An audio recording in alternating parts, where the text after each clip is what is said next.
Oh.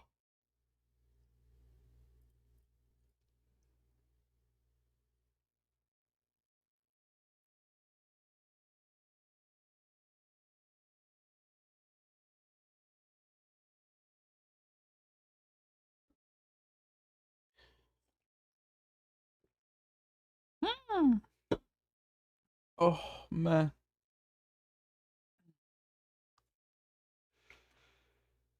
Hmm.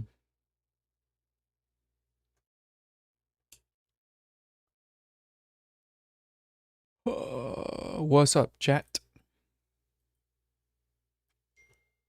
Good morning, chat.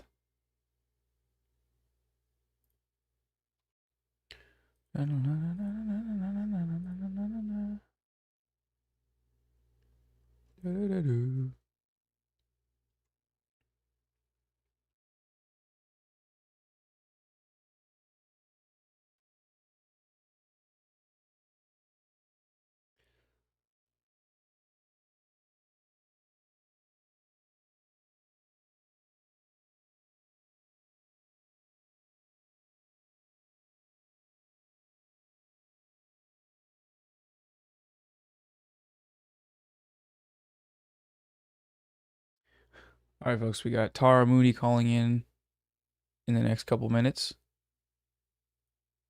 We miscalculated our times a little bit. So she can only stay for a bit, but that's okay. We love it, and we love anyone that comes on to support the stream. My hair, I just got out of the shower, so it's not my fault if it looks fucked up. Okay, let me be clear.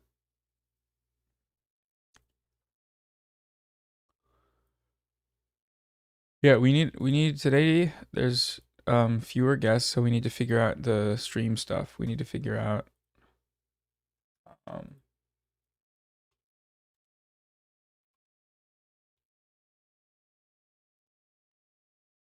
I'm spelling that right. 500K reward and um scheduling more guests. I should just be live and have people call in. Is it at 499K?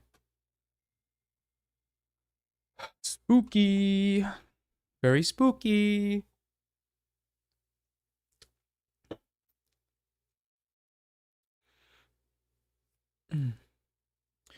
I need to do the fundraiser thing real quick. The link.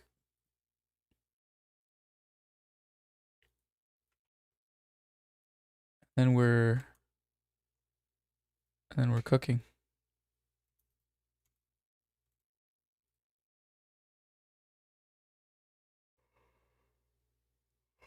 What is the precise YouTube count?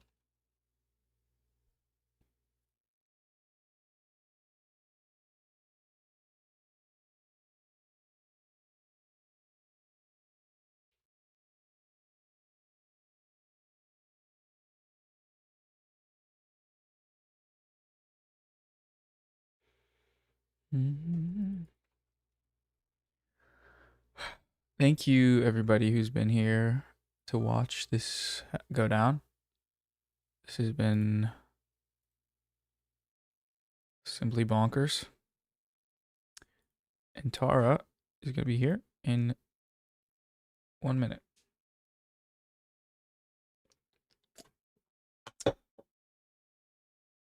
Huh.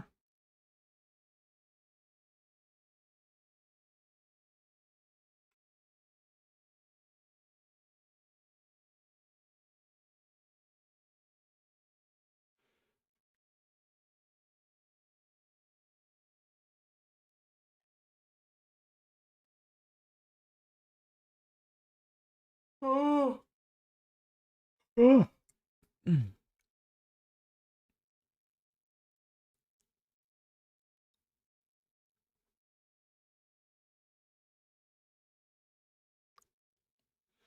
Boom, boom.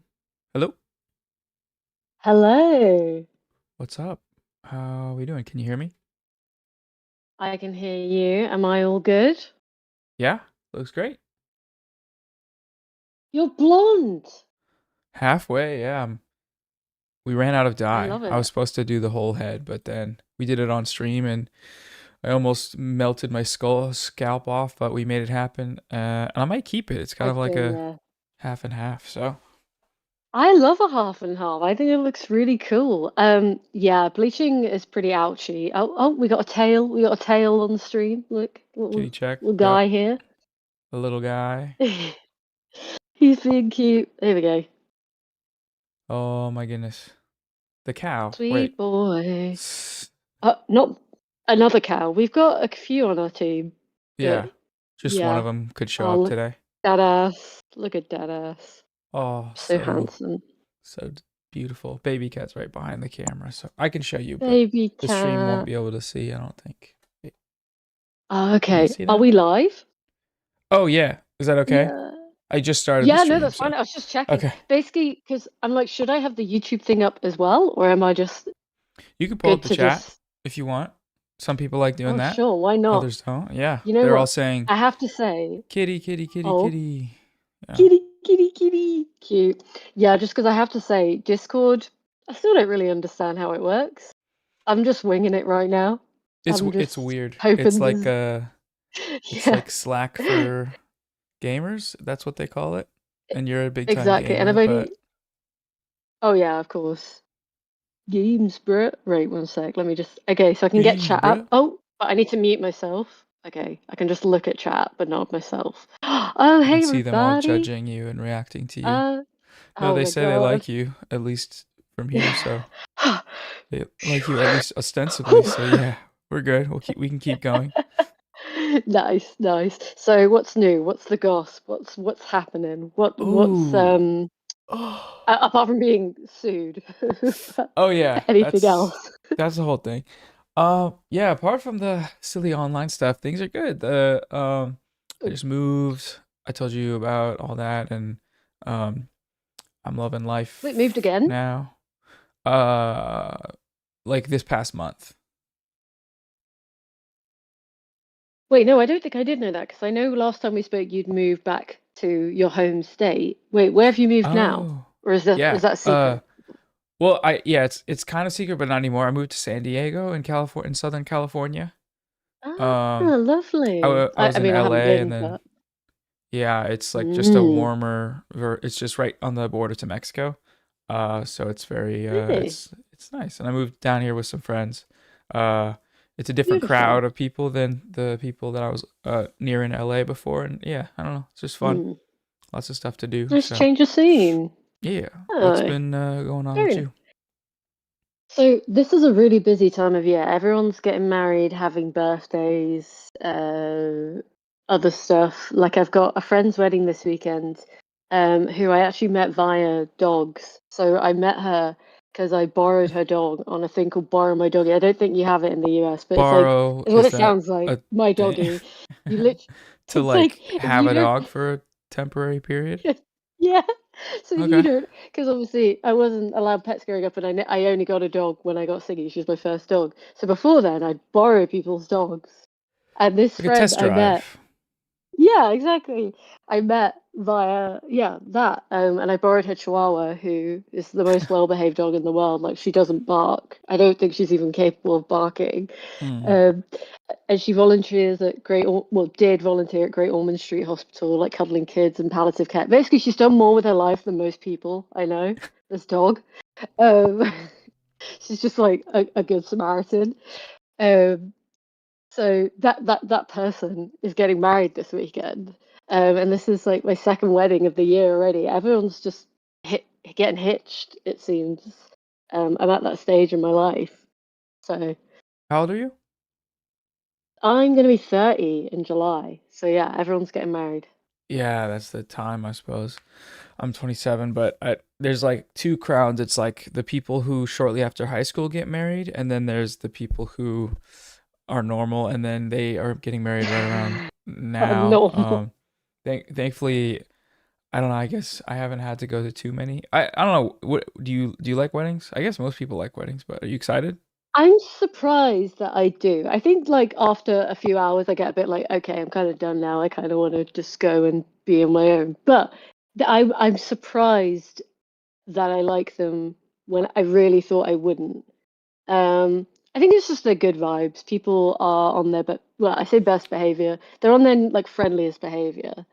Um, so I'm surprised at how much I like weddings. I have to say I didn't think I would, but yeah, no, they're just good vibes. Last wedding I went to, they provided Lego, and that was a hoot. I just built things the whole night. They That had was like like a Lego zone. You could perfect. just They did. I guess yeah. this couple love Lego, and that's part of Mm. their romance, a Lego romance. And yeah, so I would recommend. I mean, I will say they do add up. You got a budget for it, you know. Um, but it's worth it. I think it's nice. Love is nice. People who love each other, that's cute, you know. Friends and smiles and drinks and good food are good. All of that is good stuff. Exactly. Who am I to complain? Though I would say, I suppose one day it would be fun to just have at least one wedding where they say, does anyone want to object or whatever the line is, and then someone's like, Well, I you want to have an see that at least once in opportunity. my life. You have a I chance do coming up. this weekend. Object. I don't know It's the like I actually reason, think you but guys are compatible, but I like drama, so I like drama and I want that dog. I don't want he there's to be in two the now family. actually. This give me that dog. But yeah, I got that dog in me. But that cancels weddings or whatever. But yeah, so that's what's going on at the moment. Um it's a good time, it's a busy time. I am looking forward to when it quiets down a bit, just because you know how it is. Socializing is nice, but small little in small portions, in my opinion. Little bursts, yeah, for sure. Would you Yeah, describe yourself as an introvert? definitely, Mm. definitely. I find socializing quite exhausting, and I need little rests after. Oh, someone in the chat said, Tara, if I ever get married, I'll invite you so you can eject. Yay! But yeah, what about you? I feel like well, would you say you're an introvert? What do you think? I How do you th- feel I about all th- that?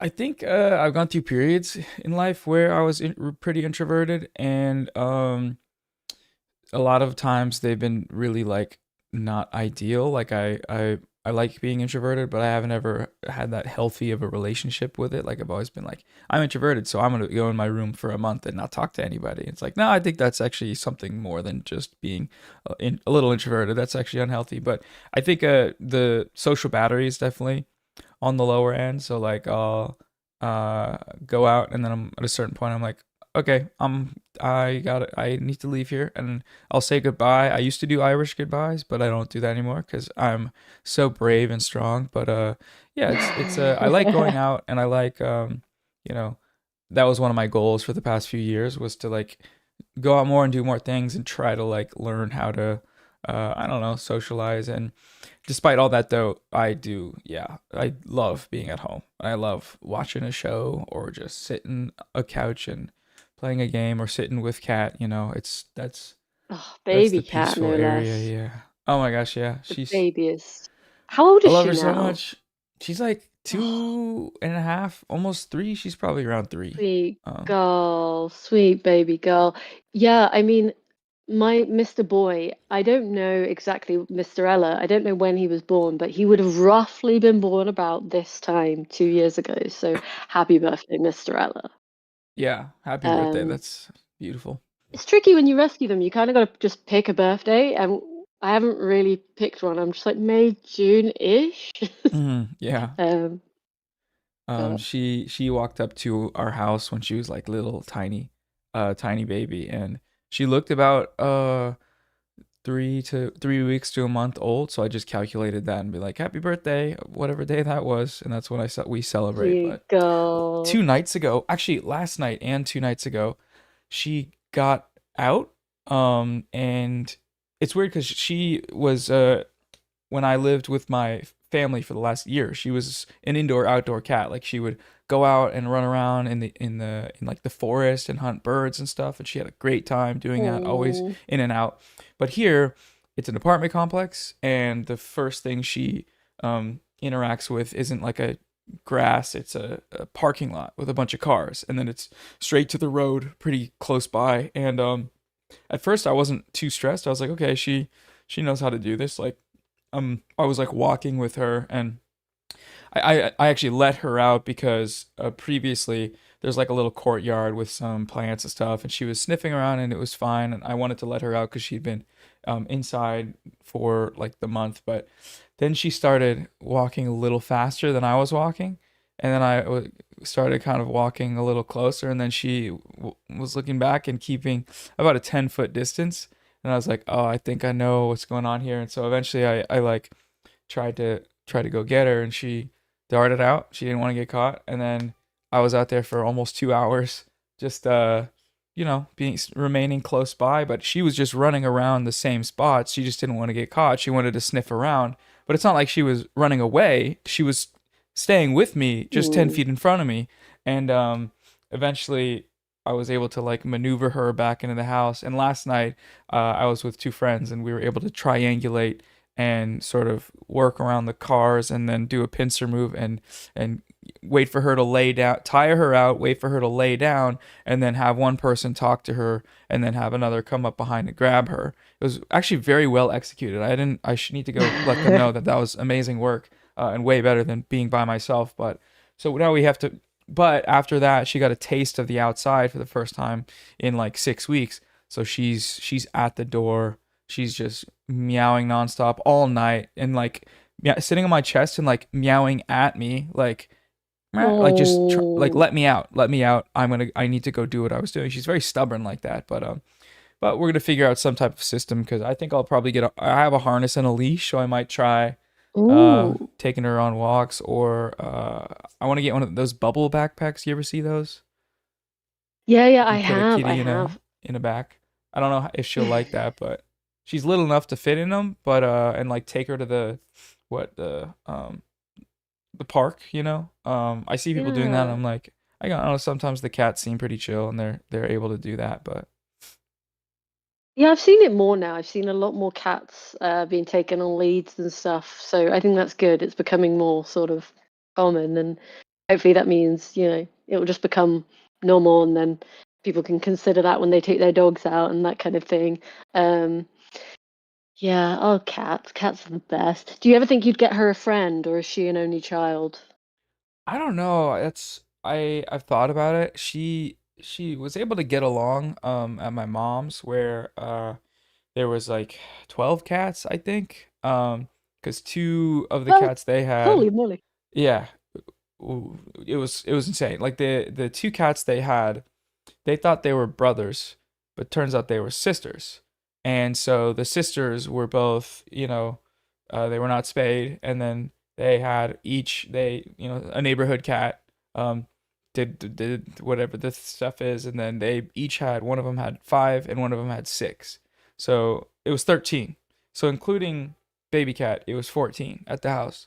Did she Um, keep them all?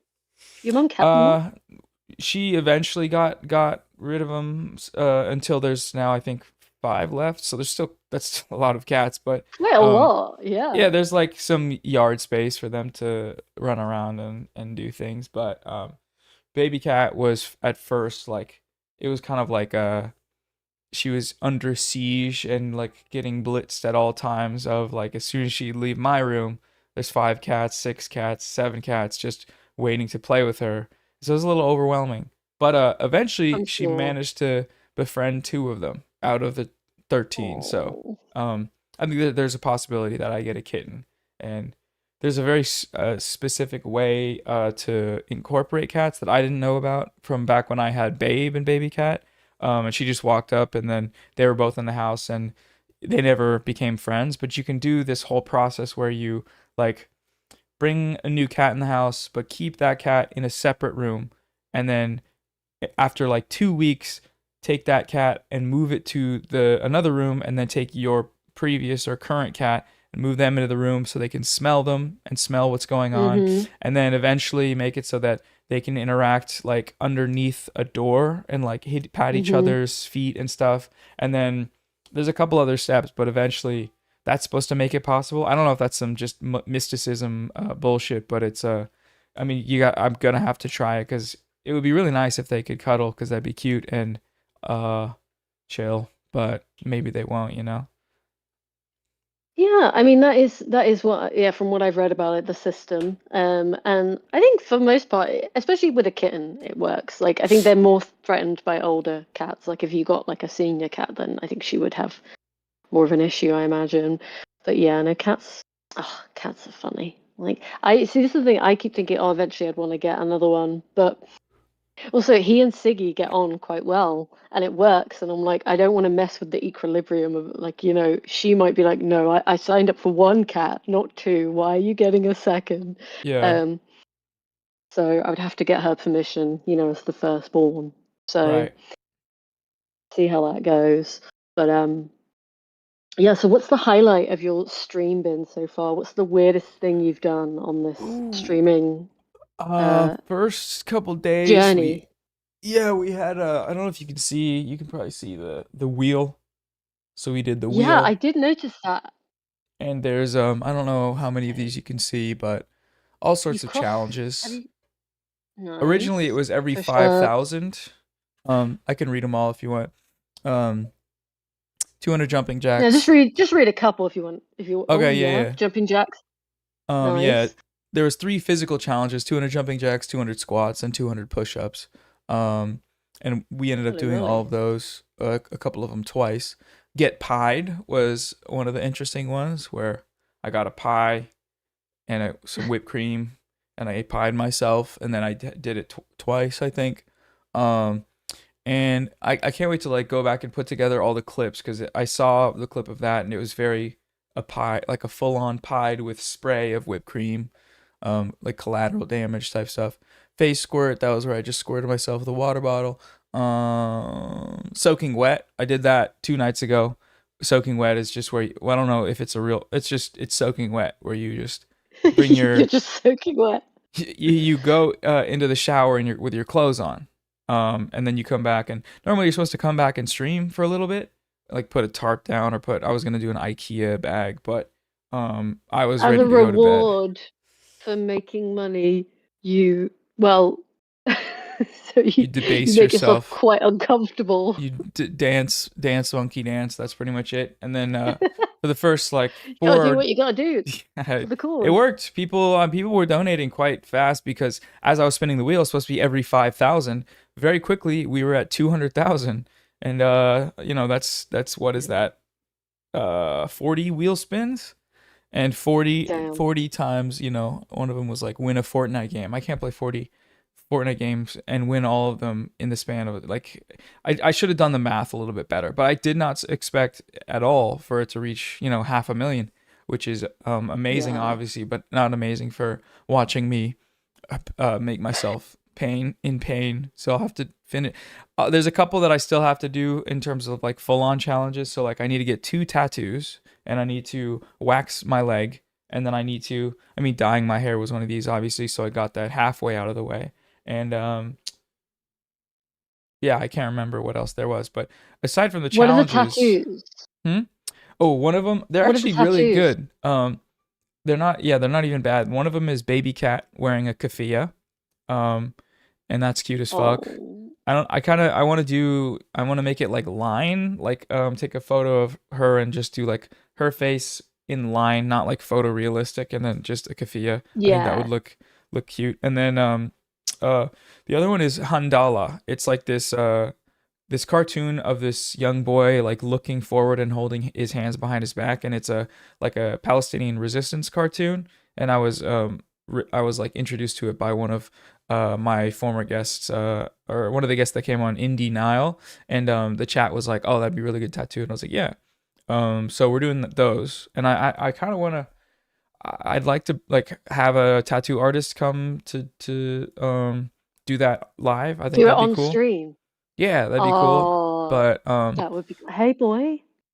Boy. Check out Oh my that gosh, man. so Look at that cute. man. Look at that He looks handsome like a man. big boy. He he's he's got like quite a small head, but then a fairly He's got a prominent pouch. just long, big body. I guess every cat looks big to me because I'm used to wait, Baby little cat. baby. But Oh, she is he looks like baby. a She is so big time, baby. big time snuggler. My mum always shames him, like body shames him, and it's so rude. Like she's never had cats, so she doesn't really. So, for example, when he was making biscuits on me once, she was like, "What's he doing?" And I was like, "He's making biscuits." And she's like, "What is that?" And I'm like, "Girl, come on." It's quintessential cat behavior. But yeah, she always fat shames him. She's like, "Oh my God, he's such a massive cat." And I'm like, "That big? Is he? I don't know. Just Maybe big he is." boned. He's big boned and The vet small said he's headed. healthy. I Yeah. think he's like a healthy weight. He's just like got a weird, weird He's got proportions. weird proportions and weird skin. You hear that? You're weird. You're weird. Not to give him a complex. Oh, wait. Sweet I need boy. to slide the screen over so chat can see. Uh Everybody see? Wow. That's a So boy. it was just accidental that he looked like on brand for your channel then? It really is. I know no one will believe it, but I actually applied for a different cat, a grey girl. And then they came back to me and they're like, she's gone, but you mentioned you have a dog. We have this boy who'll be really confident. Um, And I was like, grand. And then I met him and he was just like that, perfect. Yeah. Um, and I love his origin story is that he was, at least what they told me, he was found in a box and they thought he was a girl, so they named him Ella. But then when they took him to the vet, they found his balls, so now he's Mr. Ella, and hence his unusual but beautiful name. My handsome little man. So he's gender fluid. We love a trans icon. Um, Mr. Allah. he's just a beautiful non-binary king. Yeah, exactly what the chat Oh, says. adorable. Exactly. Yeah. So it was a beautiful bit of fate that he ended up being cow cat. It was like we were made for each other, really. Um, but yeah, so he is so handsome. Baby cat is also just, I love how she looks like a little alien, like the most pretty little alien. That is perfect. Was that on purpose? Did you want a little alien cat, or was she just Yeah, she might to have gotten appear? dropped off by a UFO in our neighborhood. I guess I don't, because she came from anywhere. She does have a very alien. It's like she kind of has like she's like like if Bella Hadid was an alien version of that, because like she has kind of Exactly. like these, eyes, and she's very pretty eyes, and kind of like a little eyeliner on her. She's the best. Oh my God. Um, I like this person in chat. They said, "I think my cat is Aero Ace." Well, if you think that, you know, you should support them. and you should Get them an ace flag. show them Tara Mooney's video on the subject, because you've done that, yeah? Oh, yeah, amatonormativity. It doesn't talk about Aero Ace cats, but it talks about Aero Ace humans. So hopefully your cat will relate to it in some way. Yeah. I do. Shared So experience. the person is Aero Ace, and Yeah. they're saying, I think my child is too. That's Yeah. good. That's A nice. family affair. Um, That's adorable. exactly, exactly. So, how many guests have you had on then? Let me look. Let me count. I haven't counted actually the total. Um, it's been like 4 or 5 a day for 6 days. Holy Um, moly! 1, 2, 3, 4, 5, 6, 7, 8, 9, 10, 11, 12, 13, 14, 15, 16, 17, 18, 19, 20, 21, 22. 20, you're number 23. And then we have three more Holy today. moly! 24, 25, 26. Wait, 26. And then we have two tomorrow, 27, 28. And then we have uh four more people that I'm waiting to hear from. And then it'll be done. Wow, that's fucking a lot of people. Dang, I don't even know you how you that happened. are you? I don't know if you guys use this term in the US, but we have a thing called BNOC, big name on campus. I don't know if you guys use that. I Big name haven't. on campus, so BNOC, and it's like the person at school or university who kind of just knows everyone. And I feel like you're that of like elementary. left-leaning progressive YouTube. Like, you know, so many people, and it's a good skill. It's very impressive. I admire it. Um, yeah. So Yeah, thank you. well Yeah, done, I don't. I basically. feel like a lot of times I'm talking about other YouTubers, like the videos I've done and the first few big ones. I was like, here's all these people that I like, and then eventually it just turns out that, like with this stream especially, I've had a lot of people reach out because they're like, oh, this is a really good cause, and why not come hang out even if we don't really have anything specific to do, just chat. It's like, no, that's people are just down to help out, which I think is so cool. And yeah, it's also like because I've known some people for a while and talk off stream a lot, or I've known some of them for not that long, but like over the course of stream, you get to know people, and I'm just surprised I was able to schedule it all because at night and or I guess at the end of the day, I've been so drained because this, like I said, I'm an introvert, and this is like there's been a couple interviews where I'm nodding off, or like I brought on two people, like I brought on Hassan and Bad Empanada, and I was so tired. And that was where I was wearing the Maid outfit. That was another one of the challenges with cat ears, and they were like doing a debate sort of thing, like a conversation. But I framed it as like, Mm. oh, the clash of the two big leftists, and then I was just at the bottom of the screen, dozing off, and it was at the yeah, I was at the lots of dozing and dissociating, but we made it work. And people, if some guests can just do a yapathon, and that's always helpful. When people can just go and go. I've had some really smart people on just cook, and then by the end of their 5 minute really, oh my god, we have Does this a help? second loaf has hit the couch. That's beautiful. Wait, here, hold I on. can look Let me at scooch the screen. Let me scooch the screen real quick. Um, oh my god, that's look at perfect. that. Top form, truly.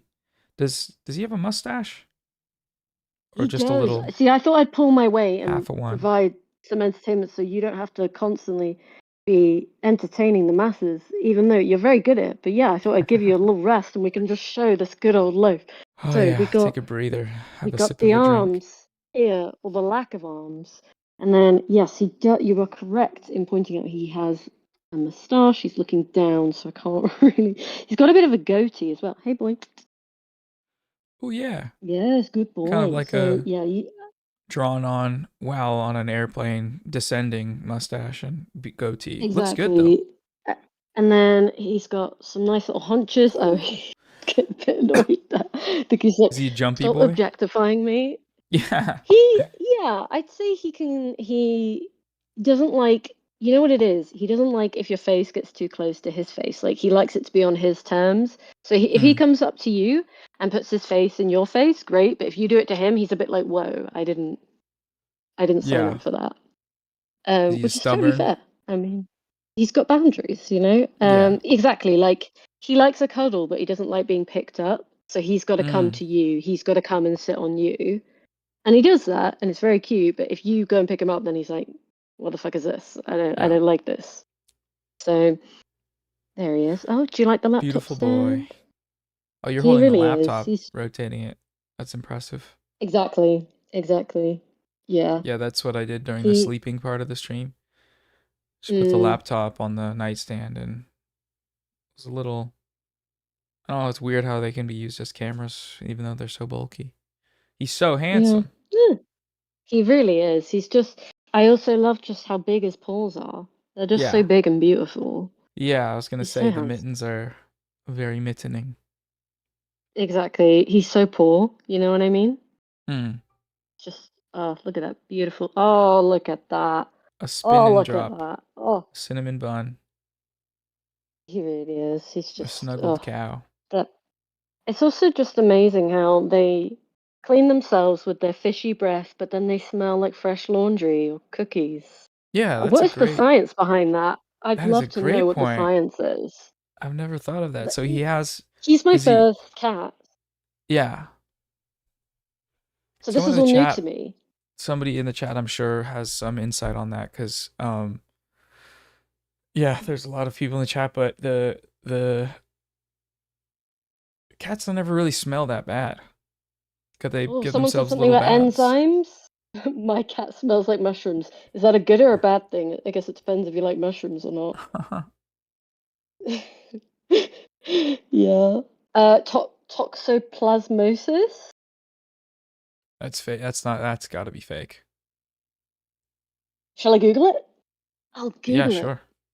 It's just the I just mitochondria. advertise our employers by saying Google it. Oh yeah, yeah. It is on the boycott list, Toxoplasmic but parasitic unfortunately. disease. Okay, that doesn't sound right. Oh, shout out to Baby Cat. She just had a tapeworm. Oh no, poor baby Oh, girl. she was fine. Right, let me see. All it meant was that every 4 days she would do a butt scratch on the ground, like a scooch.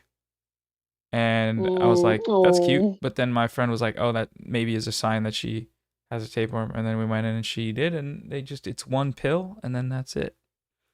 oh, But well, I'm yeah, glad she's healed. So toxoplasmosis. that is not correct, apparently. No offense to that person, or at least not in the way. So this, according to the Google, they have naturally quite sweet smelling fur, which I think is very true. I have noted that it does seem to have like a sweetness to it. Um, hormonally. Oh, there's a scientific explanation, right? Let's see if I can. Okay, it's a 7-minute read, so I won't completely, go into it, but so obviously they're very clean. That's good. Pheromones. Okay, it's something to do with pheromones. Ah, yeah, some kind of pheromones and yeah. Classic pheromones, Well, always helping people not be stinky and whatnot. I thought tapeworms were fake until I was 22, then became terrified of them. Do they mean terrified of getting them themselves or for their cat? What? Humans get tapeworms, do they? Yeah, I don't know actually. Good We're question. Googling Tapeworm. everything to Yeah, check it yeah, out. yeah, yeah. We do? Humans get them. Fair Nice. enough then. I guess that's a valid fear. That's so Or like a exciting. Victorian ass parasite. I love that explanation. Oh, someone Victorian says, ass wow, broke parasite. 500K? Yeah, Huh? I'm literally. checking the Someone really said, quick. uh, Are we at 500? I think we might be actually. that's what someone said. Let me check something real quick. Hope it's not fake news. I think I'm pulling up the browser source of the amount raised because I keep doing a YouTube fundraiser so people can donate right on YouTube, and then on top of the Mm. website. So let me see this. Chat, if we can do the math on this. Um I mean, it's almost surely at 500K, I think. Get out your calculators. Oh, so cute, so adorable. Isn't it? Sweet boy. Sweet, sweet boy. He's going to town there. Oh, wow. Oh, Look at wow. that. Wow. Wow. You got to get a gaming PC because something I've learned is apparently if you have one, the cats love sitting on them because the fan makes the hot air come out. So like right where her bum is, Oh, I'm sure. she's Oh, getting a I'm nice little sure. warm Would fan, you like and that? she's Oh my God, snoozing wait. I away. have something. I have something. I might have it nearby. Let me see if I can find it. Hold that thought. Just watch, boy. Yes, I yes. have something that might be fun. Wait.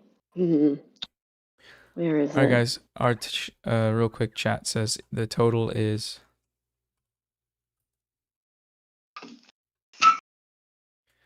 $502,404. Oh my God, go Noah. Woo. Amazing. I'm trying to find, where is it? The cats. Here it is. Right. Okay, Ah, guys. you got it? Is he still visible? Yes, there Yes. you go. Oh, no way. Wow. It's so cute. It's so cute. Oh, I gotta get one He of loves those. it. It's actually It's just amazing because so tiny. I love how tiny it is. It's like one of those tiny hands, tiny plastic hands. Yeah, And you can do it yeah. from a That's distance. yeah, exactly. So he gets his personal space, but you still have your sort of touch, and Oh, that would be it's perfect to lovely. reach from here, from her on the computer. Oh my Exactly. gosh. Isn't it Look at the amazing? tail. This is the Sweet boy. the strict kitties only stream. Maybe I can just switch my camera to be the I'm gonna turn my camera off and switch the stream camera to be Oh my baby God. to be the webcam. Oops, sorry. I might show from a different angle. It's like having my own little Zen garden. Yeah. You know, those little Zen things you can get with the sand and Oh the. yeah, to like draw the sand in little lines. Exactly. Sweet boy. They're kind of in the same pose right now. This is the kitties Oh only my stream. God. Gonna plant this maybe like here. Nice. Put my camera down because it's charging. Sorry, boy. One sec. Okay. You comfortable? How about this? Oh, that's a good boy. See, I have it in That's my a hand. good boy. Look at the beans. We got beans in the cam. This The is full just, tail wag. oh, This is top tier it, stuff. This is class. this is, you guys are getting this for free. I mean, Yes. unless you're donating, then that's wonderful. But Unless it's like, yeah, any yeah. of you donated to the 500,000. I don't know if anyone did that, but This is worth 500,000, I'd oh, say. absolutely. Oh my goodness. Open the stream Oh, you're not sure if about you that? can on your laptop because this is just the kitty's own. Oh my god. That scratcher is so cute. Wait, I'm just scrolling there. Oh, oh, sweet boy.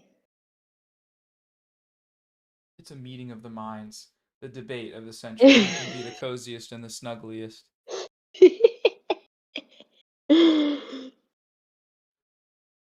This is I don't know. It's a this tough is race. what heaven is. Wait, I'm gonna do a poll in the chat and see uh Who's the who snuggliest, buggliest? is Who's most snuggly, snuggliest. buggly? How do you spell Mr. That's brutal. Ella? Just Mr. and then Ella like ELLA. Got it. Who's the All most right, snug chat buggy? poll. This is the the debate. The debate is raging on. This is a close. It better be like 50-50. And I want to see it 10,000 votes. If it's not 50-50, I'll low key be upset. Oh my gosh, Mr. Ella's at 61% out the gate. Holy Wow. shit. I mean, to be fair, I don't know how behind the stream is to real time, but right now he is just fast asleep and Oh just yeah, that's true. Yeah, conked out. that He's is this. just I guess a stipulation of snuggliest is that you're sleepy. Oh, drop down to he 53%. Uh-oh. oh Close it's race. getting okay. I'm low key vote farming though because I'm scratching her with my hands and Uh oh, but she's doing a little like snowboarding trick twister right now. That's the with the head spin. oh, I love it when they do that. Oh my Yeah, God. they love to slow it up. Hello, sweet boy. I I like people just clicking on the stream and being like, "Wow, Tara and Noah look so different." they've never looked better. They look so good. What the hell? They're so cute and hot. Kitties. This is just perfect, isn't it? Oh my God. Sweet boy, do you want Yeah, more scratchies? I'm actually, it's actually a nice break to just stand up and pet the cat. Sorry, do not the car. All right. Oh, she just did a tall Halloween style arch. Oh, as Oh in saying, no. no, no. Like like standing with feet all close together and arching back like a big round like a tall. Nice. Okay, what's it saying? Oh, I've got a vote. Well, I don't Oh, want to true. rig it. I think I voted for Mr. Okay, Ella on accident, so okay, then I'll say baby cat to make it fair, it's only fair, because yeah. you vote for Mr. Yeah, otherwise it would just be wrong. But I for some think I reason don't in know the how Discord, Baby I can Cat's only even in see the running myself. now because she's standing up. She finished the snug portion Oh, and sorry, she's I'm just hopping wondering how I down. see you as well as me on Discord. Oh yeah, Discord. No, I switched Discord's the camera weird. on stream, so the Okay, don't worry then. it doesn't let you do, but it's No okay big because deal. I'm switching back now. Um, Oh, it's because I'm not live on YouTube. There we go. There we go. Now I'm caught up. Okay, we're good. We're good. nice. Okay. Oh my God. It's just incredible stuff happening on the fundraising stream broadcast. This is It's just like I'm interviewing. perfect. I don't even know what's happening. He's such a good boy. He's got a girlfriend, a lady friend who comes Oh to visit at yeah, the I window. saw you sent me And I the sent a photo. picture. Yeah, She comes she through the is window and so just pretty. In yeah, fact, maybe I'll get a photo of her. yeah, I'll do it. get. Oh, sorry, boy. She's so pretty. Her name's Luna. She's the neighbor's cat, and she kind of looks like him. The first time we saw her, we thought it was him just like looking at his reflection, 'cause she's also black and white. Oh yeah, So, oh my God, sweet girl. Right, let's see. When's the first time she came? She's so pretty. Oh my God. But yeah, and she's a really small cat. She's just stayed small. oh Like I've yeah, been here for like 6 months and she just hasn't grown in all the times I've seen her. yeah. Hi boy. Oh yeah. You're He's boy. You are checking out boy. the stream. He's very boy. He's He's just kind of boy. man with He's that just mustache. yeah, exactly. And the goatee. Right, let's see. Yeah. Where are you, Luna? Where are you? Is that the But yeah, no, official name or is that just the? no, that's her. I've yeah, no, the neighbors confirmed it. Oh, Um, cute. yeah. She's Luna seems to be a very popular pet name actually. I know lots of dogs and lots of cats called Luna, Mm-hmm. it seems. Oh my God, here she is. Okay, so I don't really, you know what? Should I just hold my phone to the screen? Yeah, yeah. Oh my gosh, she's like just smiling. She She's has a so gorgeous, right? caricature front lip of a kitty. The equals three, you know, or semicolon three. Hold on, let me get this in frame. Keep it up there. Oh my gosh, they're literally like inverted. They're this. Oh, they're so cute. If they were to get together, wow, that's so They'd be cute. like one of those couples that look suspiciously alike. You know what I mean? Oh yeah, Yeah, it's like you guys kind of look like each other. It's a bit weird, but I'm happy for you. They'd be like that. Oh my God, this one's so baby girl. yeah. Let me see this. Oh my god. Isn't she baby girl? Her like the hair on her face, it's like a butterfly pattern, like it's like mirrored Isn't and so it? pretty. Yeah. And I think with the marking on her chin and her mouth, she kind of looks a bit like the Joker, but in like a cute way. Not Oh in a yeah, bad totally. way. It's kind of Joker-esque. I don't know. I ship them. I love them. Yeah. But it was confusing the first time she came because she was just like getting all riled up. And I thought it was his reflection. Then I looked closer and I'm like, wait a minute. That That is a sweet baby girl. is a That new is entity. exactly. Wait. Oh, yeah. They are in love and they are friends. Um, but yeah, I've had some really good cat situations recently. Oh, baby cat. Um, where I was riding on a line bike and this gorgeous cat stopped to say hello. So I stopped, of course. Oh, Um, wow. Wow. it's been a really good time for cats in my life. Oh, yeah. I've also It's a had golden age. the most beautiful baby girl in the world. Um, Also, the poll wait, ended at where is she? 50-50, by the way. That's Oh, amazing. perfect. That's what you said. And then I had this happen Oh my gosh, where was that? recently. Just when I Oh was my like gosh. near, like She walking looks around in asleep in your London. hands. She was the friendliest girl in the world. Well, at least I think it's a girl. You know, I don't know how you know with cats, to be honest. You don't want to inspect them. That's Yeah, yeah. looking for balls feels a little invasive, you know? Feels a little transphobic. Yeah, exactly. And then she's got little feet. Oh, yeah. Yep, That's absolutely. some good shit, isn't it? That is some They good like shit. wrapped around. Amazing. My bag, exactly. It's genuinely, honestly, it's been such a great time for cats. I also went to Athens recently because you've been, right? You like Athens. Oh, I love Athens, yeah. Yeah, I Well, really it's loved it as Kitty a City, city, though. and it was Kitty City. It was perfection. Met so many cats. Basically, just made like I could make a scrapbook out of all the cats I met. It was honestly heavenly. Um, You should. but yeah, it's been a good time for cats. He's still just a sleepy guy. He's such a What's chat sleepy guy.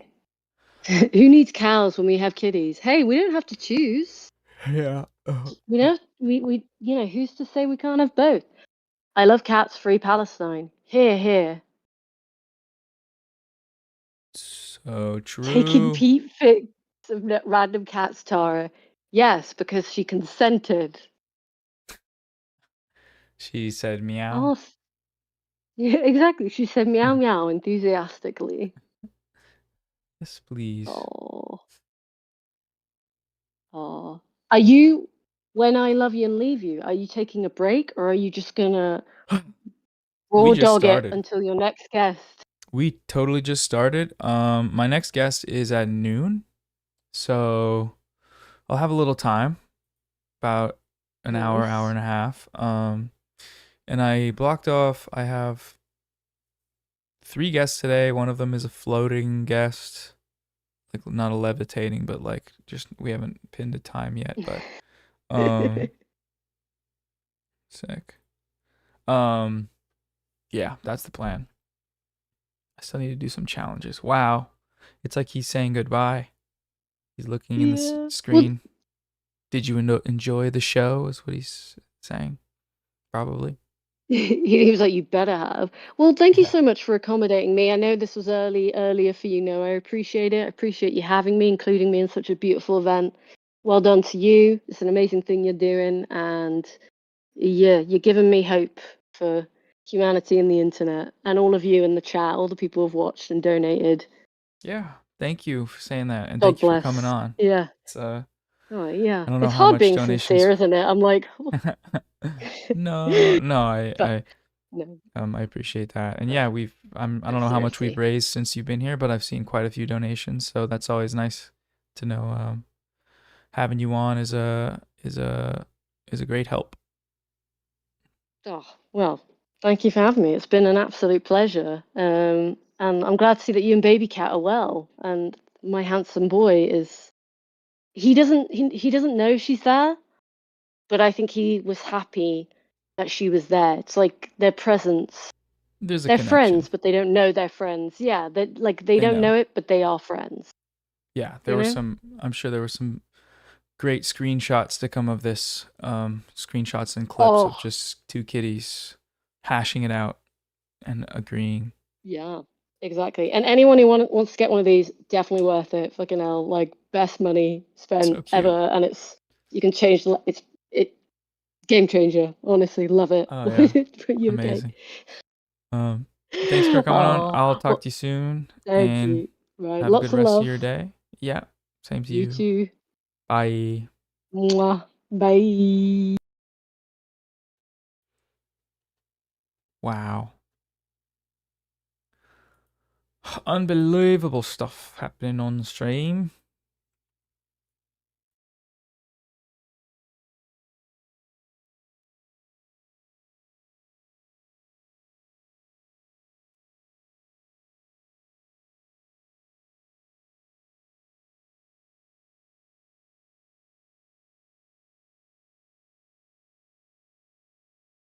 Thanks for donating during that chat. Thanks for voting.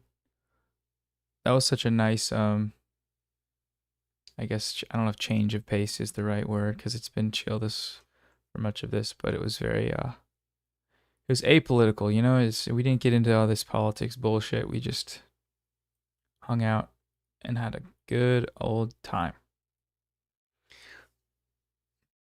Yeah, Tara had to go. I'm glad she was able to come on because we were supposed to start at 9, and she said she had to run out and she was gonna come on later, but then so I was not gonna lie, I was in bed and I was like, okay, I can just lay here for a little longer. And then she said she was available, and I was like, okay, let's go.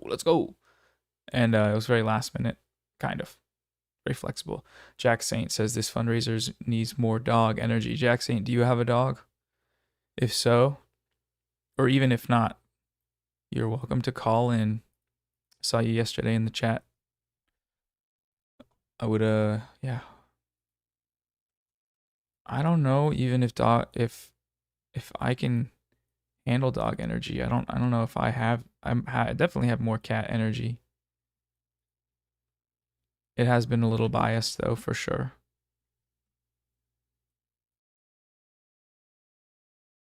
Everybody put your dogs in the chat.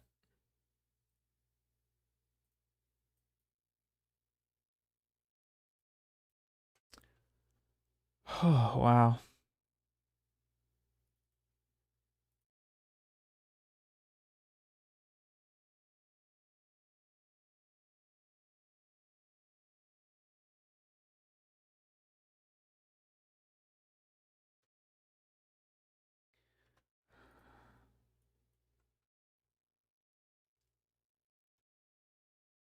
No cats are cops. That's all I'm going to say. It's a fair point. It's a fair point. I need to message some people back, so talks amongst yourselves of them.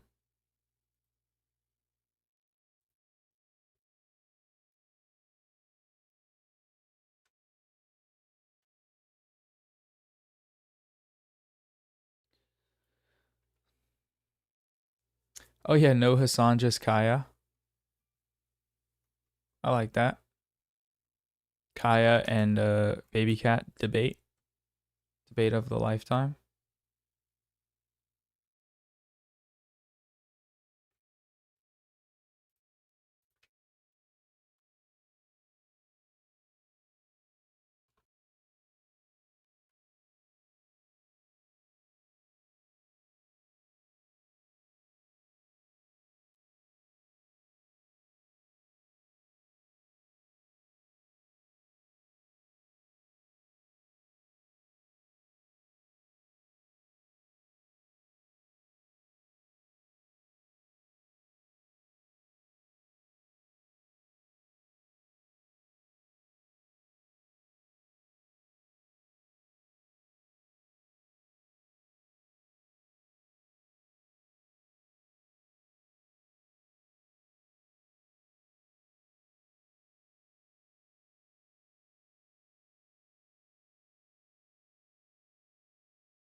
Uh-huh.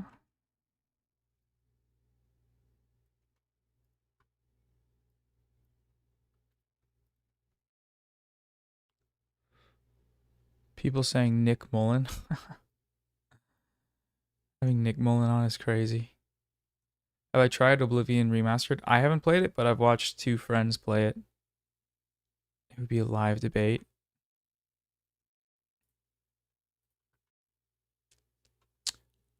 Okay, we can actually go ahead and put the fundraiser back on screen.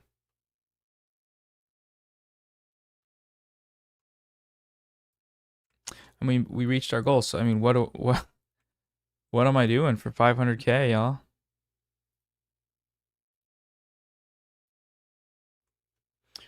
We can also try and play the Fortnite game. Does anyone want to do some gaming real quick?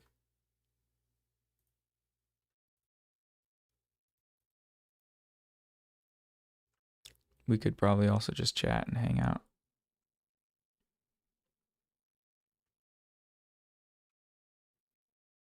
Fortnite. Or we could do an Among Us game with chat. That might be fun, more fun.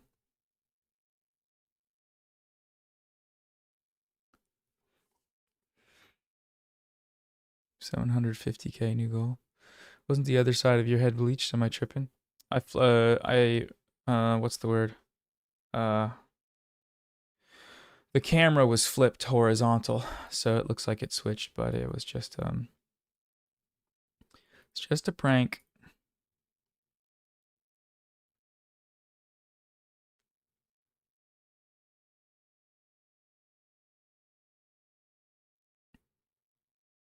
I'm honestly excited to get to downloading the stuff, the footage from all this, and start editing together a. I don't know what would be a good way to present this story. Like,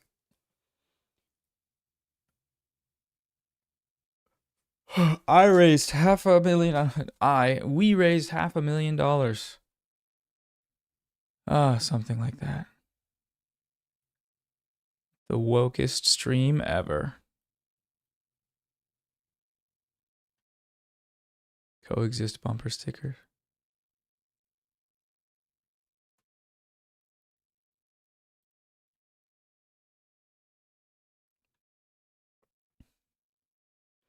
Wait, if I play Among Us with chat, won't you guys cheat and kill me?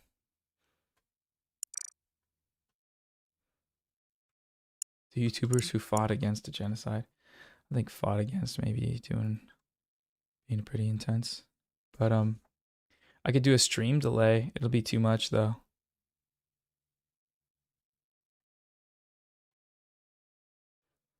Oh, Scout's honor.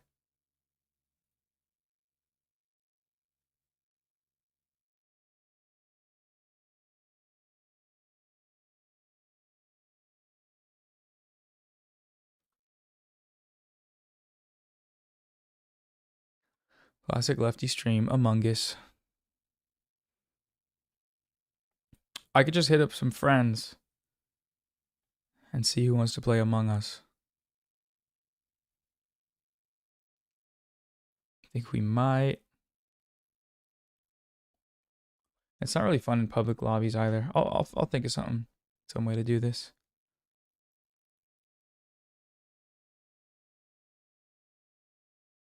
Getting 10 people together. I guess it's better if you just get at least 3 so that it's at least 4 people playing in a lobby, right? That's the best way to do it.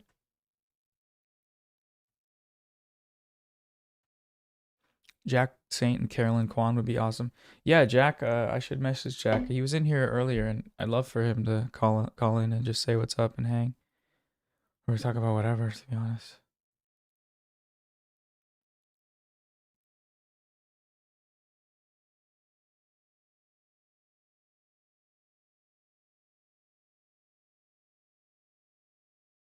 Stream a little laggy.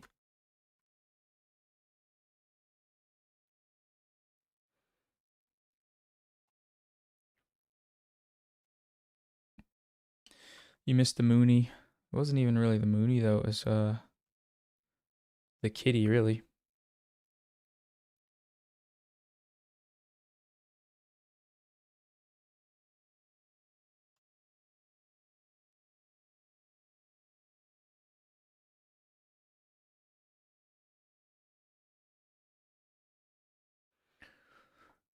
Is Minecraft BDS? Why is Minecraft BDS?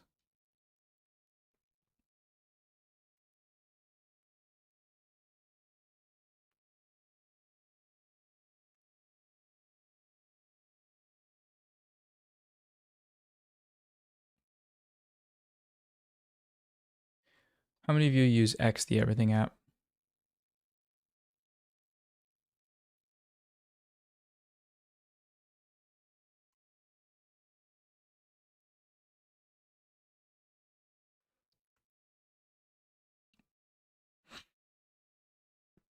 It's okay to admit it if you do.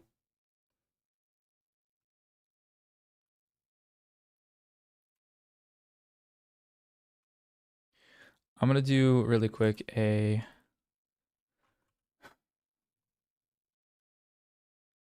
want to make a document, and wanted to do this earlier. I'm pretty sure I have one that has at least.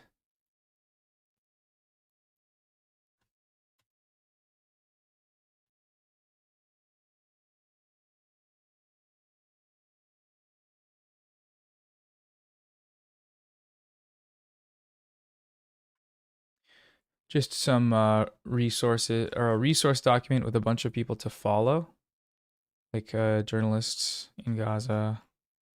Um,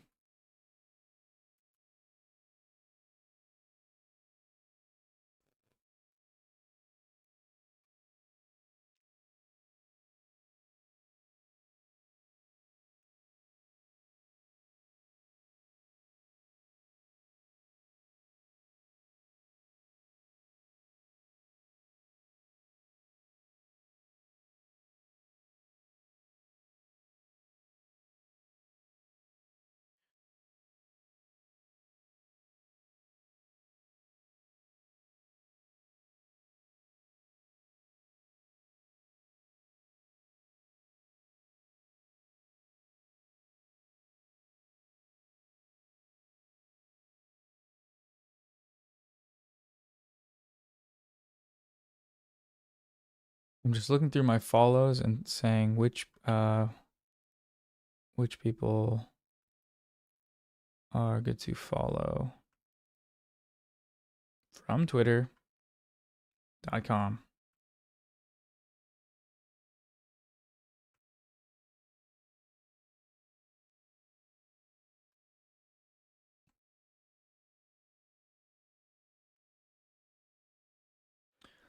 Ba ba ba ba ba ba ba ba ba ba.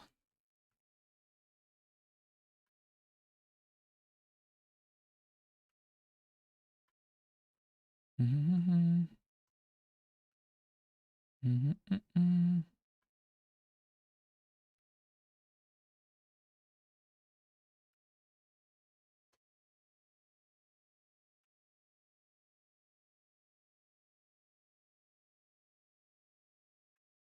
Click these as they come. It's like journalists, authors, artists. I'm link spamming, but it's okay. Click follow, click follow, click follow, quick follow.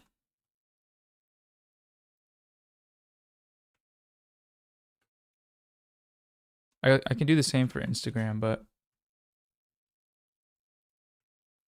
everyone do this. Everyone do this. Link spam, link spam. Taylor Lawrence, she caught a stray during the Ethan Hassan debate, did she?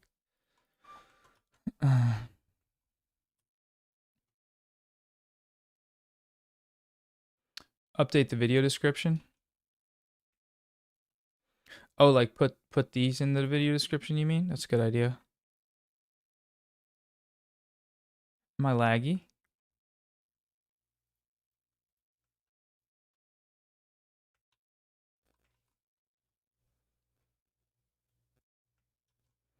You're not on Elon's platform. That's fair. Some of these I'm sure you guys already follow. I just mean for people dropping some frames. Got it. I just opened a fuck ton of tabs, so.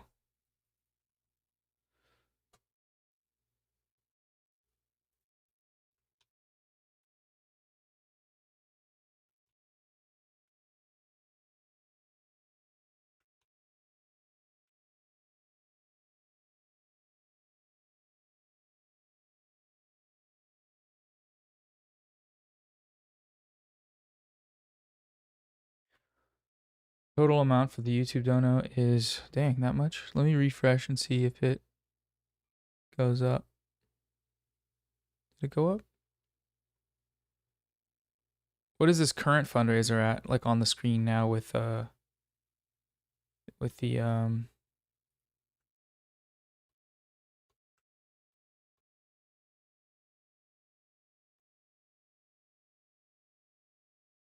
26,000?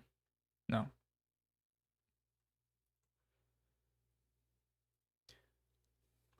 Saturday, Sunday, Monday, Tuesday, Wednesday, Thursday. Yeah, it's 6 days.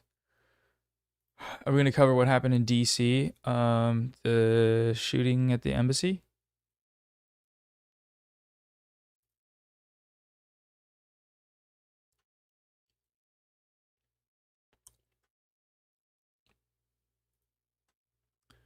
No comment as of now.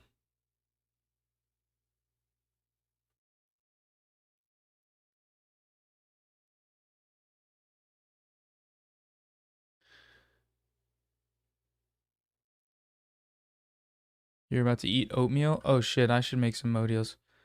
There's ads on this? Is there really?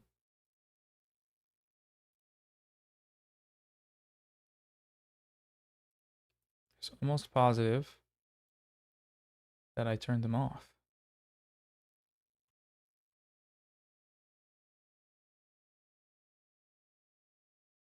Mid-rolls? What the hell, man? They turned it on. Oh, I guess it turns them on automatically when you start a new stream.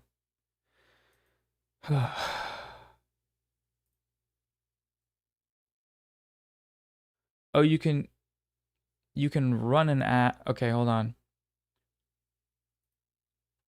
Okay, I just changed it so that it's mid-rolls only appear when I choose for them to appear, which means I could do it as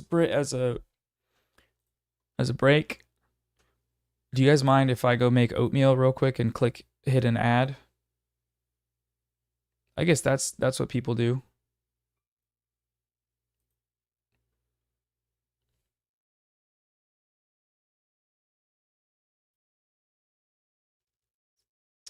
I'll make some oatmeal quick and come back. All right, thanks, y'all.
Return from oatmeal maxing.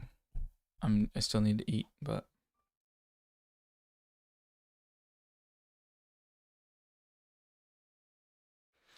let's do the math, folks.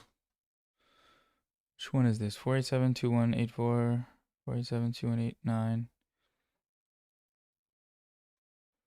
500,000, 503,000. Let's go. Let's go.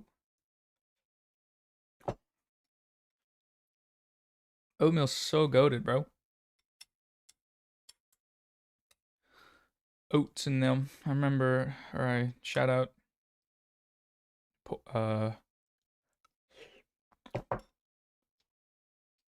shout out Gruel.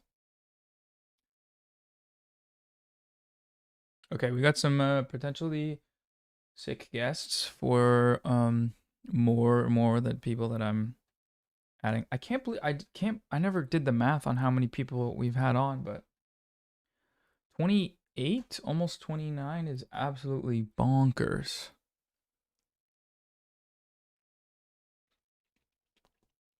No, we're not sure how the donation situation is going to be handled, but be real careful. IDF doesn't snatch it like the international aid supplies. Unfortunately, IDF is snatching all of it in the sense that they're not letting it into Gaza. Except the most recent development is the private U.S. contract trucks of aid that are being allowed in basically as bait to get people to nasty no what bait to get people. To facilitate the ethnic cleansing. I don't remember the specifics of how it's being divvied up, but it's basically nothing. But it will, the cracking.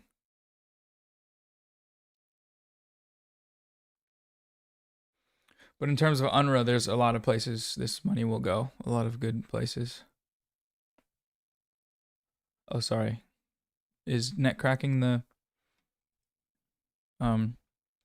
faux pas for streamers? Okay, let's see this.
Smart move on not covering current events, by the way. You mean specific current events or in general? Because, yeah, I think,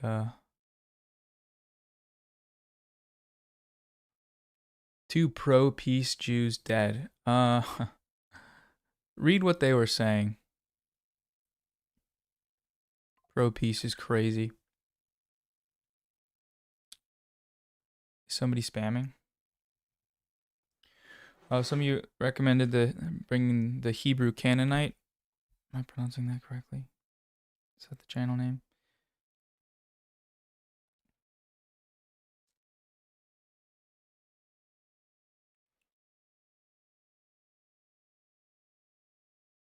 No, net cracking is cool. I'm gonna then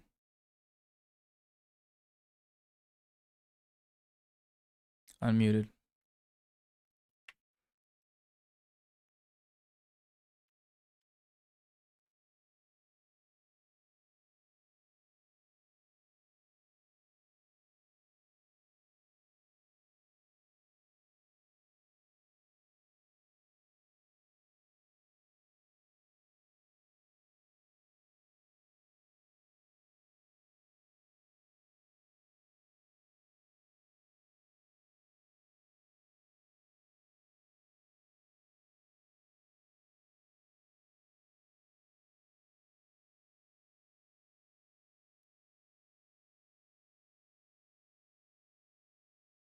What is Palestine time? Plus 10 from here?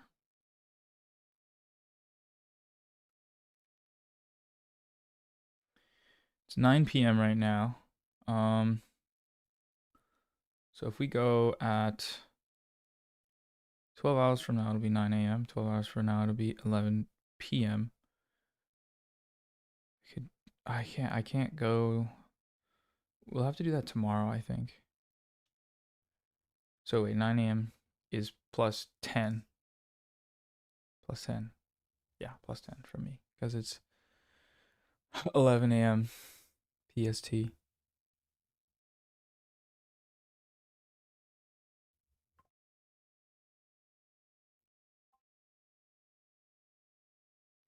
Yeah, so if we do 8 a.m., 9 a.m.,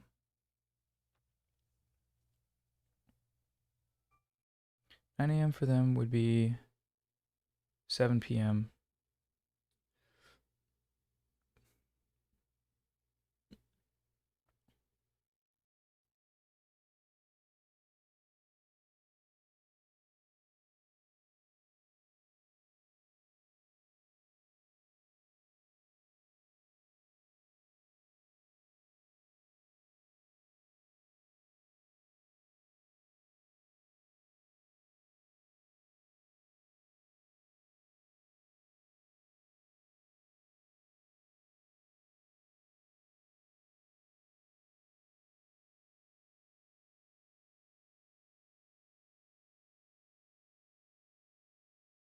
8:30 a.m., 9, 10, 11, 12, 6:30.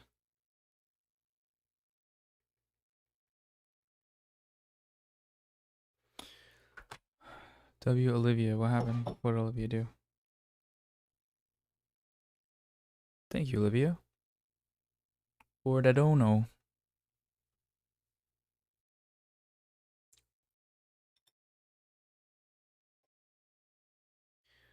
All right, we got another confirmed guest. That's dope. Back to back. 8:30 a.m. from Palestine and 10 a.m. from Lebanon. Hold on a minute.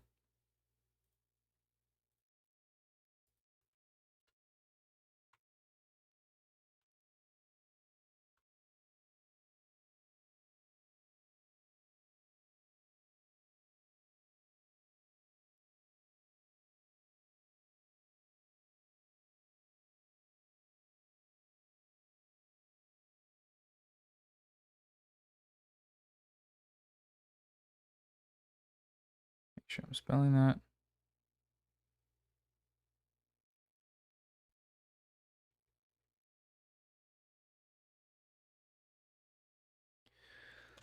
Oh, at this point, I don't even know. I don't even know. Should we set the goal at like 600K? Okay, cool. Oh, what's up? The Hebrew Canaanite.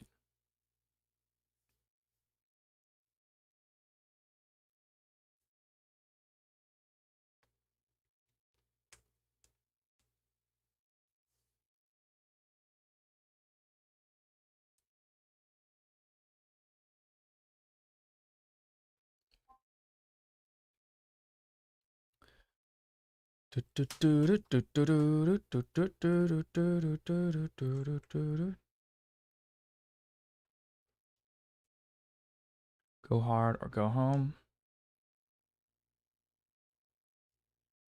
True. Let's see. I think it would be better to get more viewers for the stream if like while I had the guest, I put there I do like talking with or whatever, and then have their thumbnail. Like Bad Empanada Hassan debate was the most clicks we got, obviously because it was the two of them, but also I think it probably helped even more that we had just on YouTube when you click the site open, you see a the thumbnail that's just exactly what's happening. Um, that's good, I think. Yeah, where I was going with that, but you get it. Also, how's the quality? Wait, is the stream healthy?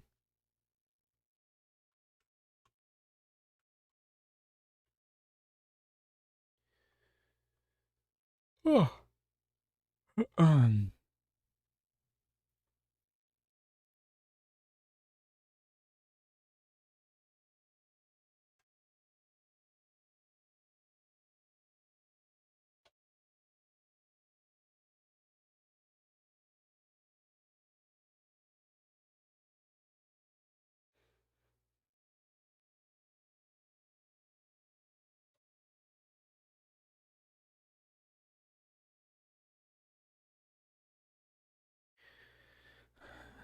Live thumbnail, yeah, you mean, yeah, but then no one would be able to see the day's guest schedule. Yeah, that's true. Maybe live thumbnail with still with the other people in it, you know. All right, y'all want to see some thumbnail editing happening on stream right now?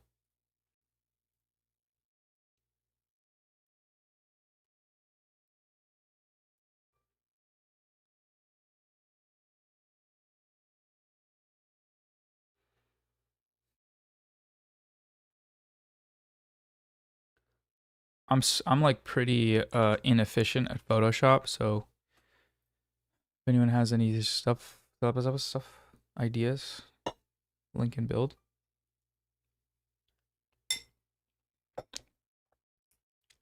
Among Us with AOC, Ilhan Omar, and Rashida Tlaib. Can you imagine? That shit would be a movie.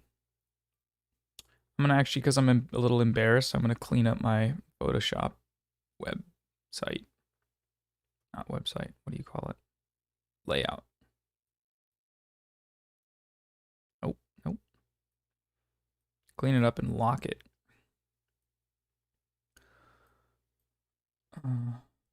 Noah, can you hold out till tomorrow? That's when I get paid. Yeah, I think I'm streaming tomorrow. Oh wait, it doesn't have the thing. Hold on. Wait. It's not challenges.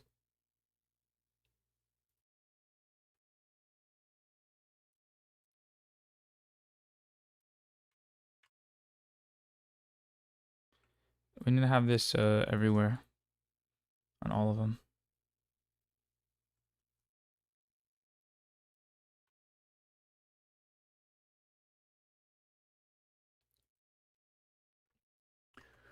Okay, so we're talking from Mike from PA next. So let's wait. Shit. Where am I? Okay. Wait. Hold on. Here's what we'll do. I'll make this one big. I will say goodbye to Tara Mooney. So excited to talk to Drew. Love that guy.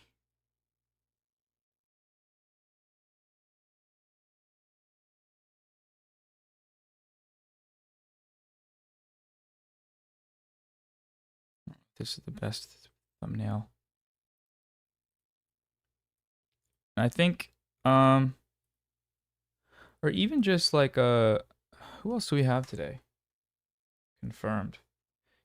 Even just like changing the title for a sec. Like reminding me once someone starts talking, once I open the call to actually don't wanna, it opens to some folder with a certain type of art on it. I don't have my shit set out to be safe, you know. Fortunately. Please donate.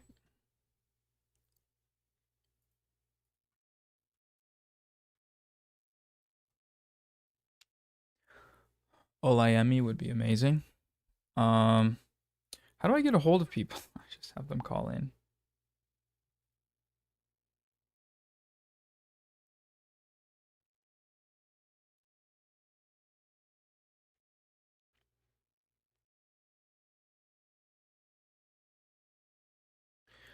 I will update the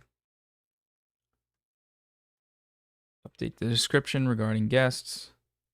Give me one moment. I like that.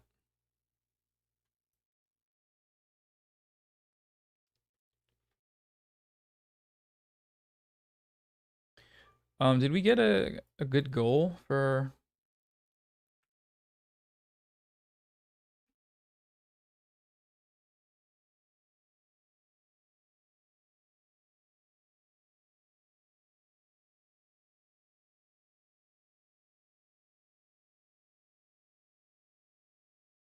the brainwash idiots in Ethan's community are complaining that Rashid was on stream still claiming he's a Houthi pirate? Not that it'd be bad if he were a Houthi.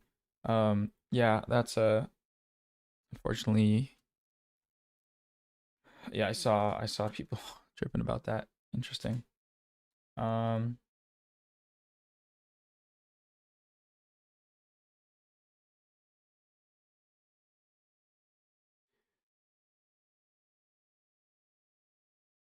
Give me the rundown on the Hebrew Canaanite and Do Not Worry podcast. If any ardent watchers are in here. Because oh, it's 2 Ys. I haven't had the chance to sit down and watch.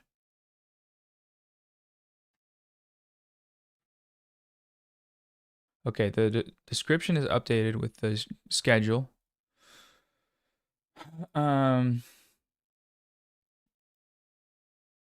mean, as of now, I will update the VODs as well.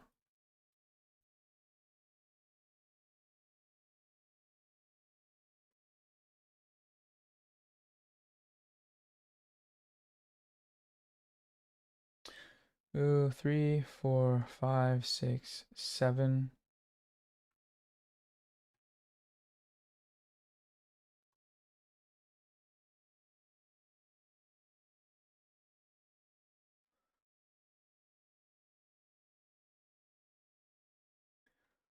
One, 2, 3, 4, 5, 6, 7.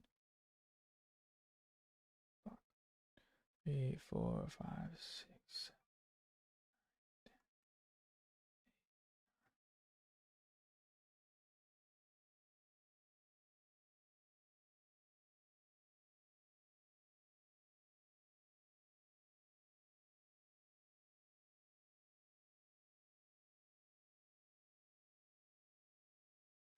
And I will also do I'll do a thing where I freaking do them separately.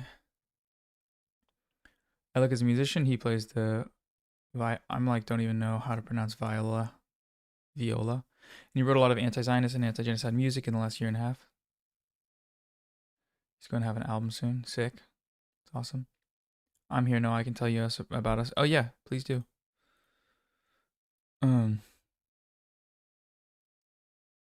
Do Not Worry used to be H3 fans. Oh, I didn't know that detail. Do Not Worry is a Lebanese podcast. They broadcast from Lebanon. They're lighthearted, but shit's real because of Lebanon. Oh, 100%. I was watching, but then I got busy. A lot of people I'm learning about through the whole Ethan stuff, so I don't want that to be the extent of my understanding of what they do.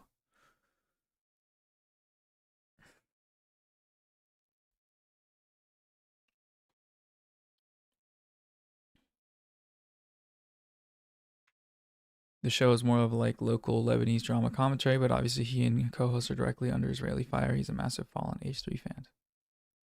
Yes, I did. Noah has repeatedly made calls to violence and multiple protesting isn't enough. Goodbye. No, I'm scared. Oh, I'm scared. YouTube video scared me. No. And that sentiment, though, is 1,000% true. That protesting isn't enough. Read my spam. Don't spam. I don't read it.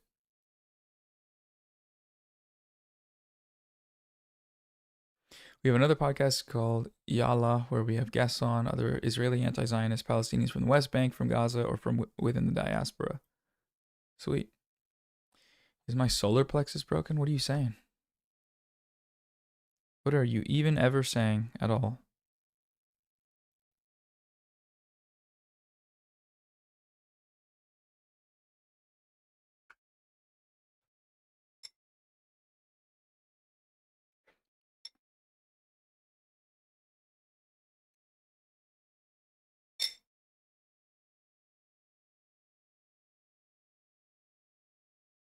Oh, they're blaming me for the Israelis that got shot at the embassy.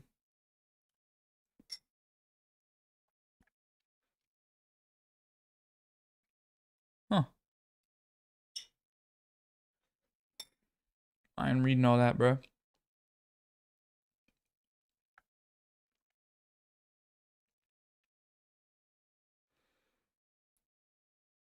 We also started a new series called Leaving the Cult, where we interview people born Jewish Israeli, but who managed to break out of the cult and now want to step out of the anti-Zionist closet. That's awesome.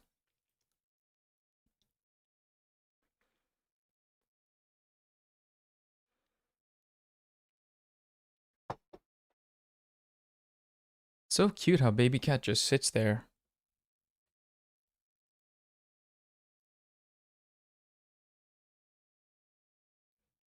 With the blinds like hitting her, the side of her neck. Oh yeah, Lance from the Surfs. I don't know if we have a mod. I usually just mod the chat and hope somebody, one of the mods that I have, is hanging around.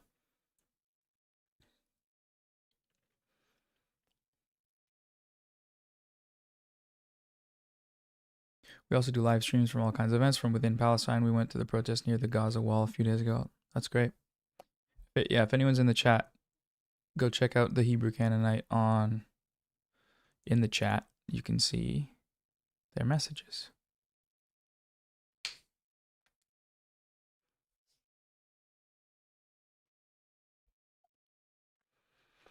So also press refresh.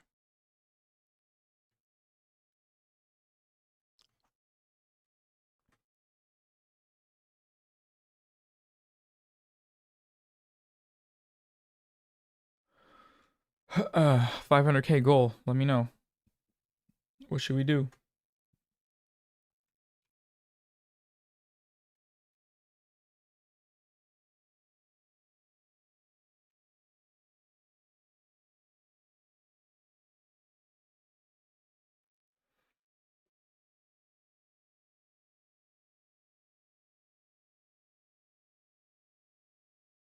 I think I'm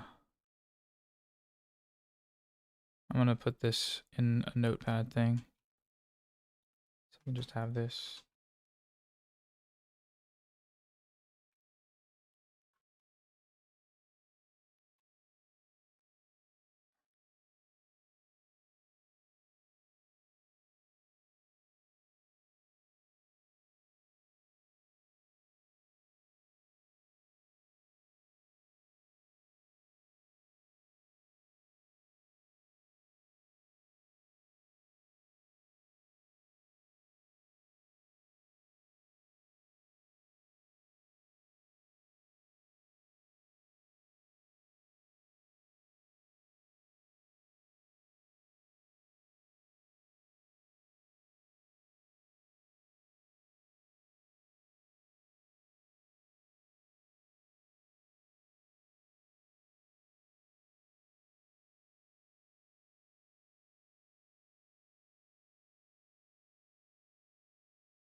Convert to Islam? You guys are crazy. Um, have you thought about how you're gonna maintain your blonde? How do you do you just get the roots dyed?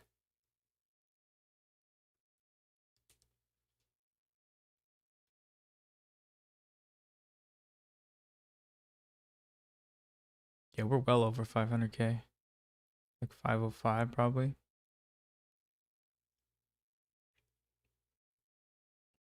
Wait, Kneecap got charged?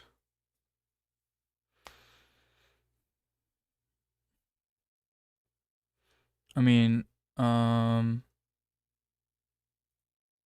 suppose some type of inevitable may be the answer. And I guess evidence that like denunciation or explicit I don't know if it's backtracking, I don't know what you call it. Denunciation of things you've previously said about resistance groups. I don't think that'll be enough ever. If you've ever said that, I understand why they did it, but it's not a real material protection, I feel.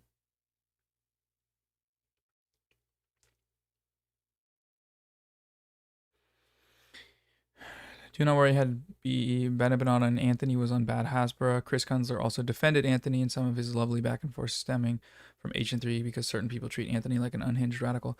Yeah, that was one of my favorite parts of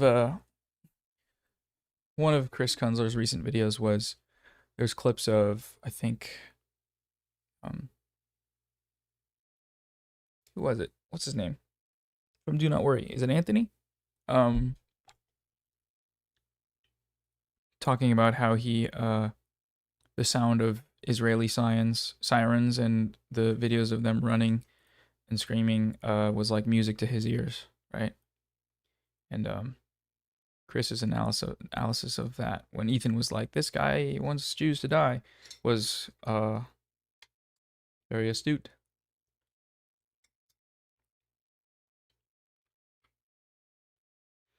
That being, under the circumstances, that's a completely understandable and justifiable feeling of anger. You're not allowed to be angry without being framed as genocidal if you're a victim of colonial violence. Anthony seems cool.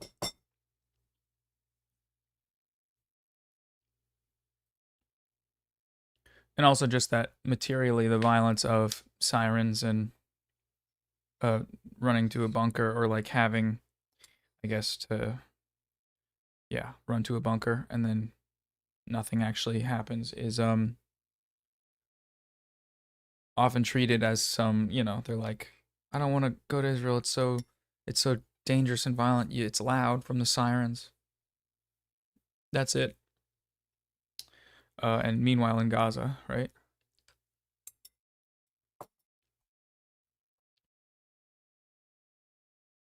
Yeah.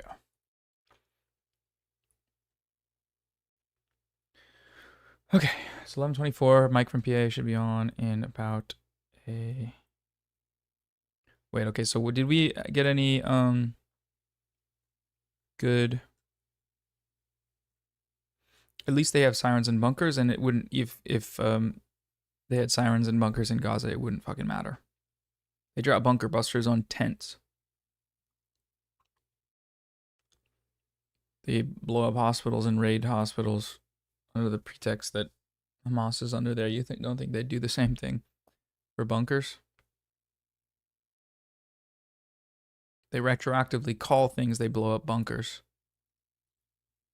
which should say a lot about what they think about bunkers for Palestinians. Yeah, I'm eating oatmeal.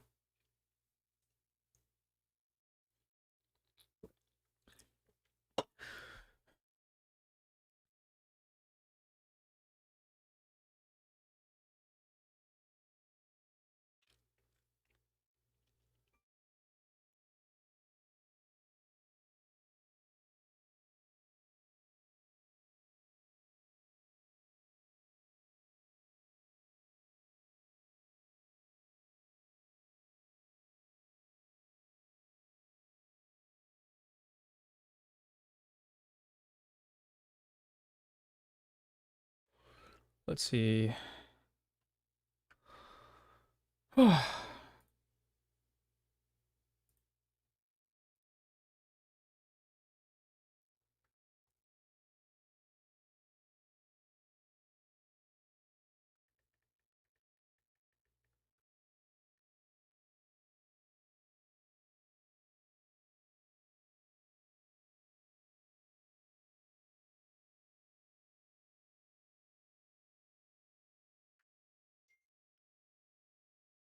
Shooting to have lance of serfs, or maybe full serfs.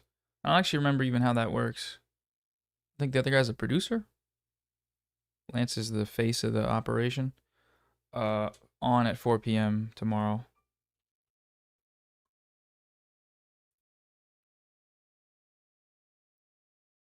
4 p.m. Pissed.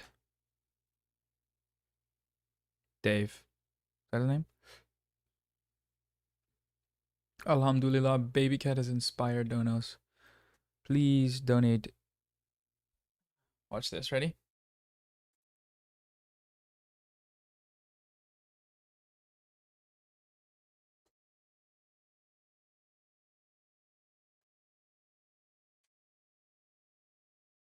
Look how little she is.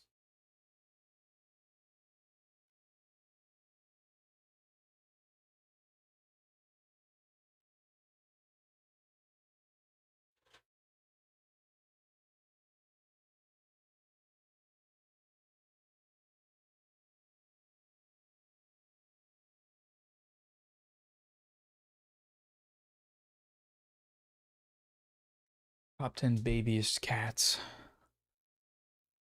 Oh,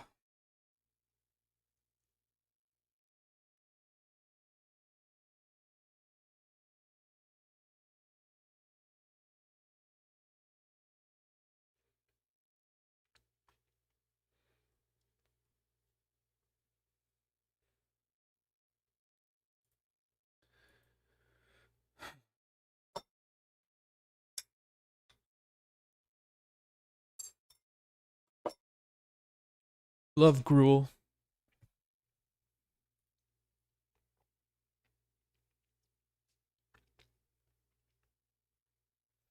Mm, I need reminders from the audience about what I'm supposed to be doing. Because I'll be forgetting. Not gonna lie, I forget sometimes.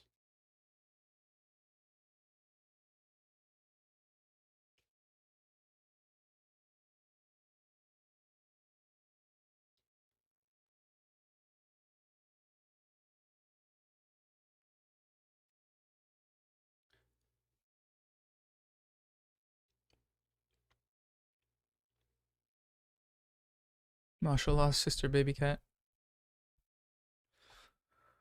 Olivia, thank you for that's another donation, eh? Talking to Mike from PA. You're the goat.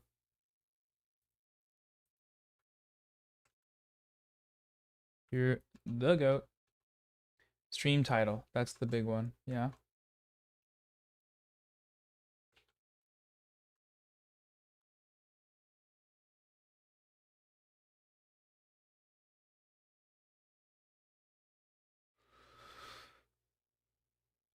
Free Uyghur, not Palestine. Goodbye.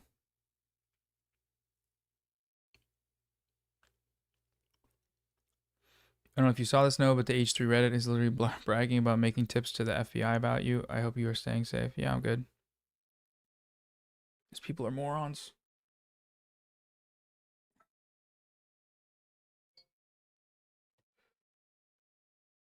Thanks for letting me know, though.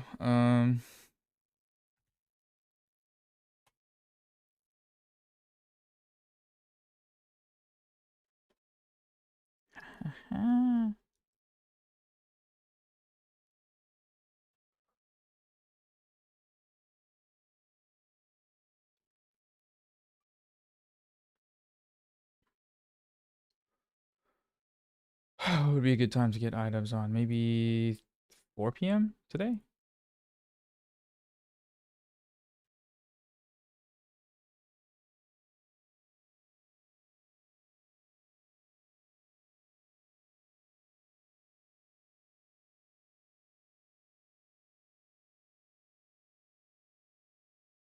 Elliot, what's up? Thanks for coming on. Yeah, that was great. I was a sleepy guy, so I'm glad you were able to cook for a while, and so was the chat, it seemed. They all uh learned a lot and appreciated the things you talked about. It was also nice to talk about mental health for a little bit because I haven't done that. Noah is iDubbbz's wife, half Irish. I think so. Wait, that's just like me. Yeah, you were. Yeah, we both were sleepy guys. Plus, it was um later for you even.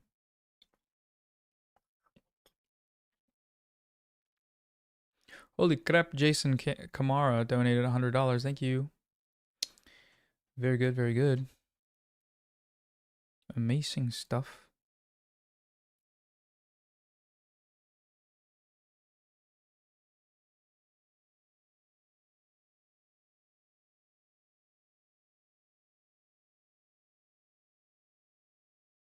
What the hell is this? This monitor is huge.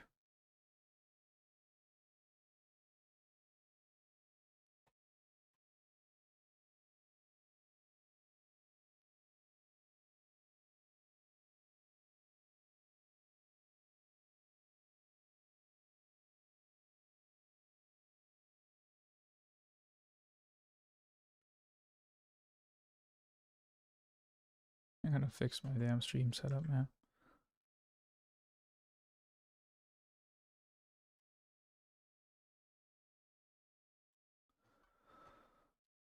Um, because H3 fans are sending tips to the FBI about you, did you talk with your local police about how you could be the victim of postal swatting? I did. We're good to go.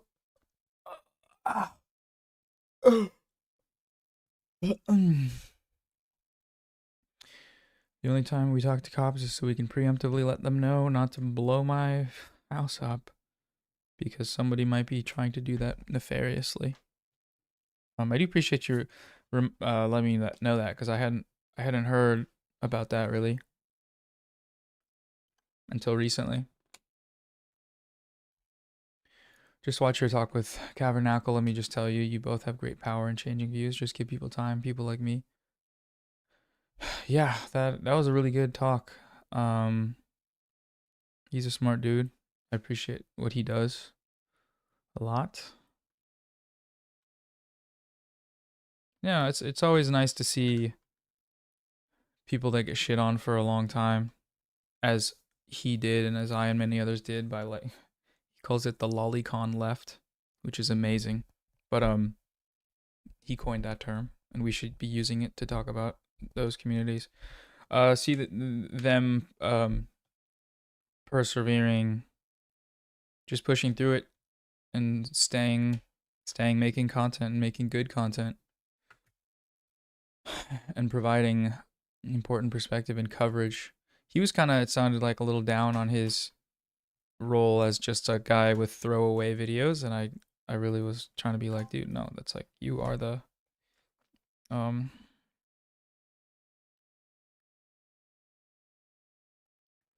you're the left tuber's left tuber. You're the news source. Like, your work is important.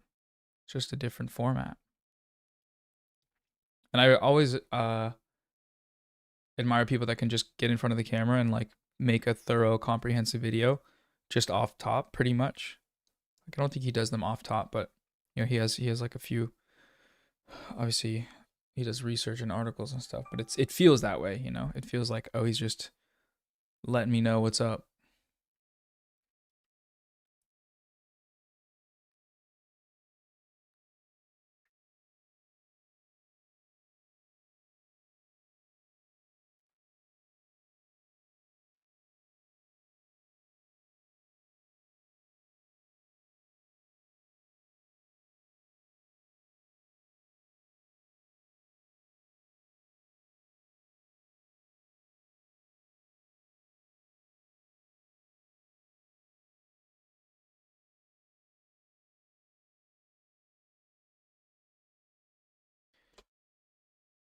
Uh, 100% he should talk to Kunzler. Oh, absolutely. Oh, you mean me or Cavernacle?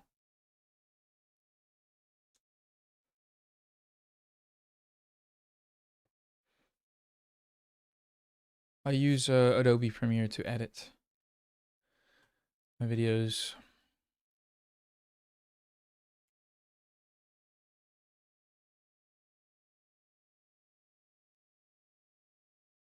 The stuff you and Ugopnik came up with needs to be actioned. Like, for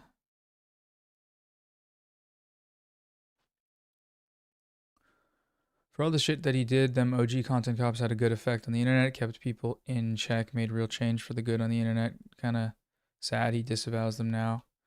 Yeah, I think that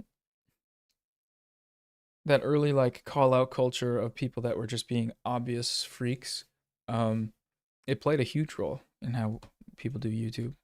But I also fully understand why he I don't know if he used the word disavow, but why he is heavily critical of his former work and his former kind of persona.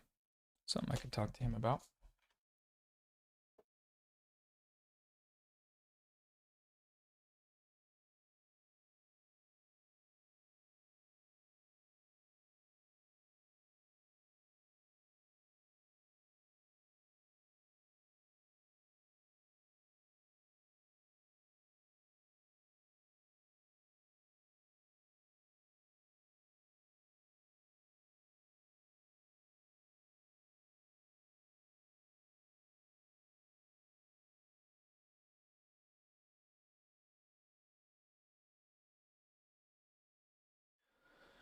Any Mike from PA viewers in the chat? Any questions that they would like to float to me to float to him?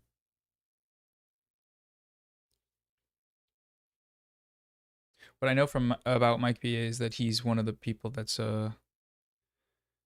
more involved with IRL politics than most streamers.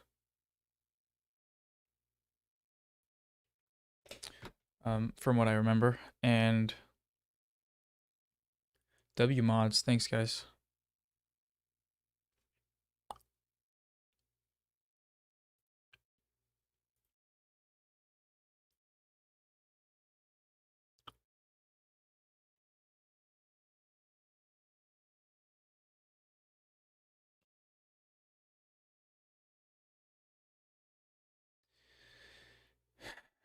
Ask Mike if he thinks there's a good chance to ditch Fetterman. What do you mean ditch Fetterman? I thought we ditched that guy a while ago when he became a genocide maniac. Any Bow of the Fifth Column questions? Oh yeah. That stuff's crazy. Why ask Mike from PA though?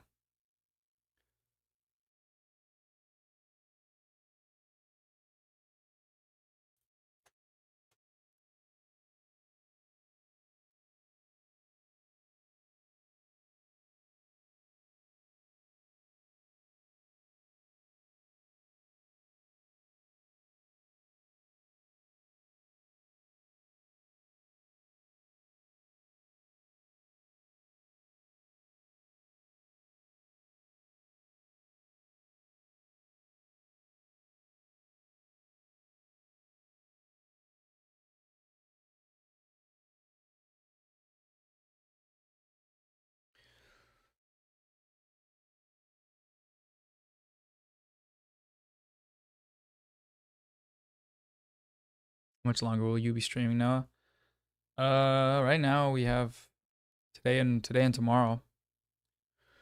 PA stands for Pennsylvania, I'm pretty sure. When Hassan calls him Michael from Pennsylvania, is that an official term, or is he doing a little bit trolling? Boo, Isaac. Hello, Isaac.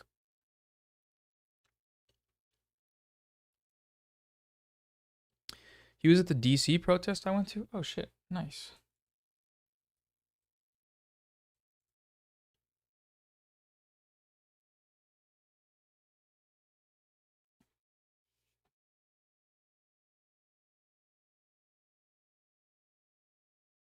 That's actually a great topic.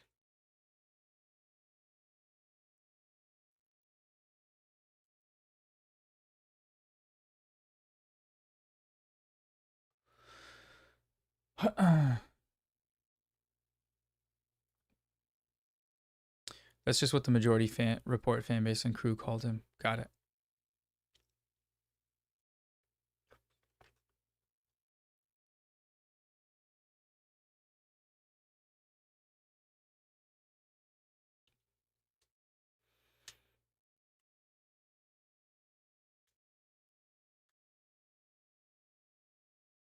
Yeah, I'm writing the questions down. I'm evolving and growing and learning as a streamer because there's quite a few times over the course of this week that it's just dead air because I'm like too tired to think of something and I don't have anything written down. Can I ask a genuine question? Why didn't Hassan just laser in on Ethan calling Israel a terror state and ask why are you spending so much time defending terror state? Was so odd. Yeah, I mean, I think I think that was his the way he presented it post debate was um you think it's a genocide and if you think it's a terrorist state, why are you doing all of these things that directly reinforce its power and deconstruct the resistance to it? It's like it's an incompatible position. Um, I've heard him say that a lot since after the debate, and I think he covered it in the debate somewhat. But I get that because it's not like he says that and hammers on it, and Ethan's gonna change his mind or say, "Oh, you're right, I'm wrong." Like that's just not how that person's brain works.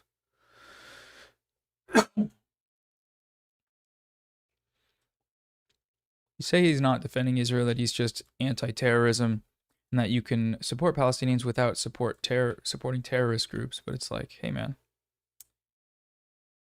who is doing anything against Israel in the world? Nobody, except the FTOs.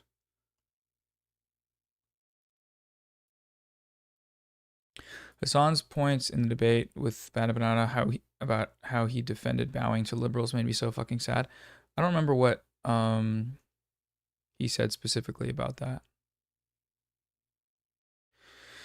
Ethan embarrassed himself, especially in front of normies who don't know him or barely do. Yeah, I mean, most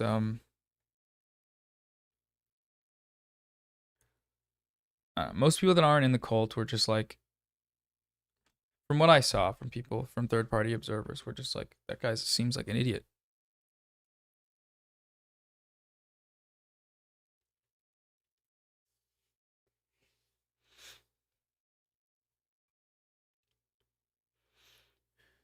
And to that point of like being like, well, there's a contradiction, like Israel is a terrorist state, but you're tacitly or explicitly endorsing Israel or defending it.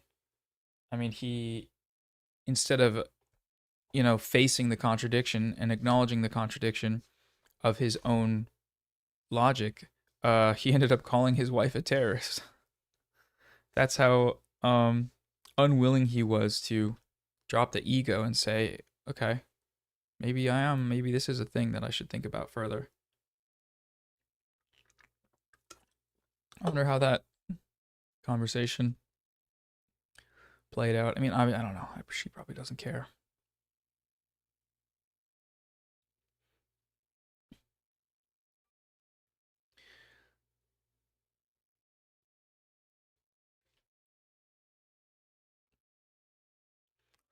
What happened with Oli Senvia? She had something come up. Um,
Stavros would be crazy. Tim Heidecker would be crazy. Chapo Trap House would be crazy. I'm sure I could get Chapo. What is Micros right? What is everybody? Oh, I think we're getting raided. God damn. Hello, viewers.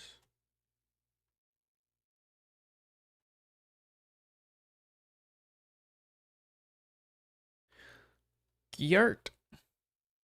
Chat, this is a raid. It's a raid. They call this on Twitch. It's a good raid though. What is a bad raid called? Dogpiling? This is the not that.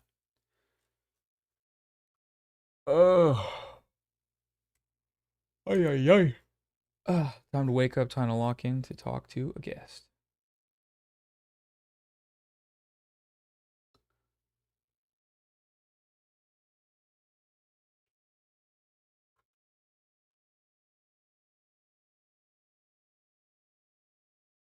I wonder if this will make it good. What is Mike was right? What does that mean? Brigading, that's what a bad raid is. Correct, correct. True, true, true.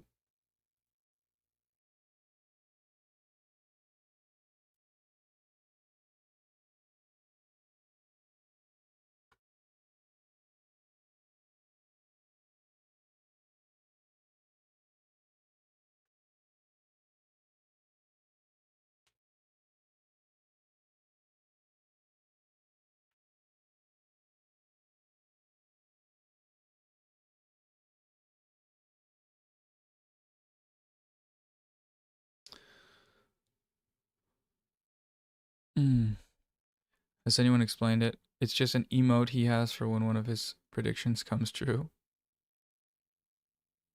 Oh, which prediction are we talking about here?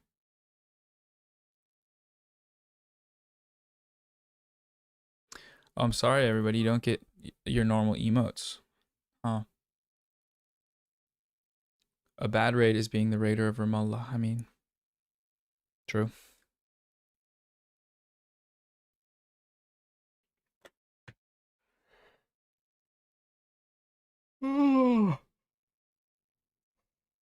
What question should I ask iDubbbz?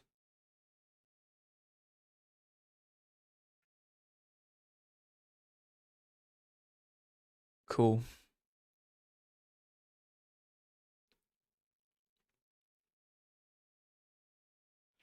The hair's yellow, but I still have this purple shampoo I need to put in it, or conditioner. Which I don't know how that works, that I just put that in and then it fixes the yellow, but Mike from PA has tattoos? Oh wait, iDubbbz. Ugh. Why did add me back on Discord? Someone comment on their stuff and say, help, please.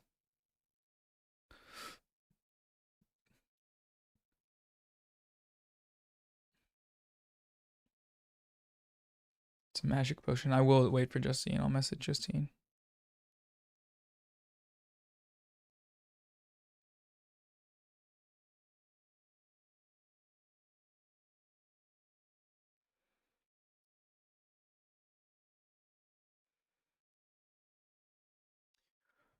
Hassan and Badabana was the clear highlight, but day 4 was genuinely such a good day. What was day 4 again?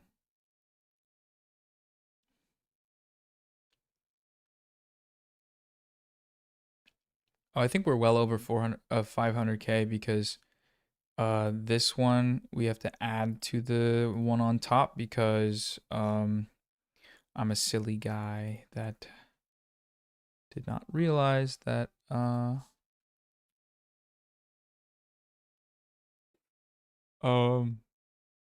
uh that it was just way easier to have the donation be on YouTube because they don't take a percentage from it.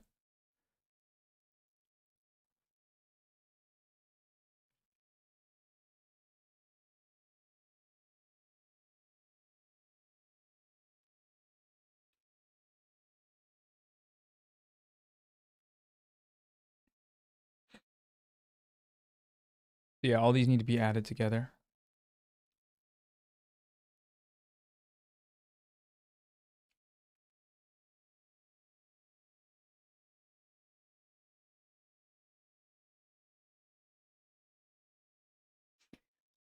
Okay. Oh. Ah.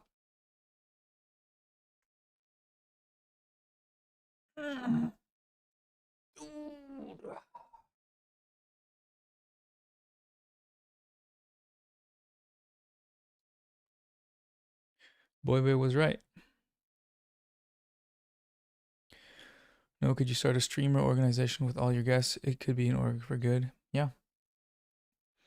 I think that there needs to be more coordination. I should ask all guests about that, but like,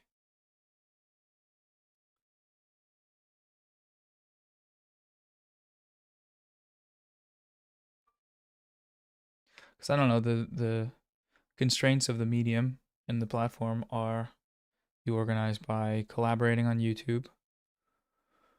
Streaming is a different thing. Like Twitch is a different thing because it's less. It seems like more social in terms of collaboration, going on each other's streams. Everyone who's new here, please donate. We need to get to 600,000, I guess.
Sorry, folks.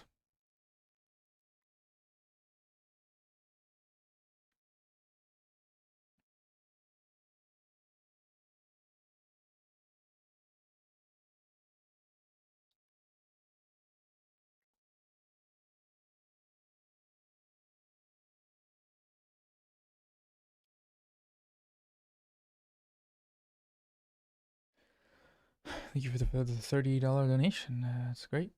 It's great. We have a time for iDubbbz. It's 4 p.m. PST.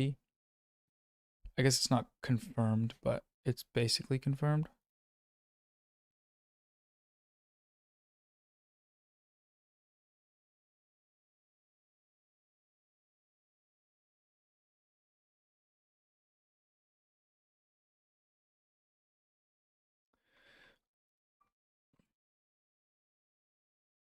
Mike is ready. I need to go to the bathroom and get some water.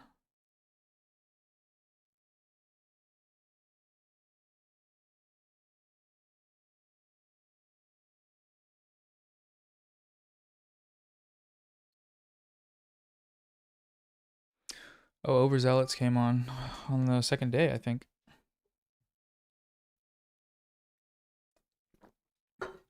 We had back-to-back guests who are people that have grown quite a bit of prominence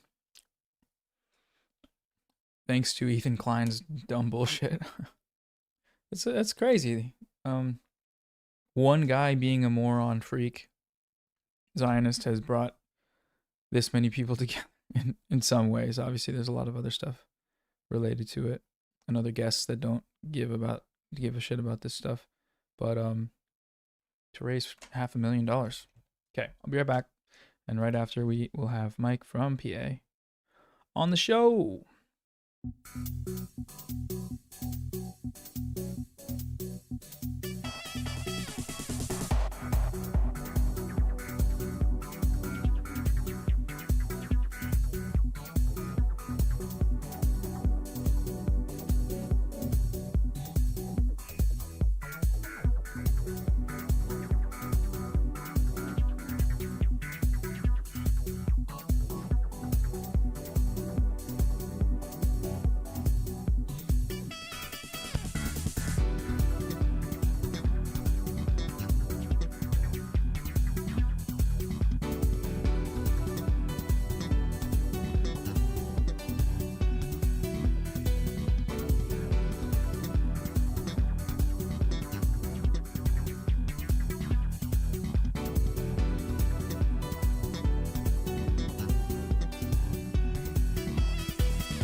What up, chat?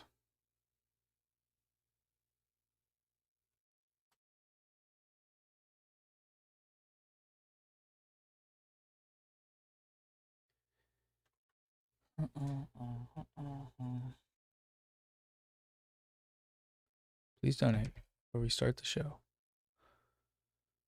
We can't get my stream to play desktop audio for whatever reason. So we're just gonna have to make this work, man.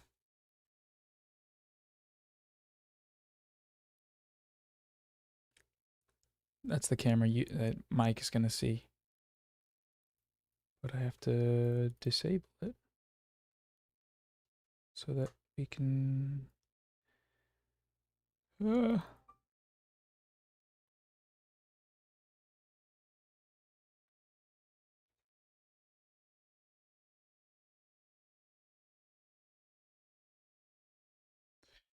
ba-da-ba, ba-da-ba. Doodaloo, doodaloo. Hello? Can you hear me? I can, loud and clear. Let me switch my camera real quick. Okay, am I coming through here? Am I coming through here? All right. Yeah, you sound great. Beautiful. What's up, man? How's Beautiful. You know, today was just, for some reason, I just have felt really good today. I don't know why. I've just been feeling really energized and positive. And you know, I watched a video on Austrian housing policy past couple days. So I've been feeling like, you know, I don't know why, just a little bit more uplifted and feeling like rejuvenated in fighting for the causes I believe in, you know? Because I think of doomerism as liberalism, like the last stage of your liberalism, because it gives you permission to kind of give up, and it makes you passive and apathetic. So every day I try to practice like anti-doomerism, and I don't want to permit it to creep in. And so I've been finding new ways to get involved. And I want to thank you for your stream as being another beacon of positivity and solidarity that all of us can learn from. Yeah, thanks for saying that. It's been I feel the same way, and I have found myself dipping into doomeristic trains of thought over the last couple years, and I'm super excited about this. I think people are taking note of like what happened, and hopefully we'll reproduce it in some way. And yeah, I guess like that was one thing I wanted to talk about with you, is like how not just doomerism, but how with our platforms, as I don't know if you call yourself a content or streamer, probably. I call myself an online organizer because I don't like the phrase content creator. I use it sometimes because everybody does, but I think of it as insulting to everybody who tries to make either news or journalism, commentary, or art. It kind of just turns it into this gruel, and you know, it gives into the logic. I'm not trying to be too pretentious here. I just, you know, I don't like the phrase content creator because it's just like, what the fuck is content? Yeah, it sucks, honestly. Yeah. So online organizer, though, I don't hear that too often from online political people. You have a specific focus in organizing then? Yeah, I mean, it's funny because I had some of the national DSA member, like a board, executive board on my stream a few times, and they're like, when I first when they onboard new members, they would be like, they would ask people how they got involved in DSA or PSL or whatever, and the answer would always be they'd be like, "Oh, Mike from PA." They thought it was a meme, like Kilroy or something, because they were such a large percentage of their new members kept saying Mike from PA and Hassan. So when they realized that was real, they started messaging me to come on my stream, and that's kind of what I like to do. I think of these spaces as they serve a dual function. We educate each other. Political education is really important, but and they're a space for us where we don't have to always engage in 101 conversations. We can have conversations that are a little bit more advanced, and then we try to connect these online spaces and make them relevant in our local areas and in national politics in general. And so that's kind of what I see my goal is, I come from politics. I had an ill-fated campaign in 2014. I was helping, I've helped leftists get elected at the state and local level over the years. And then I made this project, this stream as a lark in 2019. And then it became so successful that it became my full-time thing.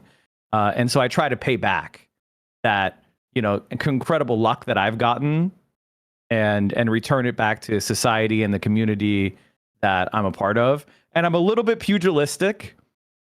A lot of people, who are not very left wing really love to hate on me. I fought with, Destiny and Vosh very, very early on. And so I had to kind of make it through that cesspit before everyone else was really fighting them. I was the first one. So there's been a lot of effort, I've been fighting that for a very, very long time. How did how was that experience? And how is it seeing how things have played out in the last, I guess, 3 years as time has gone on? Because obviously, I see the chat saying Mike was right, and that's one thing I would probably include in that experience.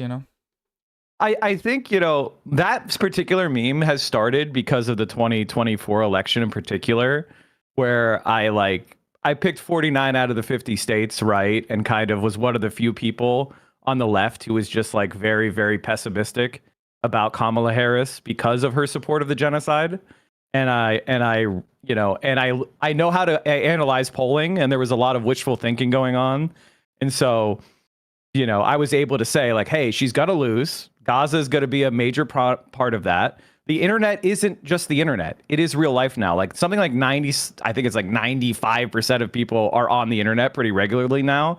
So when you see online sentiment surrounding young people with Gaza, that is real politics. And what we saw in places like Michigan was some precincts swung 110 points toward the Republicans because people were just so desperate for a change in Gaza. Now, I never fooled myself and thought Donald Trump would be any different. He's just as bad, if not worse, than Biden or Kamala. It was just part of a larger, milieu. And, your other question, which is the less important question, but still important, which is, how do you deal with people who are grifters or scumbags or, who attack us? And I want to thank them, honestly.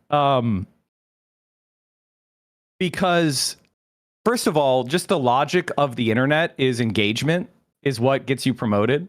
So the fact that I was fighting with them and on the right side of history, that's part of the Mike was right shit, right? I was right about all these other, individual people I fought with. And just, they promoted me. They kept me relevant. They boosted me in the algorithm. You're seeing it with Ethan Klein now. I have a member of my community made a thank you Ethan Klein song. And all these people who are really meritorious in their own right, but might not have found an audience, have been able to use this drama content slop and turn that into political education and organizing, and really boosted the pro-Palestinian movement in so many of these platforms, which is so vitally important, because we can't forget that there are millions of people that are suffering, and we have got to build a movement that stands against it. So, I think the haters actually are our biggest fans, and they've helped us tremendously. And, while at the same time destroying their own careers, which is always gratifying to see. Yeah. It's amazing how many creators have popped up onto my radar that are making amazing stuff. and just by starting out being like, oh, this guy's a Zionist and no one's talking about it really, and then these videos do well because I mean people have started to talk about it, and then it turns into this thing where I mean we did this fundraiser, I'm talking to you now, I've never spoken to you, but now I'm hearing you immediately try and bring the conversation, or I ask about, you know, Destiny and Voss, and you're like, that's less important. I'm like, it totally is, but I still I'm glad to talk to someone that recognizes that, and I'm glad there's more people that are recognizing that, because at times, you know, while using the slop, you can, I guess, get lost in the slop maybe, and Yeah. there are though principled people that have taken the opportunity to continue to keep things focused on politics and keep things focused on things that matter, and I think yeah, I guess like, how can we do that more, and what can we do with it? Well, I mean, it's I think one of the things that happens is, you know, there are these stan culture, there's this like mentality of team sports and things like that in these communities. But like at very, you know, one of my very first fights with Destiny was over whether white people should use the N-word, right? And like, to me, that entire conversation was ridiculous on its face. That's because hilarious. it was like, because it's like in regular society, if you're a white person and you're regularly using the N-word, even in private, if that gets out, you'll lose your job, you'll lose college scholarships, you will be ostracized. Like, you're actually promoting an insane position in society that will harm your own viewers as well as yourself. And he's immune because he's like, you know, some fucking racist, you know, slop tuber guy, you know, so he can make money, but all of his fans who buy into this shit are actually putting themselves at risk. And I think this is also true of the Gaza anti-Palestinian creator slop. If you go on TikTok, if you look at the polls, you know, you're seeing 80-90% of people under the age of 30 who support the Palestinian movement. These slop tubers are isolating themselves. They are incredibly unpopular. Their positions are incredibly unpopular. They are so lost in their own sauce.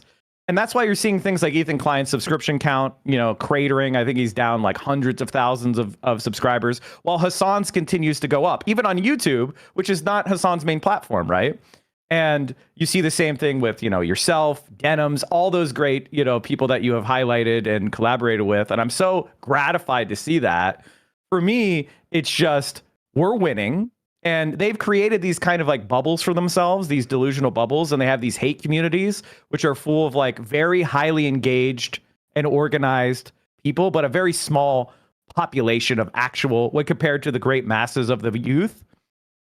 And so use the slop to continue to boost ourselves. And then, you know, I just recently saw a video which is like, Ethan Klein is wrong on something, and then it was all about, I think it was like a GDF video, and it was like all about, you know, why Israel is committing genocide, and why Israel, you know, the settler colonial state is, you know, inherently premised on dispossession, and you get people in the door through that slop tube hook, and you are able to they leave the video as much more educated people who are passionate about fighting for what's right.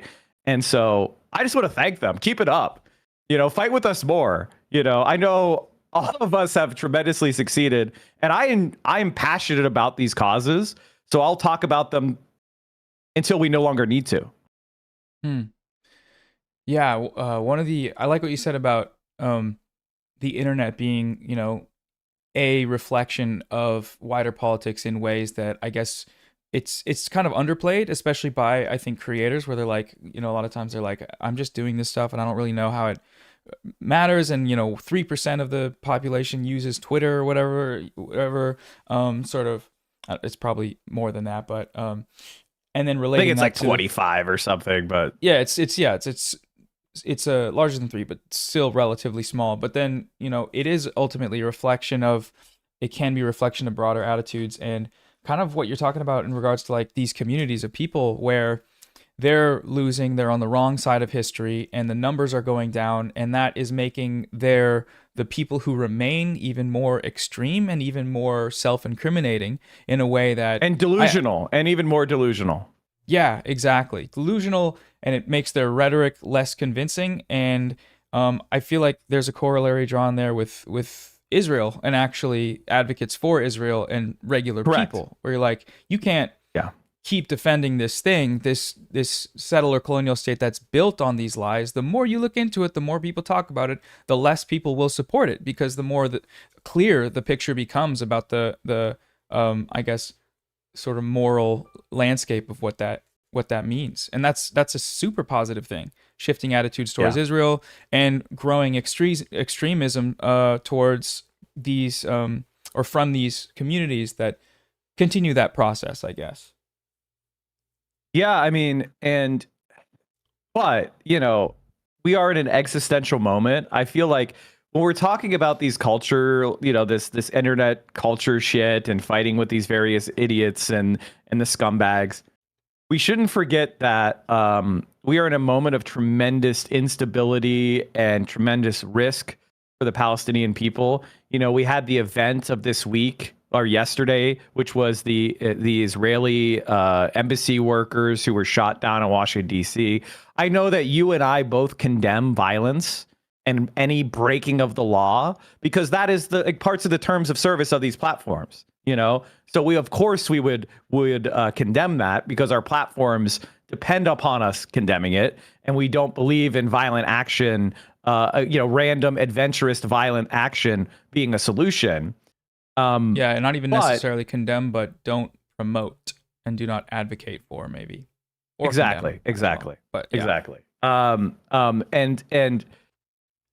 But that kind of stuff is expected, right? Because people have protested, people have organized, people have advanced international law. They've gone to the ICC, they've gone to the ICJ. And as the ICJ rules in favor of the Palestinians, as the ICC indicts Benjamin Netanyahu for war crimes, what is our liberal response? The liberal response has been to invite him in to speak, to give more aid to Israel, and to attack and sanction the ICJ prosecutor and go after the international law, go after the United Nations.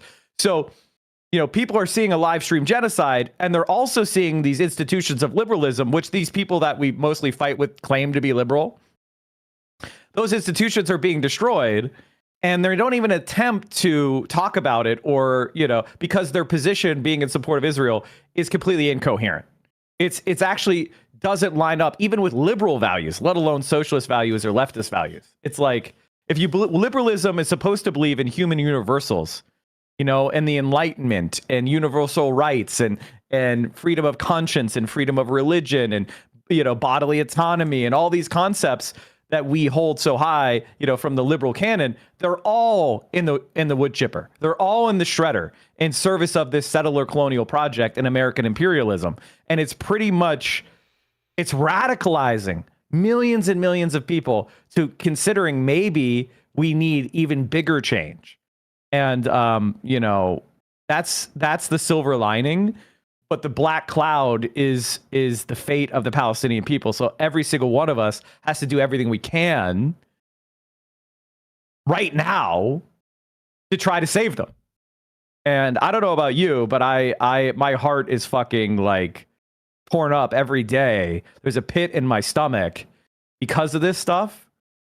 And realizing that, like, a lot of the techniques of protest and things that we've tried in the past that have had success are being ignored. And our politicians like Chuck Schumer just had a disgusting rant the other day on the New York Times calling the United Nations anti-Semitic. Like, what space are you leaving people of conscience? And that is the crisis. Wow, straight out of Netanyahu's mouth, but also straight out of any Zionist's mouth at this point. Oh yeah. But yeah, I was told that you were actually in DC at a protest that I went to recently as well. When was that? Oh no, I March? wasn't in DC. I wasn't in DC. I didn't make it to You were DC, unfortunately. Yeah. Around that time, or? But yeah. I've tried to keep myself. I always try to keep myself in touch with protest movements and the left edge of electoral politics, just so I can, because, okay, I may have things figured out in my own mind. I may be the most perfect socialist ever, But if I'm not where the people are, if I'm not where the masses are, if I'm not at least talking about and thinking about the stuff they're thinking about, and that includes electoral politics, that I feel like I'm just making a subculture. I'm just, it's kind of masturbatory. So I always try to do that. Yeah, with electoral politics, when you do engage with it, how do you deal with the cynicism of the lack of, I guess, change in that space? And do you see any hope for working within it? And how can that be done? Here, let me read you something real quick. Oh, Luigi. calm down. That's awesome. All right. Sorry about that. That was my iPhone listening for the NSA. Hold on. You're good. Let me read something for you. A letter I just got. It's from a representative. His name is Ryan Clancy. He's a representative in Wisconsin. And he was being attacked by like the right wing. He's probably one of the most left wing politicians in America. He said, "Hey, Mike, I just wanted to thank you so much for including me again on your show. It came at just the right time, as I was under assault from my anti-Palestinian opponent. You provided a huge boost in spirits. It's hard to adequately convey how bolstered I felt by watching the donation map blow up like a Fallout map. But with enough cash to push back on this hilariously bad attack mailer attached with a mailing to our whole universe. August 13th will be close. If we pull this off, it's because of you and the hundreds of folks you encouraged to donate to me. If we don't, fuck them. Either way, thank you so much. In solidarity, Rep. Ryan Clancy, filthy socialist, Milwaukee, Wisconsin." Now, we won. And that is, to me, what electoral politics is about, is finding those champions that can advance our message and push the frontier and set us up for the thermostatic moment where enough people, and we have the right person and the right situation, the right environment, and things can line up, and then all sorts of things can change. I know the New Deal is something people kind of throw out there, but in the New Deal, they passed 19 major pieces of legislation in the first 100 days. They hired 6 million people for things like, the Civilian Conservation Corps. They hired artists. They hired folklorists. They hired musicians. They hired, they were building public works all over the country. There was massive change. They got rid of malaria and yellow fever in this country. They built the Tennessee Valley Authority, which brought electric power to 9 southern states and have it be owned by the government. They did so much so fast. That's what we need to set up for, So that's why I engage with electoral politics. I also recognize that right now, like, the Democratic Party is trash. The Democratic Party hates people like me. They hate people like Ryan. They hate these people. And that's why I get so many attacks. And most of the attacks I get are like hilariously bad faith, lies, personal attacks, attempts to make me into some sort of caricature or lolcow. They're the same shit they always try to do to like Hassan or you or whatever. It's because they don't want to engage substantively with what I actually say and do and what you actually say and do. And so it's very important that we, if we're online left-wing content creators, I've always been arguing for, solidarity, having each other's backs. As long as, we gatekeep a little bit and it's anti-imperialism, pro-expansion of the social safety net, and anti-Zionist. As long as you hit those three, you could be to my right, but I'll have solidarity for you, and you have solidarity for me. Let's not punch left. Let's not do anti-communism. Let us come together and push for a better world. And I could literally see it happening. Like that kind of stuff, that letter I read to you is one of those things that keeps me going. And the other thing is, sorry if I was rambling there, spite. Keep going. It's our spite. The better we do, the more our enemies mauled. And like they literally are mauling. Like They look at our viewership, they look at our follower count, they look at our subscribers, they look at everything. And every single time somebody donates to your fundraiser, every single time they subscribe to one of these channels, every single time they show up some protest or show up to a stream even when they can't, our enemies are fucking mauling. And that really motivates me. It's fucking great to see them mad. Yeah, that's awesome. Sorry if that's petty, but I have a little bit of petty in me. No, I mean, that doesn't hurt. That helps. Like, it can help. It's a good motivation sometimes. It's a good corollary motivation. What are your, I guess, when you're looking at the landscape of electoral politics, where do you see, in terms of advocacy or maybe specific candidates, where do you see, I guess, places for people that they should be following and working towards boosting campaigns or whatever else, and joining in, even like running for places within electoral politics, talking to potential viewers that have interest in that realm, or at least just advocating and going out and helping. Like, are there any candidates in specific that you right now are giving you hope, aside from obviously the person you just brought up? I really do like Zoran in NYC right now. I've been supporting him, funnily enough, since 2019. He caught on my radar because he made a video on housing for the Gravel Institute. I don't know if you ever saw it. Oh yeah, I remember that one. Yeah.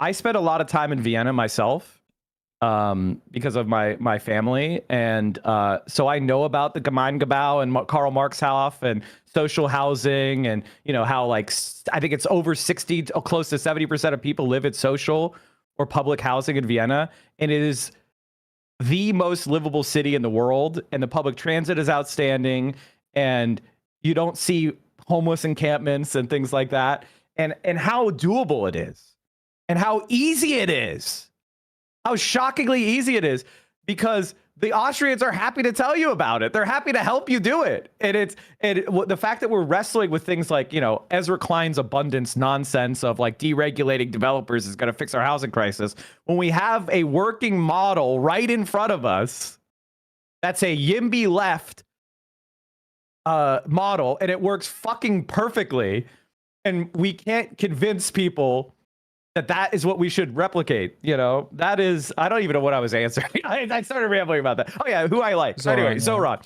The other thing I would say about people with politicians is understand the difference between a sympathizer and an opportunist.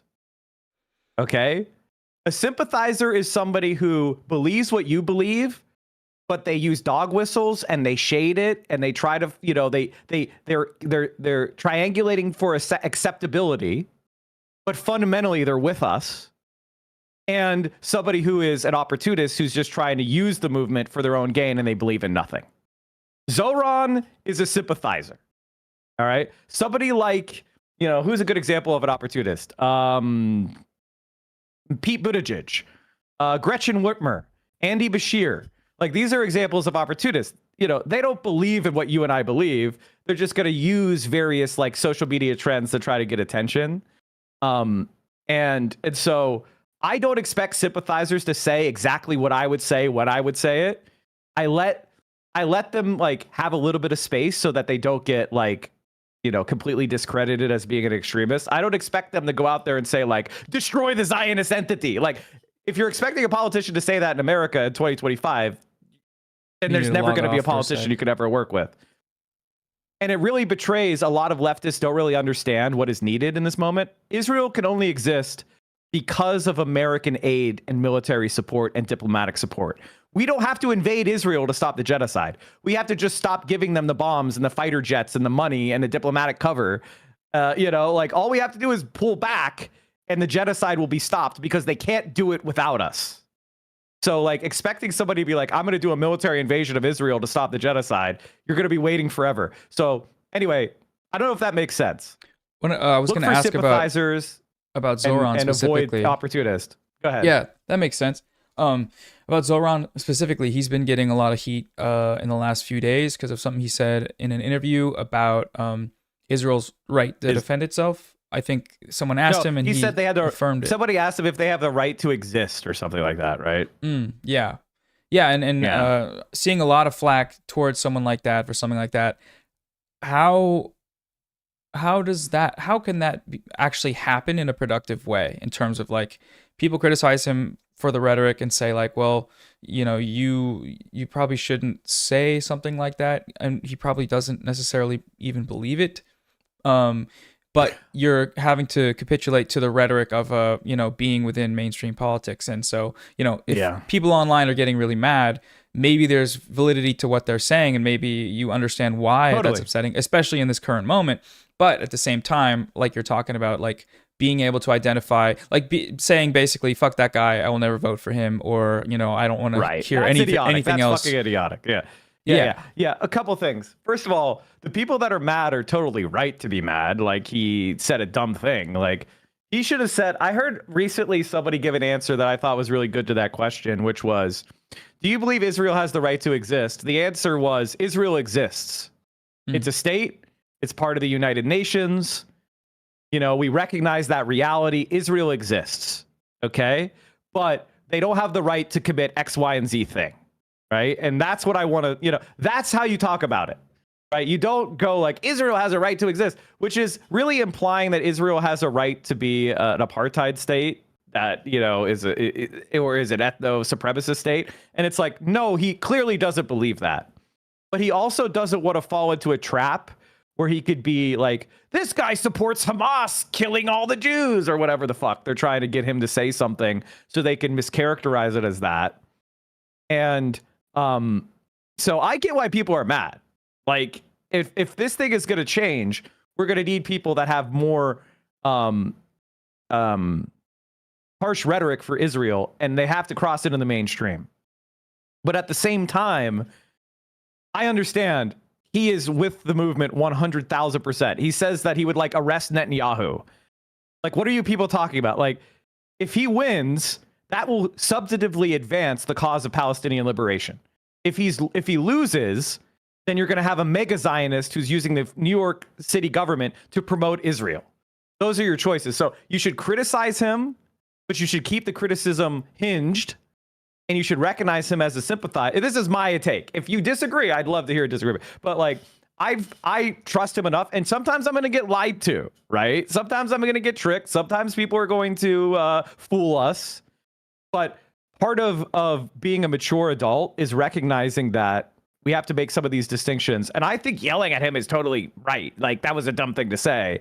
But offering a substantive alternative while also not allowing yourself to be tricked into allowing fucking Andrew Cuomo to go in there. Right? Like, let's be, there's always a balance that's done. What I wonder he opposes the genocide. Mm-hmm. What I wonder is he opposes the genocide openly. He opposes it. I think the criticism, like you're saying, you agree with, is about even ceding to that talking point or answering the rhetoric. I'm wondering how it's possible to mitigate that disagreement between the people that are, staunch anti-Zionists that also believe you need to answer that question differently, as you do. It sounds like mitigating the disagreement they have with someone like Zoran, like in terms of allowing him to say, oh, I shouldn't have done that, or this is actually what I believe, or oh, this is why I answered it this way. I don't know how well of a channel there is from the way we're talking about it online to him actually being able to incorporate this true anti-Zionist position into actual politics. Yeah. I think there's an answer to that. And the answer is democratic centralism, in the sense that we form these organizations. They are democratic in nature and left wing. They come up with a group line. They come up with things that we all agree are 100% requirements to support a thing or a person or a candidate or whatever.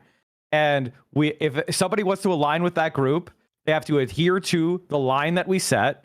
And then we have our internal disagreements and our dissents within the group. And then we have a public position, and we enforce it on the people that are part of our organization. I don't think anybody could ever like run for anything and never fuck up in any way and never say anything stupid or never do anything bad that I disagree with. I think that's an impossibility. However, this specific point, like, I just want to let everybody know, like, you know, I voted for PSL in 2024. I advocated against Kamala Harris. If there was any amount of Zionism in Zoran, I would not support him. You know, I think this was a stupid answer that he gave because he's trying to avoid those accusations of anti-Semitism, which have tripped up people in the past, right? And gotten them defeated because people bought into this like narrative. And it's a very difficult line to walk because there's where we are, the most hyper informed and educated people, and then there's where the masses are.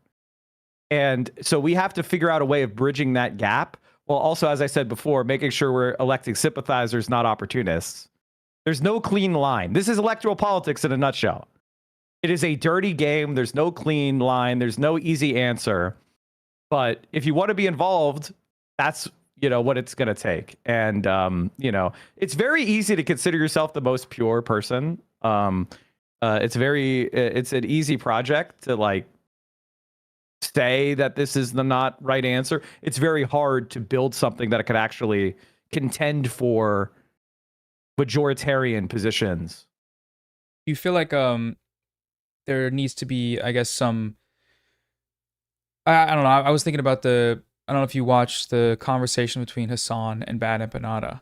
But I think of those two as maybe a good example of this dynamic you're talking about, where there's being highly informed and highly educated and highly principled about something, potentially to the point where it's counterproductive in a conversation with the American public, versus someone who is trying to have more broad mass appeal and trying to speak in these contexts that require a certain couth, or I don't know what the word would be, that also is going to get the allegation of liberal Zionism and capitulation. I don't know if that really accurately describes the dynamic between them, but it sounds like you're kind of giving the same dynamic of like, okay, you have to work within this framework and you can't be too online about it, but also how does that more principled critique, if you could call it that, figure into, I guess, pushing candidates left without getting them thrown in jail or whatever. Right. I mean, like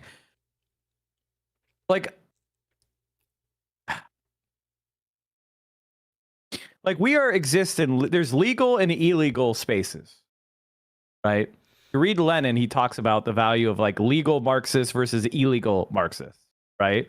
So when you talk about it, when you're in, like, say, for example, a mainstream platform, there's certain things you just cannot say, because if you do, your platform gets deleted. So does that mean that no principled Marxists should exist in these spaces?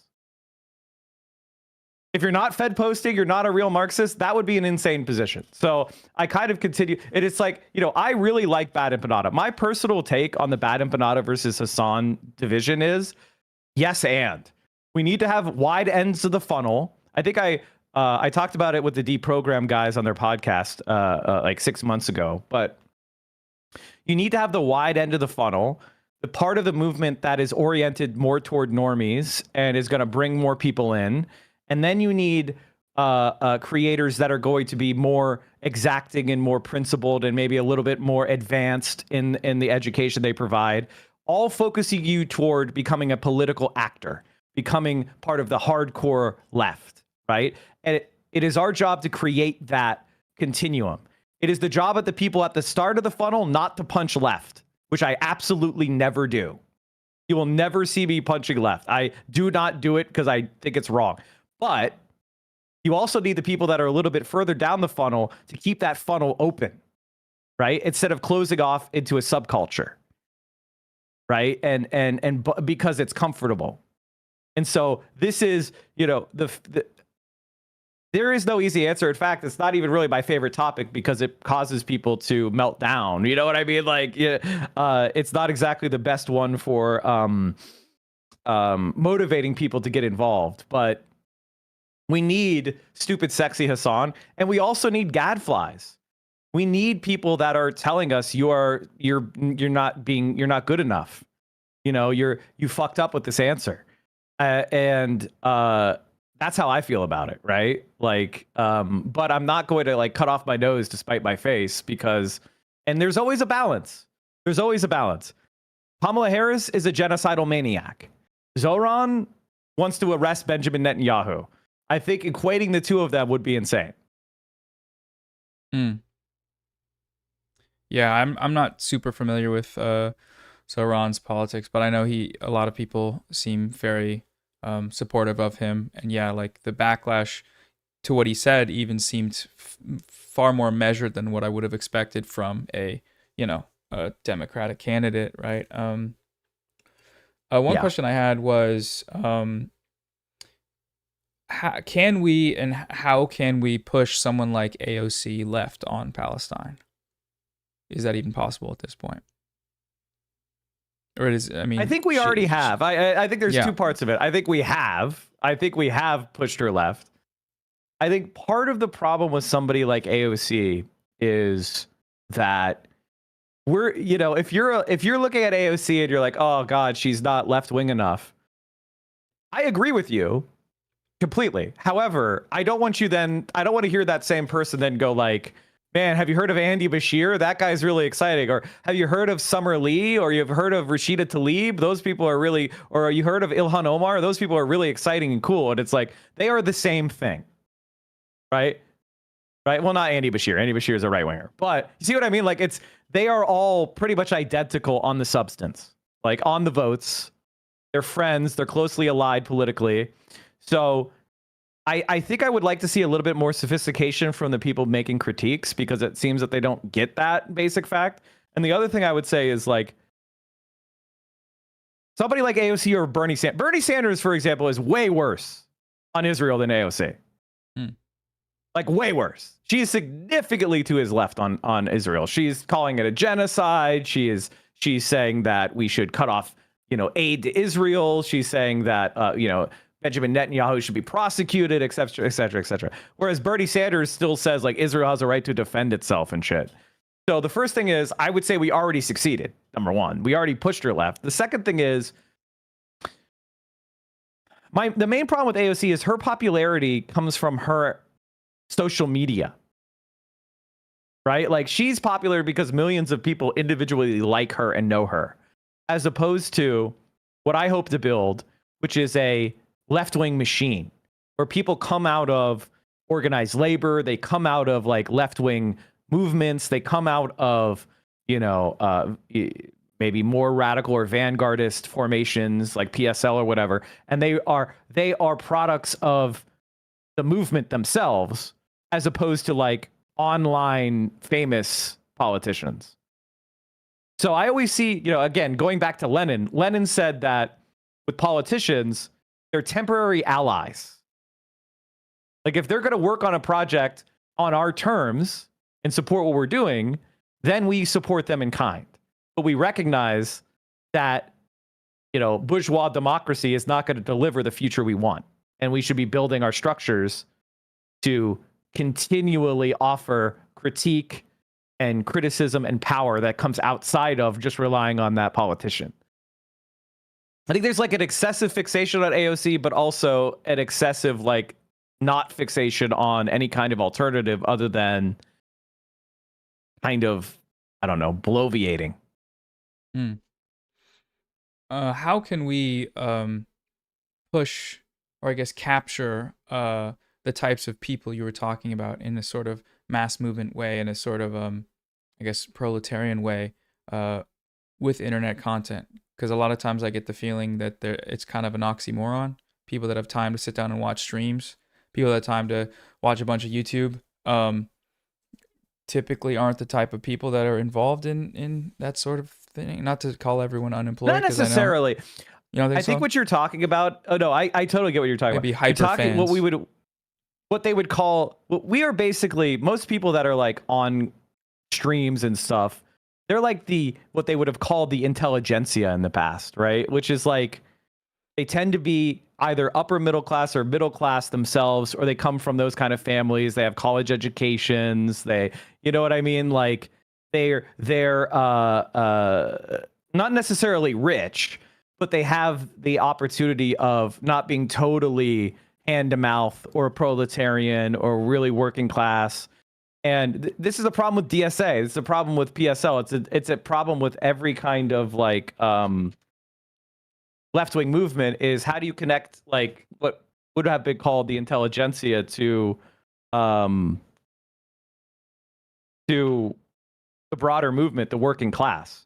And I think that's the crisis. If I had an easy answer for that, you know, we wouldn't be in this mess. Easy answer, yeah, we would have figured it out a long time ago, right? Yeah. Yeah. Like for me, I am a believer in the trade union movement. I've experienced organizing with trade unionists and seeing people from all sorts of backgrounds, all races, all genders, maybe even political orientations start to align together in solidarity. Like it's almost euphoric when you are in a trade unionist space when they have a strike vote or they win a major concession. And I feel like that is something that we should dedicate ourselves is building, socialist trade unions, not like business unions, not Democrat Party unions, but rather like socialist trade unions. And this is kind of a frontier that's being built today, and the American, laws make it very hard to form unions. So that's part of a frontier. And I think you've probably all heard this answer before. I don't think I'm breaking new ground here, but yeah. Shoot, I had a question. Let me read it down.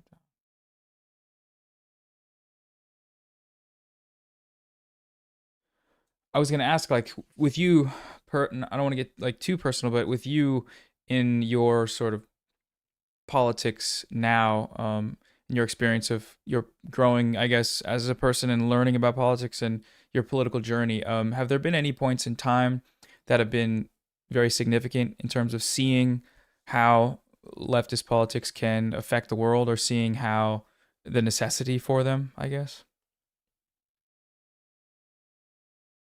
Yeah. I mean, when I talk about, even in my own life, I'm a little bit older, so when my younger sister came out to me in 2003, it was before Lawrence v. Texas. So in America, having gay sex or gay relationships was formally illegal in parts of America until 2003. There was a famous Supreme Court case called Lawrence v. Texas, where two men were being prosecuted for having sex. The cops broke into their house, found them having sex, and arrested them, consensual, and prosecuted them for it. And so when my sister came out to me in 2003, and I kind of was shaken out of the complacency of just normal, dude, America in 2003 into a movement that was actively being suppressed. George W. Bush ran in 2004 on banning gay marriage constitutional amendment. And so I've seen the way that queer acceptance has absolutely grown from what was an actively suppressed movement with the power of the state to something that I would say something like 70% of most Americans absolutely think being gay is completely normal, and gay marriage is legal nationwide, and seeing that kind of like success. And it started with radicals. It started with a riot. It started with throwing bricks at cops. It started out, black trans women throwing bricks at cops. That's what started the movement that led to liberation. So it didn't start because people played patty cake with politicians. It started because there was a radical street movement that was fighting the cops toe to toe. That's just a historical fact. And so, I feel like that, seeing that in my own life, seeing the progression in that space is a great anecdote to doomerism and, building something that can prevail culturally, politically, whatever, into a point where acceptance is like taken for granted by most people. Now we have new frontiers, whether it's like our right for gender liberation, whether we're fighting for Palestinians, whether we're fighting for, equality of all sorts. That is, we should take those lessons, and we should learn them well and be comfortable with the part of the movement that is pugilistic, that is fighting back, that is beaten, that is yelling at the libs and forcing them in, through violent direct action sometimes to, I think most people, there's like a museum at Stonewall now, which is absolutely insane, right? When that happened, the libs were prosecuting those people. Now they're building museums to it. And that's true of the civil rights movement, of all sorts of stuff. I'm just talking about the movement that I lived through, where I was 18 when it started, when I became thrust into it and seeing the success we have today. How does that connect, or what's the difference between that process of, I guess, radical action, radical internal change, and something like Palestine? I guess I ask because I've had questions about, what are we doing and is it affecting anything? And is protesting, for example, what does it functionally do? Especially when it's been, almost 2 years now and so many people have protested and there's just been no real material change in our government's actions. And let me ask you a question, if you don't mind. Yeah. What do you think protesting is for? That's what does a it good question. Mass mobilization of people, I guess, can be a show of solidarity and a show of force in numbers in terms of how many people are passionate enough about an issue to actually go outside.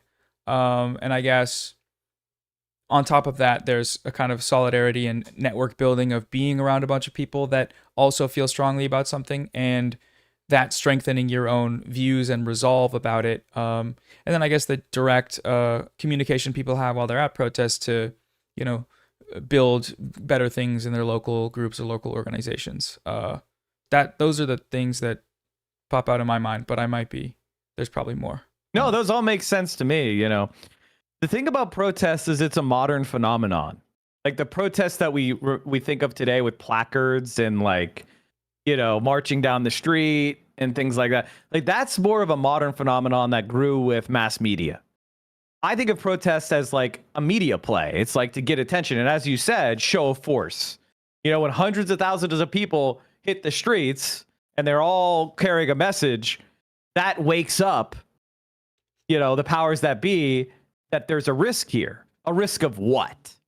Right? And I think that the problem with protest movements is we all got that kind of liberal conception of the civil rights movement where it was like people protested, they did the March on Washington, and then they passed legislation and everything was great. And that's not how it worked, right? That's not true. The reality is that the civil rights movement had radical violent elements. It had trade unionists. It had all sorts of people, anarchists, communists, socialists, trade unionists. There were riots, a lot of them. And there was a threat to the social order. Prior to protests existing, people just did revolts. They would grab the local magistrates or tax collectors or whatever off the street, and they would arrest them. And the areas would go into civil rebellion against the state, and they would have demands, and they would be willing to fight for them, right?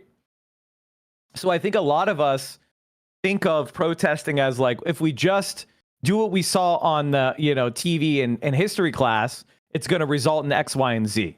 And the truth is that what we're learning is that our government and our liberal leaders do not give a shit if 70% of people believe that what's going on in Gaza is unacceptable. It doesn't matter if every single fucking university has a massive protest. They're going to send the state to repress it. And so what you're really asking me is what do you do when you live in a society that's not free, What do you do when you live in a society that doesn't listen to its people and doesn't care about the democratic will and is willing to use the state to suppress people of a certain viewpoint in order to do evil shit? And, you know, I don't know that I have an answer for you right that yet. You know, maybe it's not the venue for an answer, but, you know, my take is unbowed, unafraid. We're going to go directly at these people. We're going to show solidarity. I think that you should absolutely call on more and more people to make their voice be heard on this issue. When a genocide is going on, I don't think people have the right to be silent. Maybe I'm an asshole, but I don't think that you could be Brian Tyler Cohen or who's another person who's a coward, David Pakman. You know, you're talking about politics every fucking day and you're going to ignore a genocide? No. Promote it. No. Ackman's, bad on that issue. Yeah. And like, I don't think you should ignore that. I don't think you should collaborate with people that don't talk about fucking genocide. I think you shouldn't allow people to get away with being quiet about it, let alone supporting Israel. Now, maybe that's me being an asshole. I'm kind of pugilistic, but no, we need to stand up and be counted, and we need to make supporting this Israeli genocide unacceptable socially, politically, economically. If you have privilege, you better be fucking using it. That's my general take. I don't know if that made sense, but no, it makes perfect sense. I like that last thing you said there about making this just unacceptable, making this untenable, making this socially, I guess, escalating the rhetoric and the action to the point where you can't do this without it being a serious threat in material or social or economic ways in terms of, I guess, boycotting, but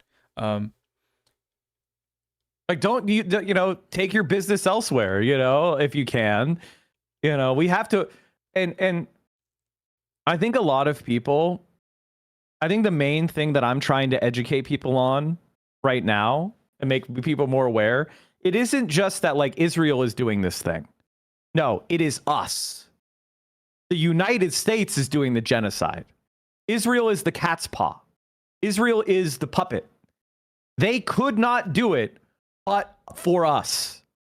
We provide them military assistance directly with targeting.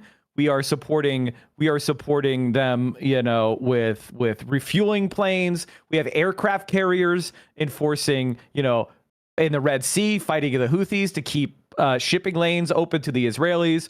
We are shooting down missiles. We are helping them target, members of resistance groups. We're sending THAAD system, which is the Theater High Altitude Air Defense System, which costs $1 billion each, which is this super advanced anti-missile system.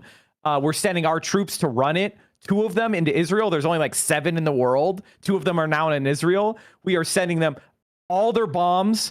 We pay for all of their jet aircraft.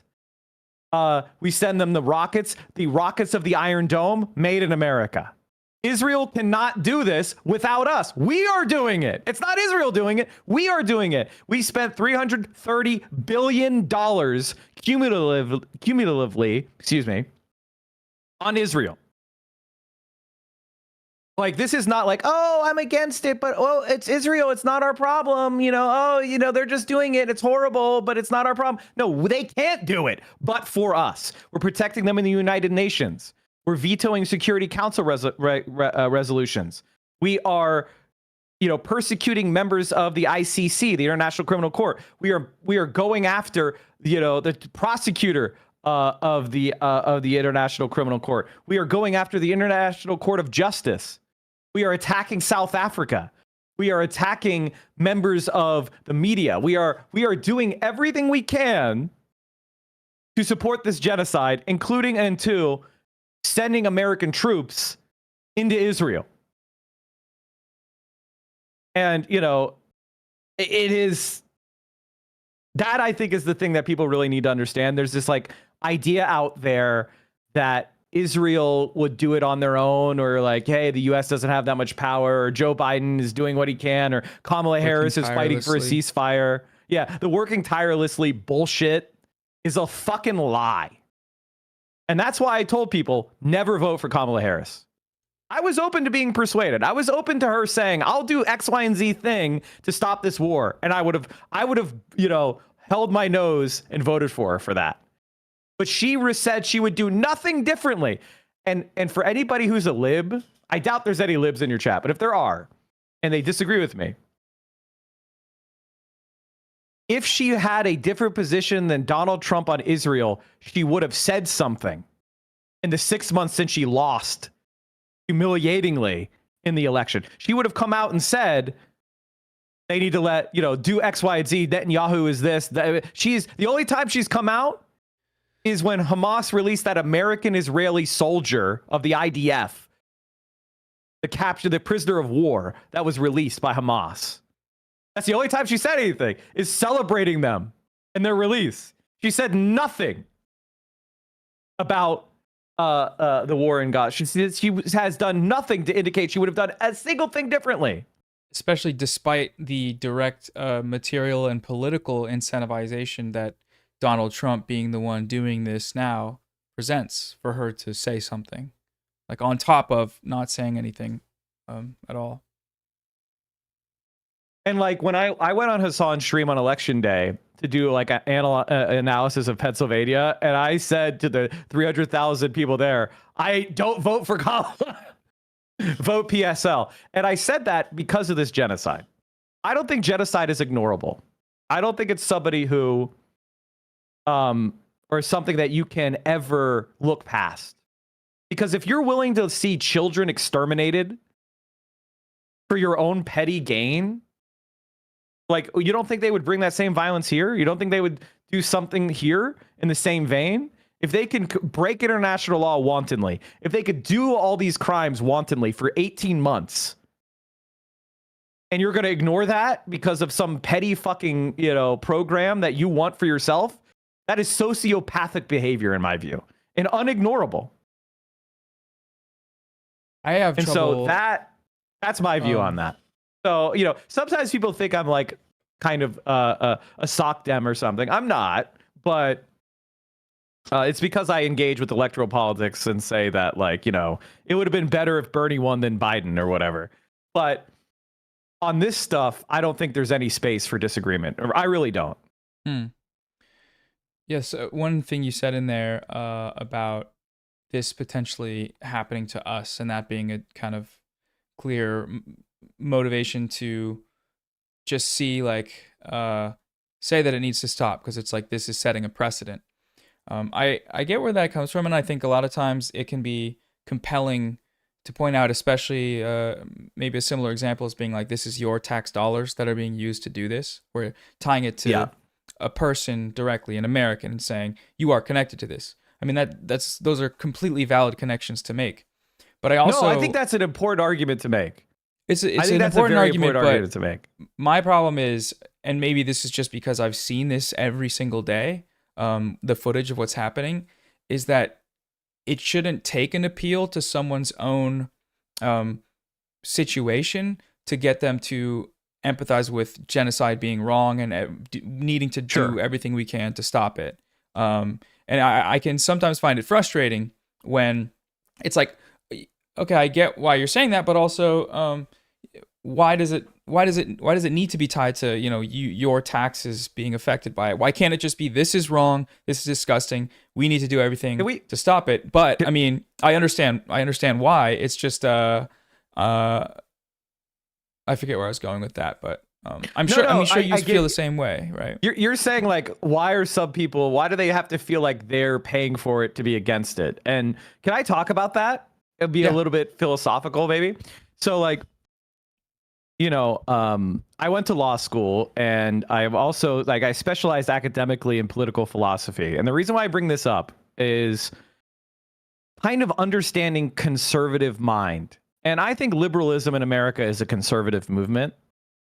So in the conservative mind, it's been put a lot of different ways, But the way that you'll see it put the most is that we, quote, live in a fallen world, right? Which is the idea that sin brought into evil into this world. Like we lived in the Garden of Eden, and then we sinned against God by, eating the forbidden fruit, and we live in a fallen world, and there's going to be bad things that happen that we can't stop bad things from happening, right? Because of that original sin. So this is fundamentally at the heart of what you're talking about, which is like most libs just think there's only so much good to go around. You know what I mean? Like, this is a fallen world, and so our job is to make sure the righteous get as much of the good as possible, and the fallen, they suffer, right? And when bad things are happening to people, they probably kind of deserve it a little bit. Just world fallacy. This is kind of the heart of that liberal conservative apathy that you're decrying, which is like, they fundamentally, they don't really and truly in their mind realize that these are innocents being killed. They really, really, really can't comprehend that, because that would mean that evil shit is happening to good people. And because of their just world bullshit, just because of their fallen world hypothesis, that would mean that injustice is being done. And they just can't handle that. They're emotionally immature. So the reason why I bring, it back to Americans are doing it, our tax dollars are doing it, is because it doesn't give you room to be apathetic. It doesn't allow you to sit in that kind of conservative focus, orientation during the world. I'm sure many of you know exactly what I'm talking about. I bet you've talked to people who say shit like this, right? Like, who believe in just world fallacy, who believe in fallen world theocracy, or theology rather. And like, so you have to break people out of this and show how we are committing the sin. We are doing it. It's not just like, well, there's bad things that happen to the world, and I need to care for my family and my nation, and I'm not involved, and like, I can't fix all the problems in the world. And, I need to focus on the people I care about and my community. And it's like, the money from your community is being taken to Israel to kill children. You are responsible for that. And so that's why I do it, just because like I know where liberals are mentally, and we need as many people as possible to abandon those ways of thinking to something that's a little bit more material, based on reality. We could show that we can fix these problems, we can do good, and how we're all connected. I don't know if this makes sense. I'm kind of rambling a little bit, but No, it makes perfect sense. Yeah. That's just a question I've been struggling with, is how can we maintain a basic moral anti-genocide position on its own sake, while also recognizing the political constraints of being in America and people not giving a fuck unless you give them a reason to, or a material reason to. And what I struggle with still is if someone is convinced and compelled by the notion that this is wrong because we are connected to it, which is understandable. It's more, I guess, convincing than just this is wrong in a moral sense, so you should care about it. Right. I don't know how meaningful that distinction is, or meaningful that change is, when it is based on the foundation of, it's my tax dollars, I don't want it to go there, in the same way that I don't want tax dollars to go to, there's right-wing conservatives that are pro-Israel because they are, what is it called? Isolationist, right? Where they're like, I don't want money going there. I don't want money going to the public schools either. I want my money. Oh yeah, sorry. What did I say? You said there are right-wing conservatives who are pro-Israel. Oh yeah. No, yeah. Pro-Palestine, right? Nominally, like they advocate against Israel because of the financial ties, and that's where I have trouble being like, there's a certain nihilism about the possibility of Americans ever really meaningfully changing when it comes to their relative levels of comfort, and appealing to slightly. How do you make Americans not Amerifats? Yeah, is basically what you're asking. You're like, how do we make Is it Americans even not possible? Amerifats? Yeah, Or do is it we even possible? Look elsewhere in the world? Yeah, I mean, I talk about this a lot because this is a place where I have disagreements with people. Which America right now practices what's known as the Truman Doctrine. I'm sure you guys all know this. I'm not trying to be too didactic here, but so forgive me. But America practiced the Truman Doctrine. The Truman Doctrine basically says that the United States of America reserves the right to interfere in the internal politics of any country in the world who has politics we do not like. That is the Truman Doctrine. That is our military position. That is our position as global hegemon. We will interfere by any means necessary in any country that has the politics we do not like. I think the number one thing you can do as an Amerifat, as a person in the Imperial Core, is to get America the fuck back. Now, I want America to be a gloriously positive force in the world, but I kind of doubt we ever could be. I think the number one thing we need to do is prevent the United States from stepping on every outgrowth of socialism and leftism and even anarchism, maybe, that grows around the world. Like, we are there interfering, sanctioning, and FDR, the foreign policy that existed before Truman, enacted by FDR, was called the good neighbor policy. The good neighbor policy was, we don't interfere. We build high, a good neighbor builds a high fence. We engage in mutually beneficial agreements. We don't interfere with your internal politics. We help when needed and asked, but we stay back. That's if we were to get America from the interventionist warmonger hyperpower we are to just respecting other countries' sovereignty and peace, a lot of the shit that's going wrong in the world would fix itself. A lot of socialist movements, whether it's in Latin America, whether it's in Africa, whether it's in Asia, they would bloom because the United States is the single biggest power interfering. Every single U.S. embassy is a CIA safe house. Every single, American base is an invasion in waiting. And so it's our job as the members of the Imperial Core, the people who benefit from this system, to pull back on the chain, to get America back within its own shores. And if we did, I think it would be pretty remarkable, the progress that would be made all over the world. And so, that's why I think having some shitty SOCDEM president would be a hell of a lot better. I don't think they would do shitty imperialist shit that I would hate, but it would be a lot less than Donald Trump and Israel threatening a war with fucking Iran right now as we speak. You know what I mean? We are on the edge of disaster with their confrontations with China, with their confrontations with Iran.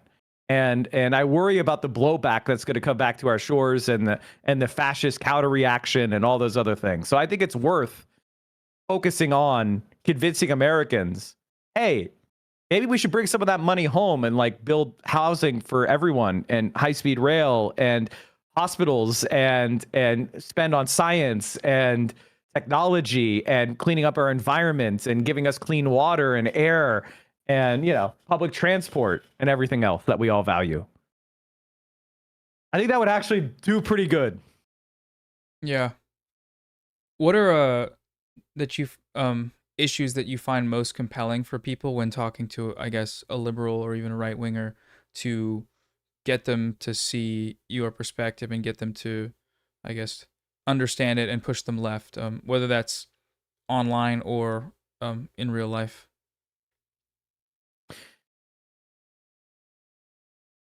I come from a very conservative family. I actually have made all of my parents and my family members into Bernie-crats or even further left. And they started out from as right-wing conservative military family type people. And how do you deconstruct those beliefs? Well, the things that worked for me and my family, I think is the best example, is everything has to be relevant to the person you're talking to. I think when you're organizing people or convincing them, you should be asking more questions in the beginning than you do lecturing. You should be asking them what they need. What are their dreams? What are their fears? What are their anxieties? And then you connect those things with your answers. You don't go at them with a fucking speech and with the magic of your words transform them because you said the right, fucking 5 things in a very paternalistic way. You sit back and let them talk to you, and then you shape the conversation in a way to kind of plant those seeds. And you give them, what I did that really worked for me and what has worked for me over the years of organizing is planting seeds for people to go check on their own, right? Not plan to have multiple conversations, plan to have multiple discussions, plan to have this be a chill, safe place where people can make mistakes and say dumb shit without fear, right? And when people feel like you respect them and you care about them and you're listening to them and it's safe, then you could have these kind of conversations. It doesn't always work, of course, but if you asked me how I do it, and that's how I do it. And like for me in particular, organized labor was a huge one for my family, which is why I'm kind of biased as it being important. Solidarity, getting my family members who are more conservative to see the dynamic between labor and capital, management and the workers, et cetera, really, really like grounded them and helped build that class consciousness, right? So that's always been something that I see as like relevant to their lives. They can see it, they can feel it, and then, you know, they could also get the win. Like when labor signs a new contract, they get a big raise. It's very easy for them to go, oh, like, you know, working collectively resulted in a win for me. And like, you know, talking about basically figuring out what people need, what's relevant to them, and then going from there. Because I have a million opinions, right? I have a million policy positions. I have a million thoughts on politics because I've been passionate about this for decades. You know, I'm in the 0.00001% of political knowledge, right? So if I just go there and try to dump on people, I'll never stop talking, as people are experiencing during the stream. No, it's good because I think there's absolutely a place for it for people that watch you or people that watch me to be able to get more, right? This isn't necessarily the crowd that needs to, like, I think a lot of, that's one thing I like. I've been, I guess it brings me a feeling of like, I guess, solidarity when I'm thinking about how this happens on the internet, because the conversation for so long was focused on like debate and changing people's minds and appealing to the most like sensible, rational, logicking your way into politics. And I think there's truth to it if you're in terms of the things that you are saying, but when you're actually talking to people, and when those people are all have a common goal, I think there's a ton of value in just orienting them in the right way with stuff like the things you're saying, where it's like, okay, you can consider this perspective, but we're not starting from a framework of here's why Zionism is wrong. It's like, no, we're past a lot of this stuff. So an audience of people, right? I don't know, the kind of online, I guess, solidarity and overlap, which was what I wanted to ask in specific reference to what you were talking about. How can what you're talking about happen online with content, like with what you're doing, with what I'm doing? Because I think in a lot of ways it's difficult. Like if I'm making a video about Ethan Klein, there's no way to make, he might be an like, I don't know, there's no way to make a video about any of these people that have these troubling politics, let's say, in a way that will get them to say, oh, I was wrong, here's why I'm actually pro-Palestine now, and here's why Israel needs to be dismantled. It's like that doesn't happen, but there's a cohort in between of people that can be convinced, but without necessarily appealing or capitulating on your politics or your rhetoric. I think I'm going to say something that a lot of leftists don't like to hear, but it is what it is, which is you have to be comfortable with the reality that you can't save them all. That some people are just our enemies. Some people just need to be overcome. Some people just need to be forced. And that's just the way it goes sometimes. You know, some people are genocidal maniacs, and there's literally nothing we can do or say that will make them stop except beating them politically and stopping them. You know, and like somebody like Ethan Klein is not listening to us in any way, right? He's not, he dehumanizes us. He doesn't want to listen. He doesn't consider us people. He finds us disgusting in a visceral fashion. There is no way to get through to him. You know, I saw that you went on the during the content cop. You were on the you had some nice words to say about Ethan. Mistake. And huge like mistake. Well, I don't think it was. I understand why you did it. I wouldn't do that. You know, I've always not liked Ethan Klein, but I get what you were trying to do. You were trying to be like, hey, you're a human being. I'm a human being. I see you as a human being. I have empathy for you. We could have a common ground. You know, I don't think I you're didn't a say all bad that. person. I think some of them did say that. Well, I mean, it was the idea of it, right? The yeah, idea it's of what it the in general. iDubbbz was trying to do. Yeah. Yeah. And I'm not trying to say you were all kissing Ethan's ass or anything. I'm just saying you were extending an olive branch. Yeah. You know, you were building your side of the bridge, and you're saying, hey, if you're willing to change, we're willing to, you know, open our arms to you. You know, we don't dehumanize you. We see you as a person who's wrong, but we see you as a person fundamentally. A lot of these guys just will never, ever do that. And it's because of pain and fear, you know, and a little bit of, you know, maybe it's narcissism, maybe it's social conditioning. You know, you have to remember people's identities are socially conditioned. They're socially contextual. Like, could you really think Ethan Klein lives in a world where he could suddenly become an anti-Zionist? Truly? Like, there's no fucking way. Like, in his personal life, it would fall apart. So you're attacking the foundations of his life. Of course, he's gonna treat you like an enemy that he hates because you want him to kind of get rid of everything that gives him identity and meaning. Like, it's impossible. So what are we doing with these when we fight with these people? Well, first of all, they have antis. They have people that don't like them, that might not have any opinions on fucking Gaza. I want every single person who doesn't like Ethan Klein to be an anti-Zionist, passionate anti-Zionist. So if they're going to come watch my stream because I said Ethan Klein is stinky or whatever, and then I get to draft them into the pro-Palestine movement, I'm going to do that. There's going to be a lot of people that are just there to see the discussion or see the drama. I want those people to be converted. I want everybody who has any level of open-mindedness to come over to our side. So that's who I'm talking to, right? That's who I'm talking to. If they're a Ethan Klein's parasocial obsessed fan, they're Ethan Klein, they're a professional Zionist, I'm never going to reach those people. Their paychecks depend, or their identity depends on their view, and they can't be reached. But there's a lot of people that are here to see the spectacle that you might be able to reach, and that's, going back to what we started talking about. That's the way I see it.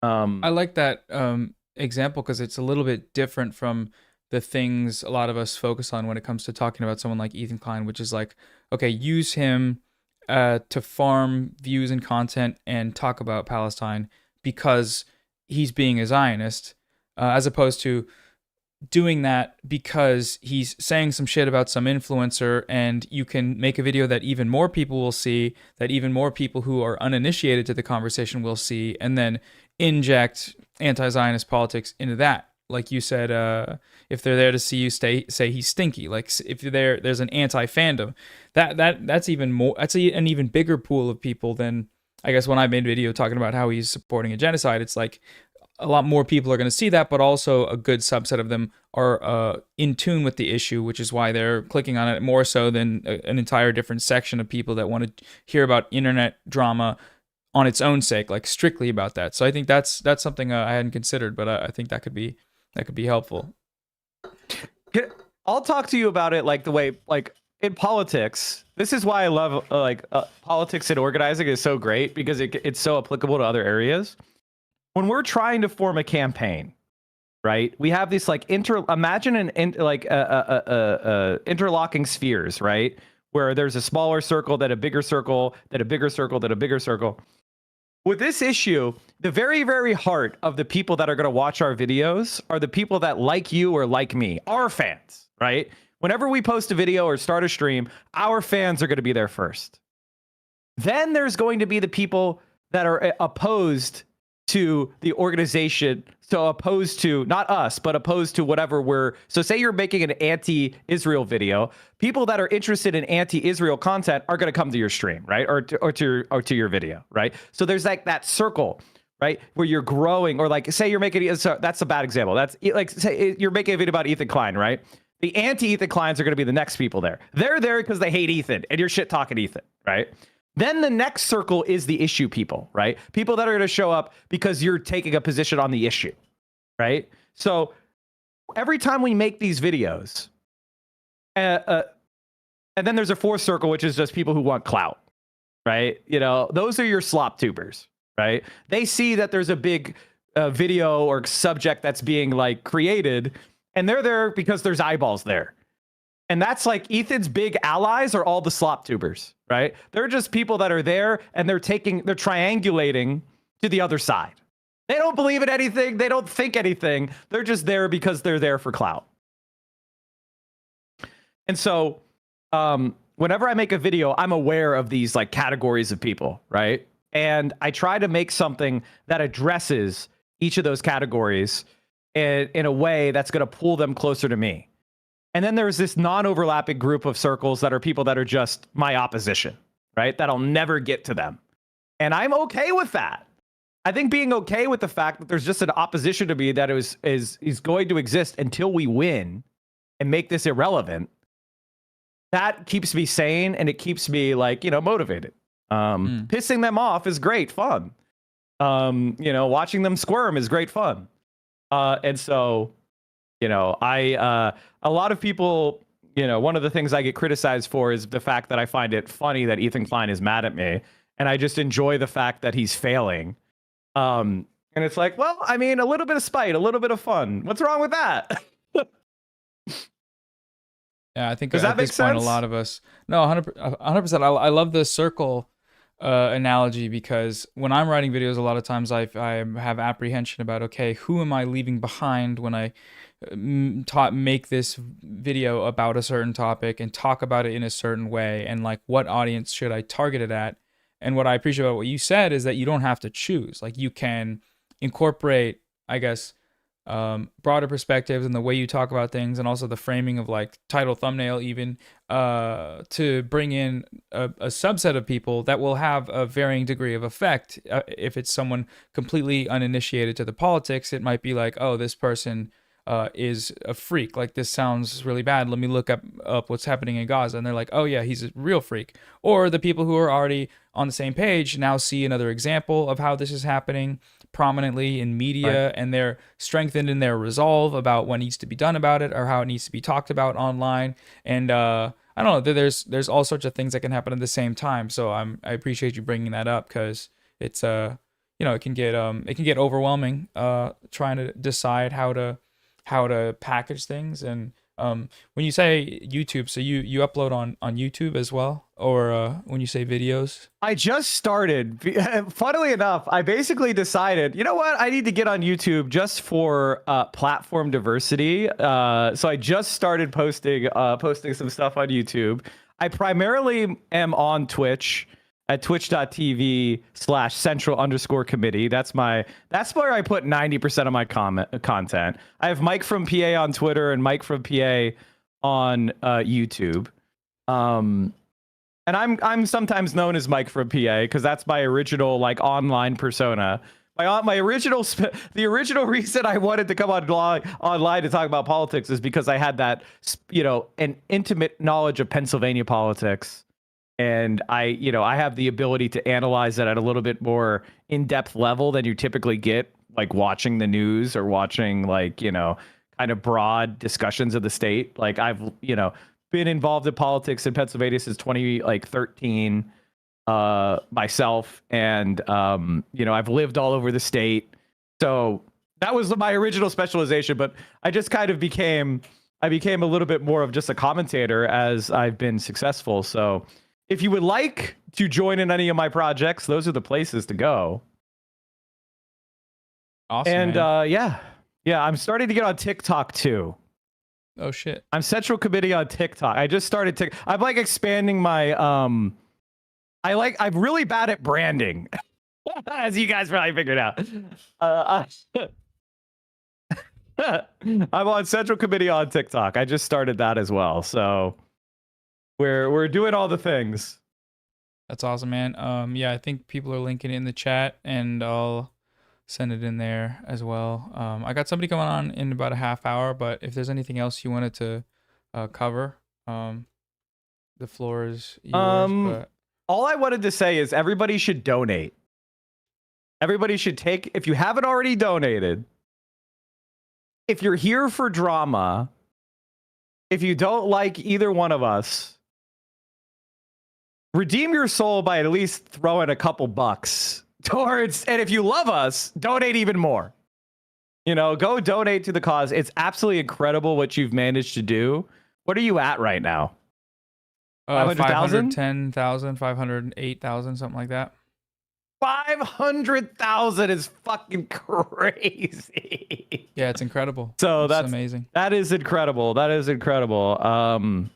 I just want to say that I've really appreciated your stuff from afar. You know, I've watched your content from time to time on my stream. I hope you don't mind. But I've loved seeing you grow as a content creator. And we should hang out one day. You know what? Yeah, Maybe dude. you can come on my stream. I would love that. This was it was nice to talk to you. It was very helpful, and keep up the good work, and I'm sure we'll talk again soon. But I appreciate you coming. All right, on. brother. Solidarity forever. Free Palestine. Free Palestine. Peace. Peace.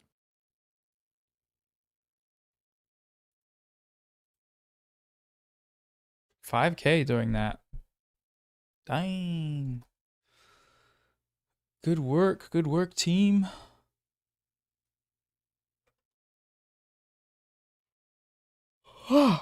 Andrewism's coming on in a half hour. Ooh, I'll do a title thumbnail change. How about that?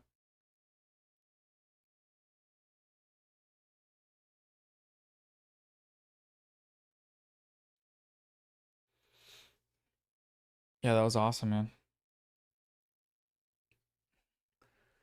Smart dude, knowledgeable dude. There's a few points I wanted to write down that I thought were really good, which was like the concentric circle thing.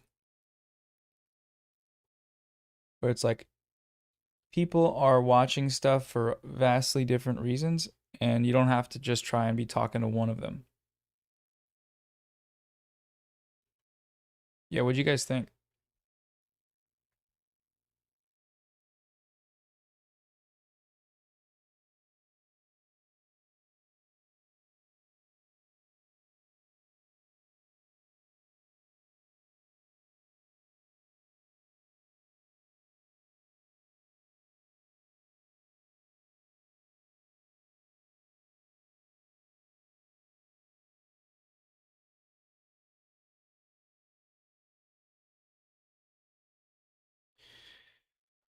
Great combo, great combo.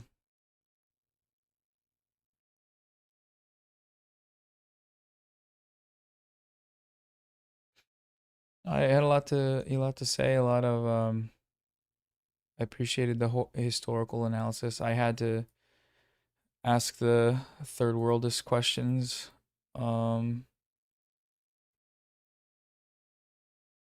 Which some may find annoying, but I find perfect and true. But he had some good answers.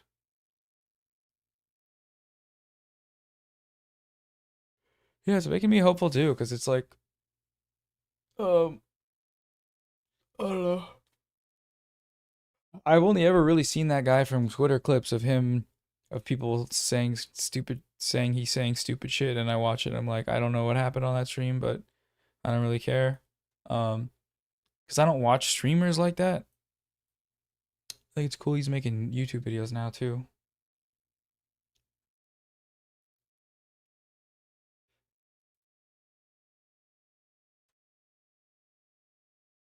Oh wait.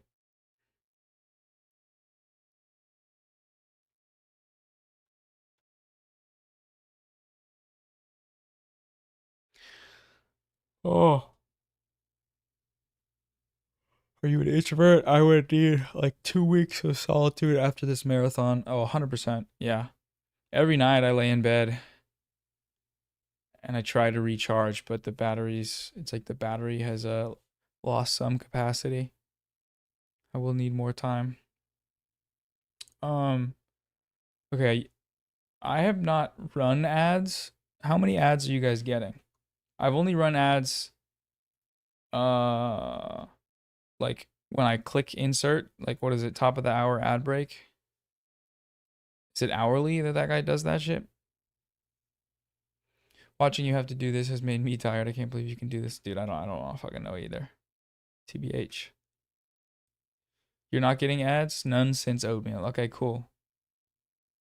I pay for YouTube Premium like a loser, so I don't know. No, it's not. It's extremely valid to the point where I advocate strongly that I just ads make me throw up and piss and shit. Politics streamers don't have ads on stream anymore. Damn. How much do those running ads actually make though?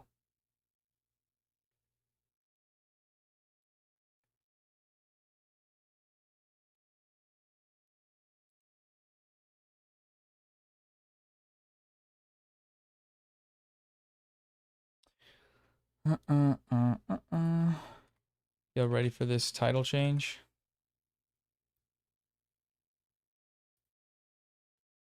And this freaking thumbnail change. Thank you, Ethan Klein. You are my best friend. You, Ethan Klein. You are the legend. That's funny that it was his community that made that song.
What the hell is going on?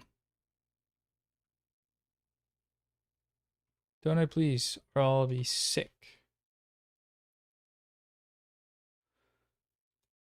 Try to get who right? Who?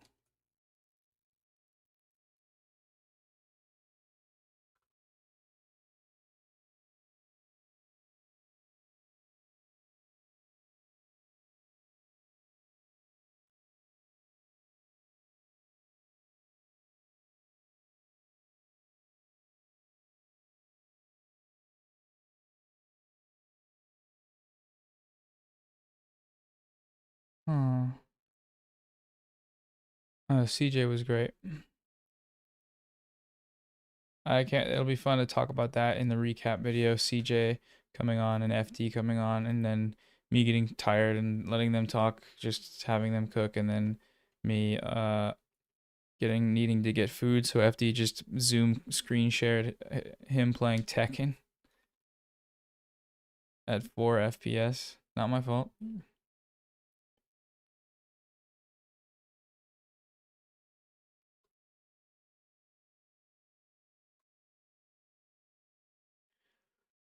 Thank you, Ethan Clyde. Oh. Ah.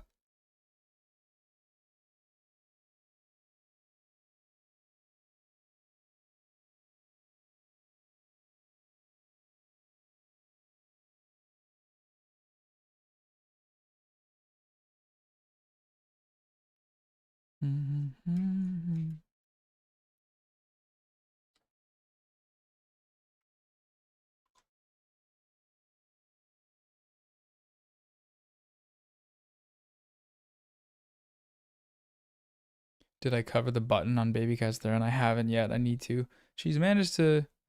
Isaac, thank you for the donation. What up, dude? W. Isaac. W. Boo Isaac.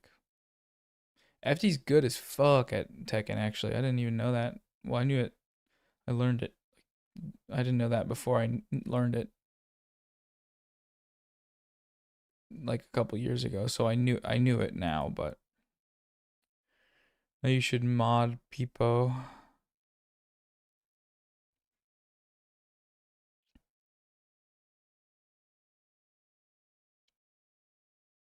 Andrewism is on in 30 minutes.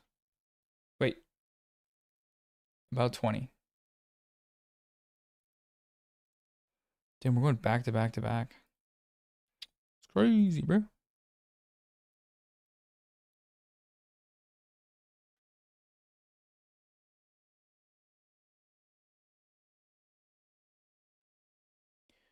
I'm going to be live until Saturday. Right now, because we reached 500, I think I might need to end it tomorrow. Tomorrow, last day, Friday. But yeah, I mean, this has been. I know there are probably lots, like we could go every day for a month and I can't handle that. Unless someone wants to stream for me. I don't know who could do that.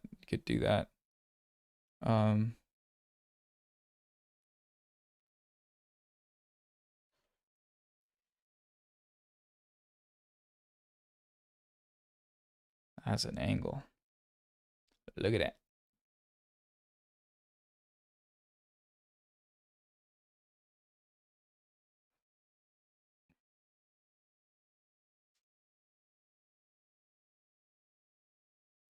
Thank you, Smelly Soy Sauce.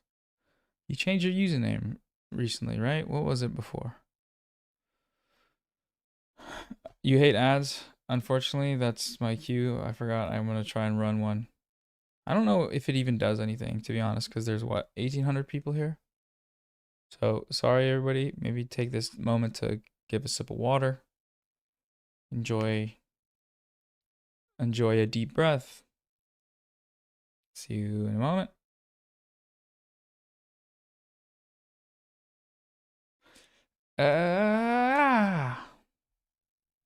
Hello, YouTube Premium enjoyers.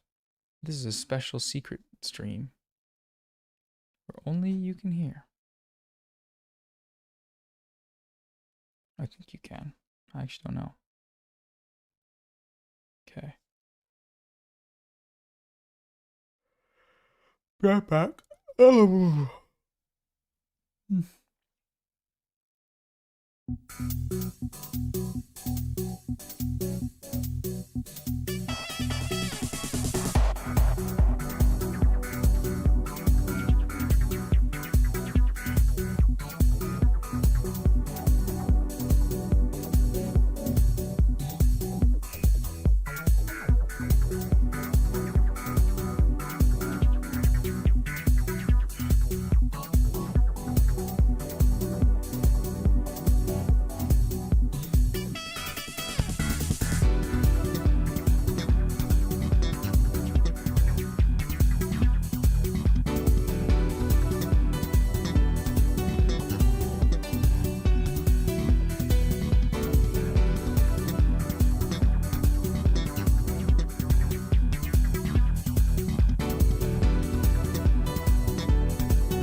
Man. Ah. Ah. Hello. Hello. Andrewism is up in a moment. Probably 205. 205, 210. That's on me. I'm putting it back about 10 minutes. So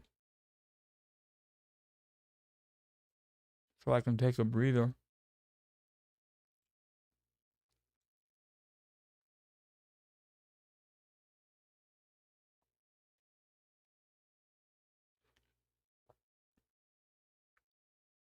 What are we at now, folks?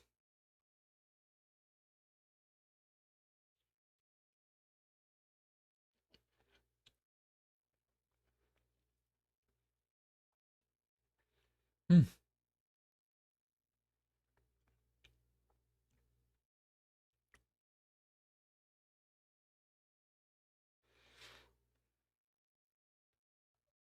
We got iDubbbz at 4 o'clock.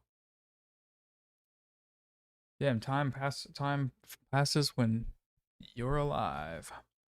Time flies when you're talking to people. Hassan gets so much flack for eating on stream. Yeah. Seems weird because it's like an unavoidable fact of getting a little hungry. I'm munching on these like egg type of sandwich with no bun. Burger with no bun burger. It's just an easy snack. I normally well, I guess I made oatmeal earlier. I normally eat stuff like that. I don't have a lot of like microwavable stuff. Except from Trader Joe's.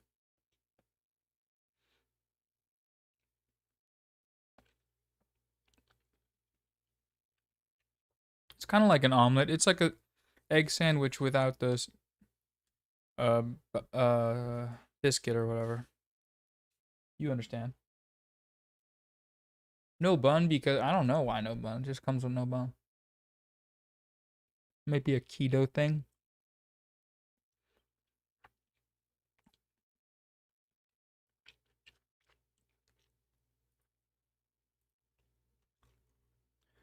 Think you even climb, my best friend. You even never climb. Dun dun dun dun dun.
Look at the Bad and Banana Jesus candle.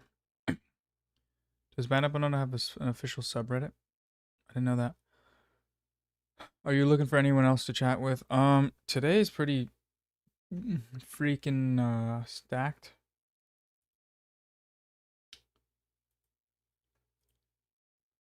But who knows?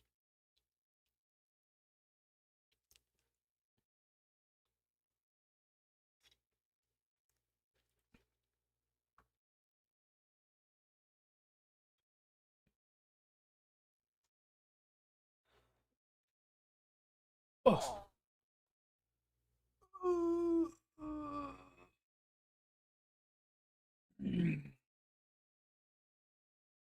Oats, brother.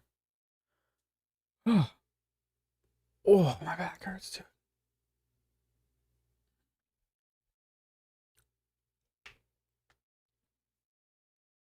I still need to wax my leg. I still need to get 2 tattoos. I think I'm going to keep my hair split. But ow.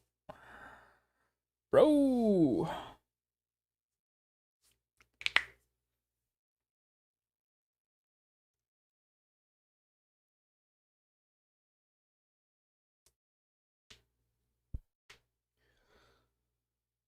Oh.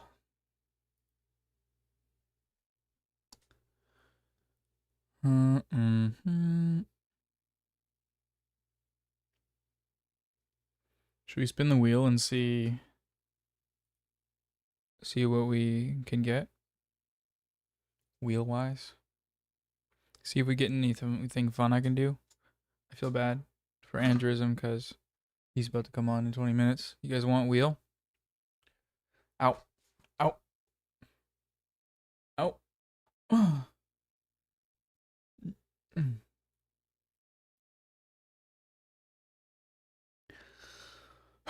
Let's wheel.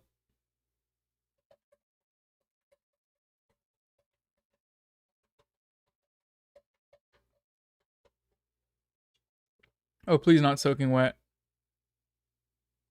300 cat pets. We can actually do this one.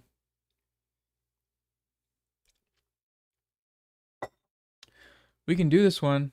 Right, baby cat? That's perfect.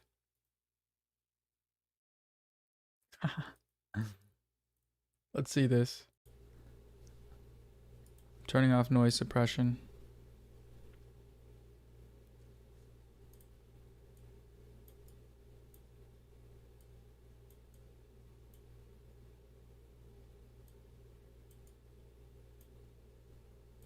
Maybe I can. I don't want to mess this up.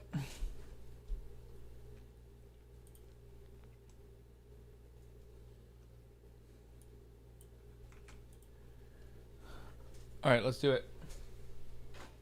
1, 2, 3, 4. Hold on. 5, 6, 7, 8, 9, 10, 11, 12, 13, 15, 16, 17, 18, 19, 20, 21, 22, 24, 25, 26, 27, 28, 29, 30, 31, 32, 33, 34, 5, 36, 37, 38, 9, 40, 41, 42, 43, 44, 45, 46, 47, 48, 49, 50, 51. We gotta go full length. 52, 53, 54, 55, 56, 57, 58, 59, 60, 61, 62, 63, 64, 65.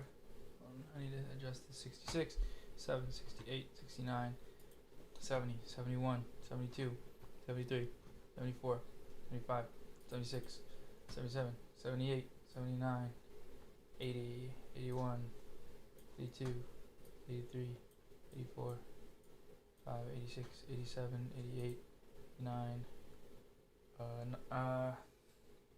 90, 91, 92, 93, 94, 95, 96, 97, 98. Alright, okay, let's move the camera real quick. Wait, no.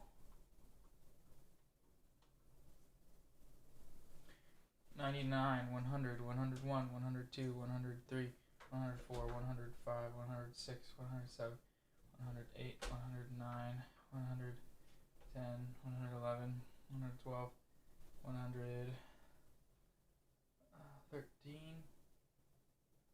113, 114, 115, 116, 17, 118, 119, 120, 121, 122. Oh, nice spot there. Hold on. 123, 124, 125, 126, 127, 128, 129, 130, 131, 32, 133, 134, 135, 136, 7, 138, 9, 140, 141, 142, 143, 144, 145, 146, 147, 148, 149, 150. 1 second. Put this up. Well, we're good, probably, right? In terms of safety, health and safety. 150, right? 151, 152, 153, 154, 155, 156, 158, 159. Am I freaking you out? 160, 161, 162. 300 is a lot. 144, 65, 166, 167, 68, 169, 170, 171, 172, 173, 174, 175, 176, 177, 178, 179, 180, 181, 2, 183, 184, 185, 6, 187, 188. Wait. 9, 190, 191, 192, 193, 194, 195, 196, 197, 198, 99, 91, 200, 201, 202, 203, 204, 205, 206, 208, 209, 210, 211, 12, 213, 214, 215, 216, 18, 19, 220, 21, 222, 223, 24, 225, 226, 279, just kidding. 7, 228, 229, 280, 281, 282, 3, 284, 285, 86, 287, 288, 299, 200, wait, 200, no, 230, 31, 32, 3, 234, 35, 236, 37, 238, 239, 240, 241, 42, 243, 244, 245, 246, 247, 248, 9, 250, 251. Resting my arm on that computer. 53, 4, 5, 256, 257, 258, 259, 200. Just got iBoogie. 260, 261, 262. 263, 264, 265, 266, 267, 68, 269, 270, 271, 272, 273, 274, 275, 76, 277, 278, 279, 280, 281, 282, 283, 284, 285, 286, 287, 288, 289, 290, wait, 291. Up close and personal, eh? 2, 93, 94, 95, 96, 97, 298, 299, 300. 300, yay! And some extras on the end. We did it, chat. Ow. Ow. Oh, my shoulder actually hurts a little bit. She said 300 more, please. I mean, yeah, she was literally down. Okay. The cat is who... This cat cam is what I use for actually talking to my guests. So... Oof. 300, pretty good.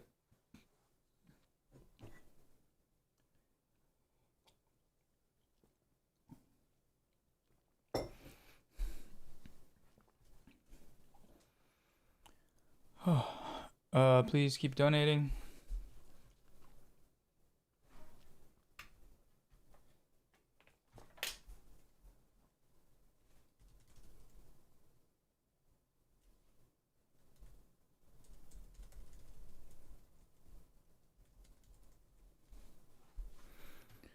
Do do do do.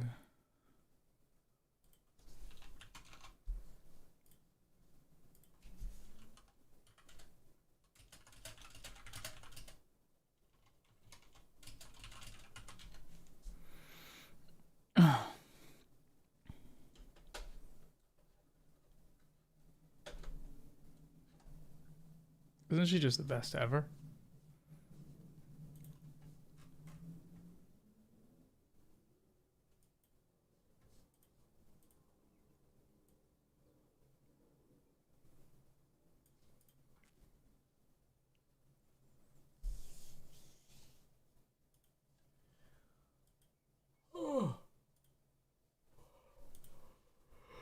Oh la la la.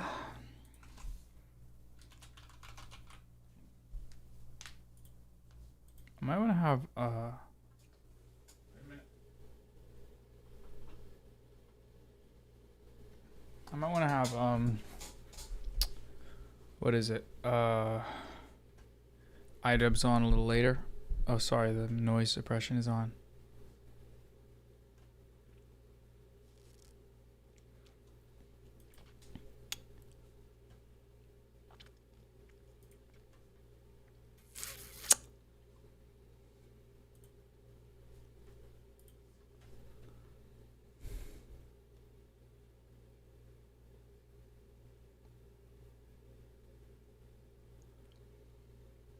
Oh. No Antoine Fantoine. I think somebody said he was down. I didn't get a contact though. Why was Ugopnik on? Because Ugopnik is epic. Freaking epic, bro.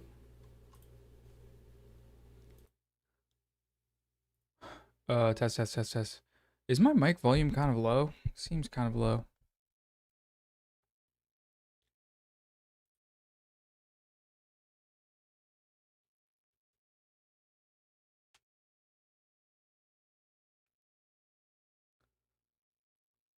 Oh.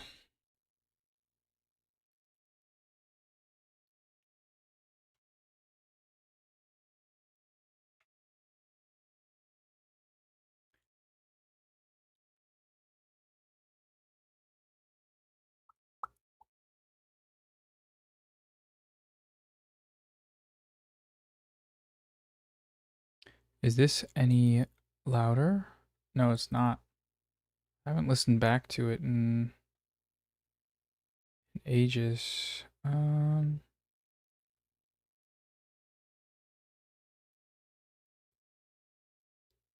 is this? Does it sound better?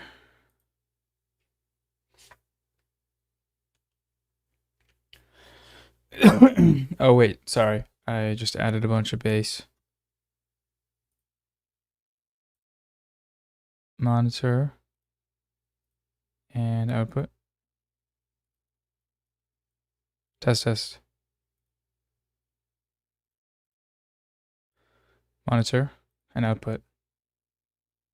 Doing this live. Check.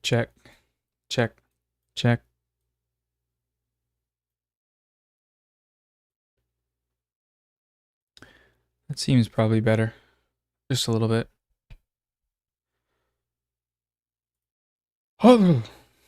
Okay.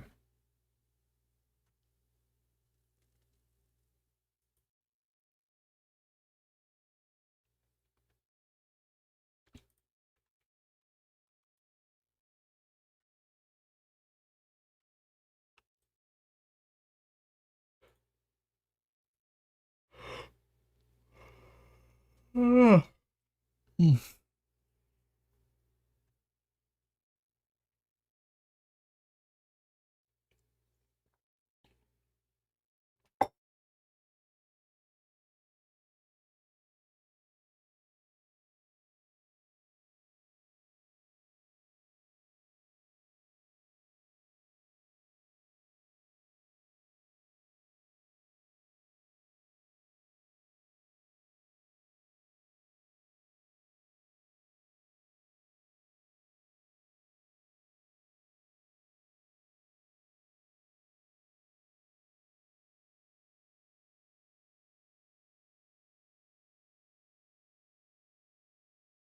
Hit up foreign. Wait.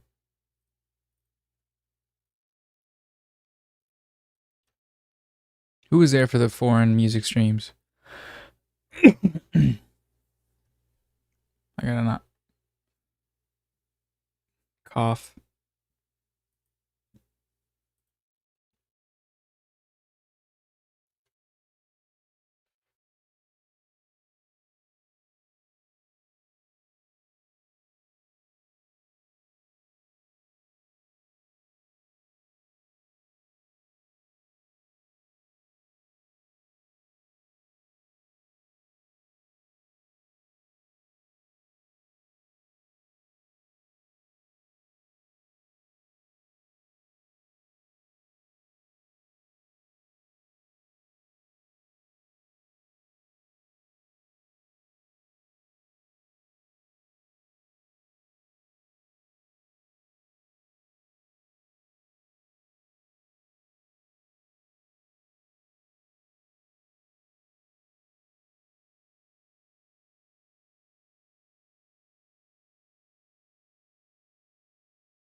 Oh. I wish I could. Here, let me. It's fine. If anyone's new in here, the total raise is the number on the right side, all of those numbers, plus the number on the top right corner, together, because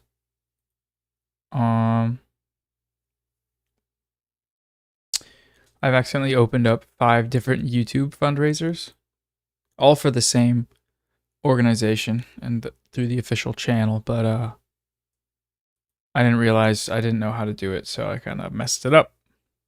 But it's all good.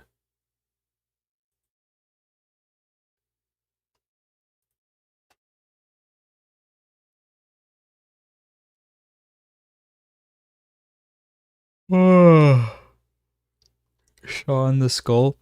I haven't, but I'm sure I could get probably some bread tubers on, but yeah, we have probably like 3 more slots. Maybe more. I don't know. That'd be cool though. I like Sean's videos.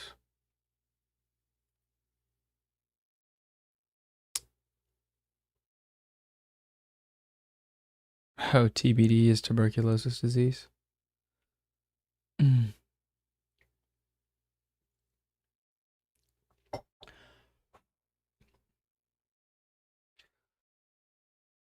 Oh.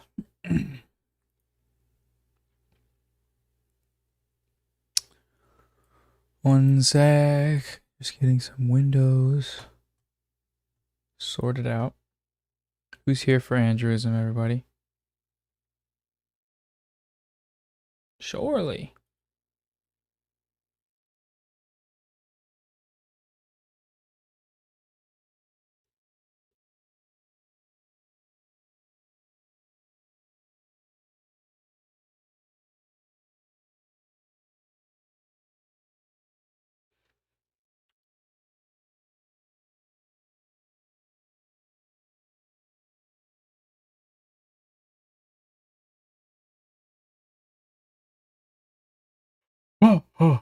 Okay. I'll give him a call. I'm sure we're gonna go. Wait.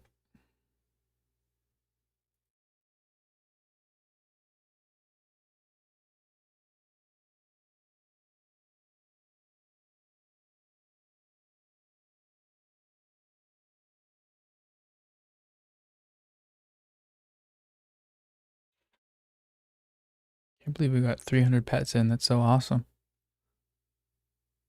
We're such good streamer people. Ugh.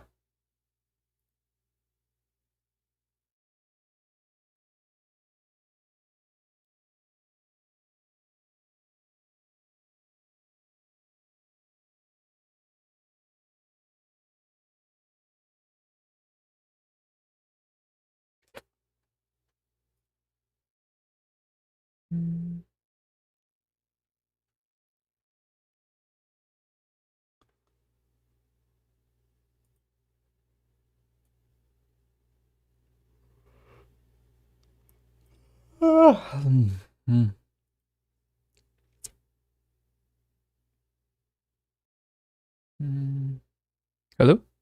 What up? What's up, dude? How we doing?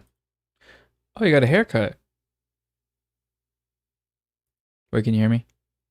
How are you? I did. Sweet. Hold on, you're freezing 1 second.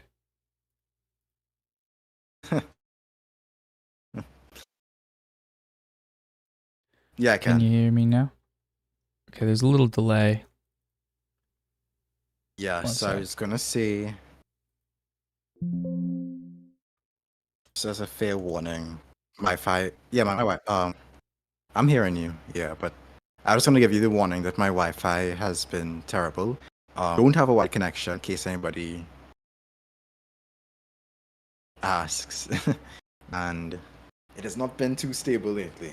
However, Oh, that's all good. I can hear you okay. It just it buffered a couple times, so I'll just let you know if I need you to repeat.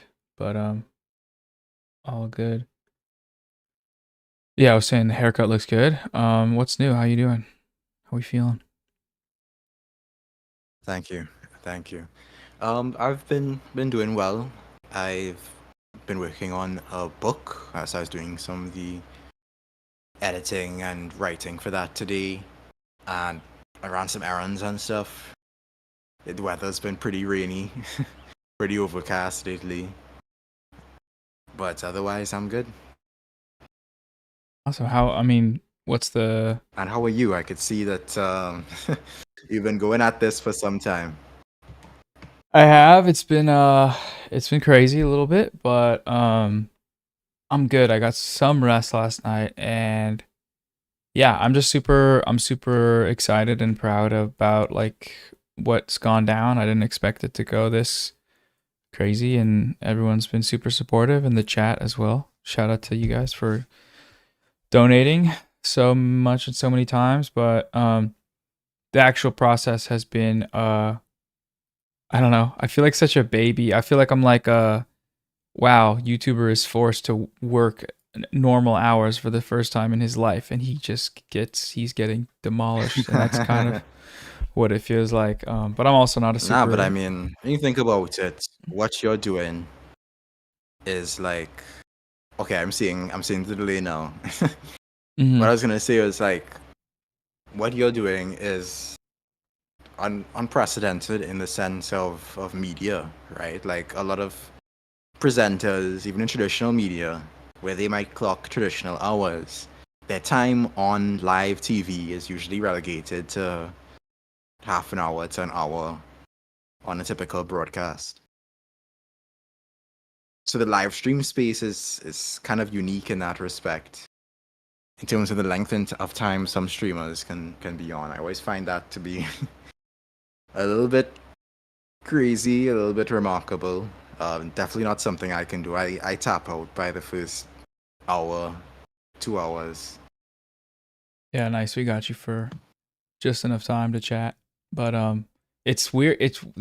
I have kind of almost fear about like talking for 12 hours a day. It's like you're going to say some shit that is probably dumb or that you probably shouldn't say, as any normal person would. And I understand a little bit now, a little bit better, the, what is it called? Clipping at ecosystem, like how many videos get made off of that. Cause it's just like, you're just, in real life, you're just hanging out saying stuff, and maybe sometimes you say something a little crazy or a little out of pocket. And that's happened a couple times on stream where I've been like, oh, I only said that because like I know this person and we talk a lot, but I bet for the audience that might seem weird and I might, that might get in trouble somehow. But I guess that's the other consideration. But all in all, it's been good. I think people are, yeah, I don't know. I'm not gonna keep doing it, I don't think, but for the purposes of the fundraiser, it's working. Do you ever stream or just videos? Here and there, which is why I have the kind of PNG tuber avatar setup. So every once in a while I do a stream, but there's no regularity or schedule to it.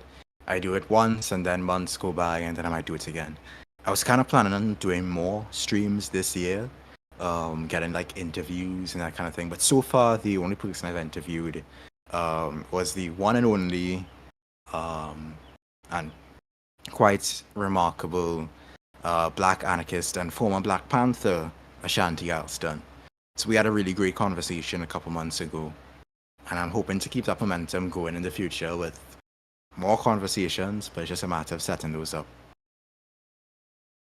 Yeah, I think it's really cool you brought somebody on that's like I guess just a monumental historical figure and someone that like, when I think of internet collaborations, I think of content creators talking to other content creators, which is, there's nothing wrong with that. We're doing it right now, but it's you don't see that often, and I think that's very I don't know, admirable and helpful for people, as opposed to like, because in videos you'll cite a lot of stuff, but actually talking to someone, it's, I don't know, it's cool. So I hope you keep them up. But yeah, you mentioned some, what was it? Some type of like some fun stream activities. Do you ever do those? Like you mentioned like tier lists or I don't remember what the other thing was. Some stuff we could do on stream. That I'm thankful you brought them up because I am pretty tired. But also, I think are those things you Yeah, I normally have done. do ever?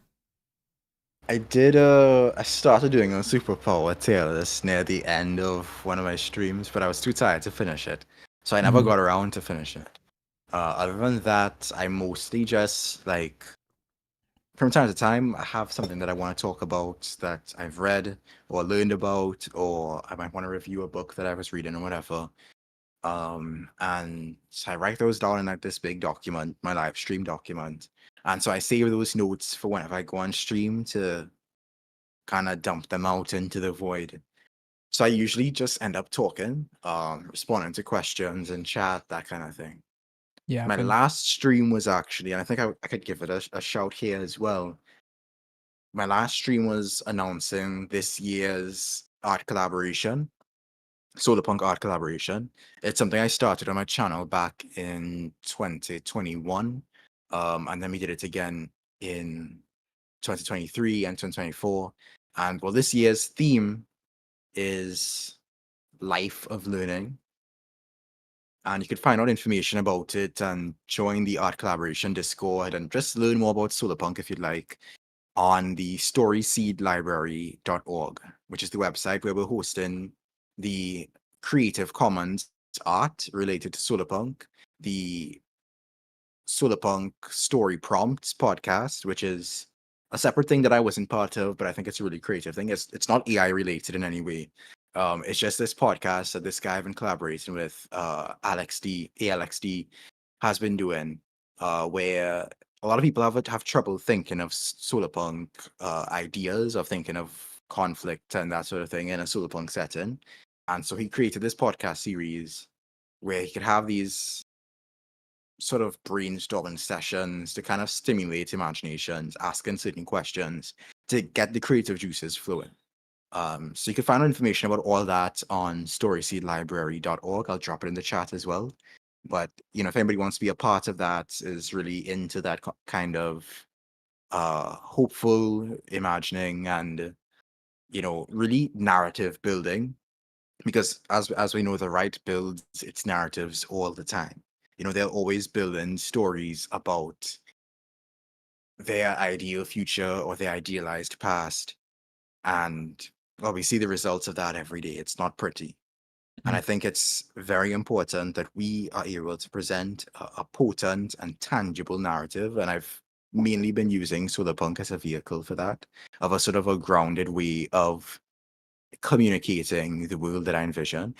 And I know that like my particular interpretation of it is not going to be the only interpretation of it. I know that there's always room for these ideas to be co-opted.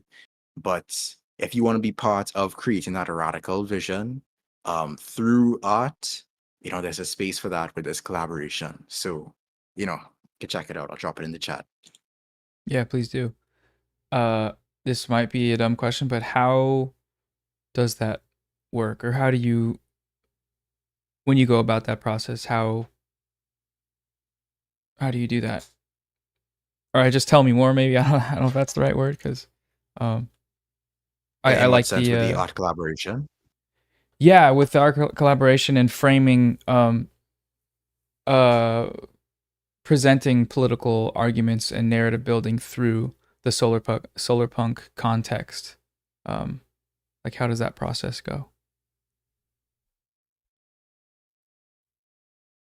Yeah, so I mean, I've been we actually had this exact conversation in the live stream that we did, and ALXD had done this fantastic presentation. So I really suggest a lot of people go and check that out. But the gist of it really, or I suppose a comparable example for me, and it's one I've used before, is when you think about sci-fi stories and this idea of going to space, right? And humanity spreading across the stars. This is sort of a recent narrative. Science fiction as a genre, technically it started, I believe, with Frankenstein by Mary Shelley. But since then, when we're talking about like space sci-fi, I'm not sure who kind of started that. But I think it would have launched around the time of the first moon landing and the sort of space exploration that was taking place in the mid 20th century. I'm sure the science fiction history fans in the audience are already correcting me in chat, but the essence of what I'm seeing is that this narrative of humanity spreading to the stars is a recent one, but it's one that has become so popular that if you were to ask a lot of people, maybe not so much recently because the reality of climate change has made itself very apparent, but if you were to ask people in like the 90s or early 2000s, like, what does humanity's future look like? When you think about the stories we were telling about humanity's future, yeah, they were the dystopian narratives taking place. But you also had a lot of those stories where humans had spread across the stars. We were on Mars, we were on Venus, we were an interstellar civilization. And that shaped a lot of people's lives and life trajectories. When you think about maybe people who would have gone into astronomy or trained to become an astronaut just because they grew up hearing those stories and wanted to contribute to making those narratives a reality. It is sort of a similar approach I think we need to take with radical, world building. We don't really get hopeful narratives these days. We get a lot of dystopian tales, cyberpunk tales, and that has its place and can often be very descriptive of the world around us today, unfortunately. But, if we want to create a better world, if we want to prefigure that world, if we want to carve out that space for the new and the shell of the old, obviously that's going to involve confrontation with the powers that be. And I understand that confrontation and non-cooperation are acts that we must undertake to oppose the current system. We can't just ignore the current system. But there needs to be balance. There needs to be a combination of opposition and proposition. And part of that proposition of creating that world and of creating something worth defending, it starts off with creating stories, with giving people narratives that they can latch on to and work toward having some kind of vision. Obviously, nobody can predict the future.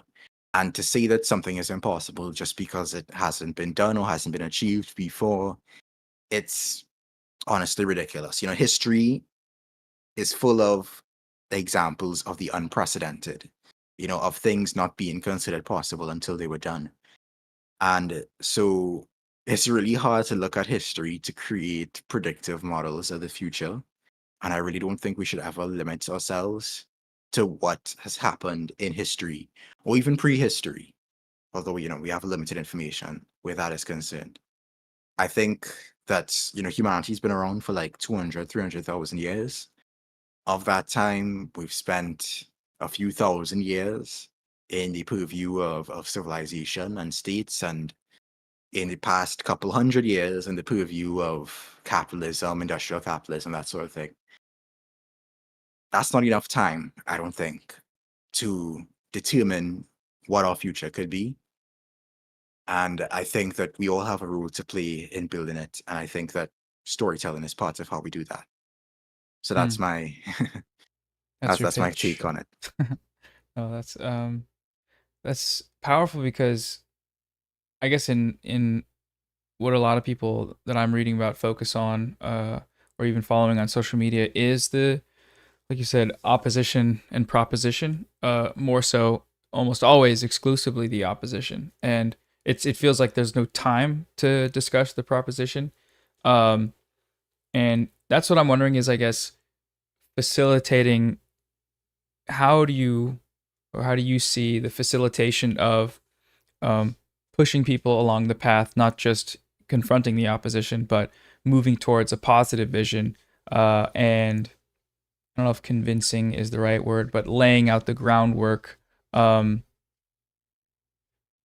um, how does a narrative like that map onto like a mass movement, or getting more people involved in it? Not because it's any less important. I mean, I would say there, yeah, like you said, there's a balance between the two, but you rarely ever hear about the latter, which is, I'm assuming, probably part of why you're spending time focusing on it.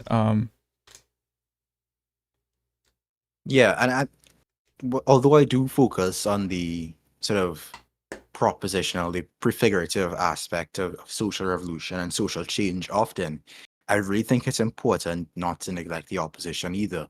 So I really try to emphasize balance between the two on my channel. I have a whole video talking about the how-to of how to change the world, the social revolution guide.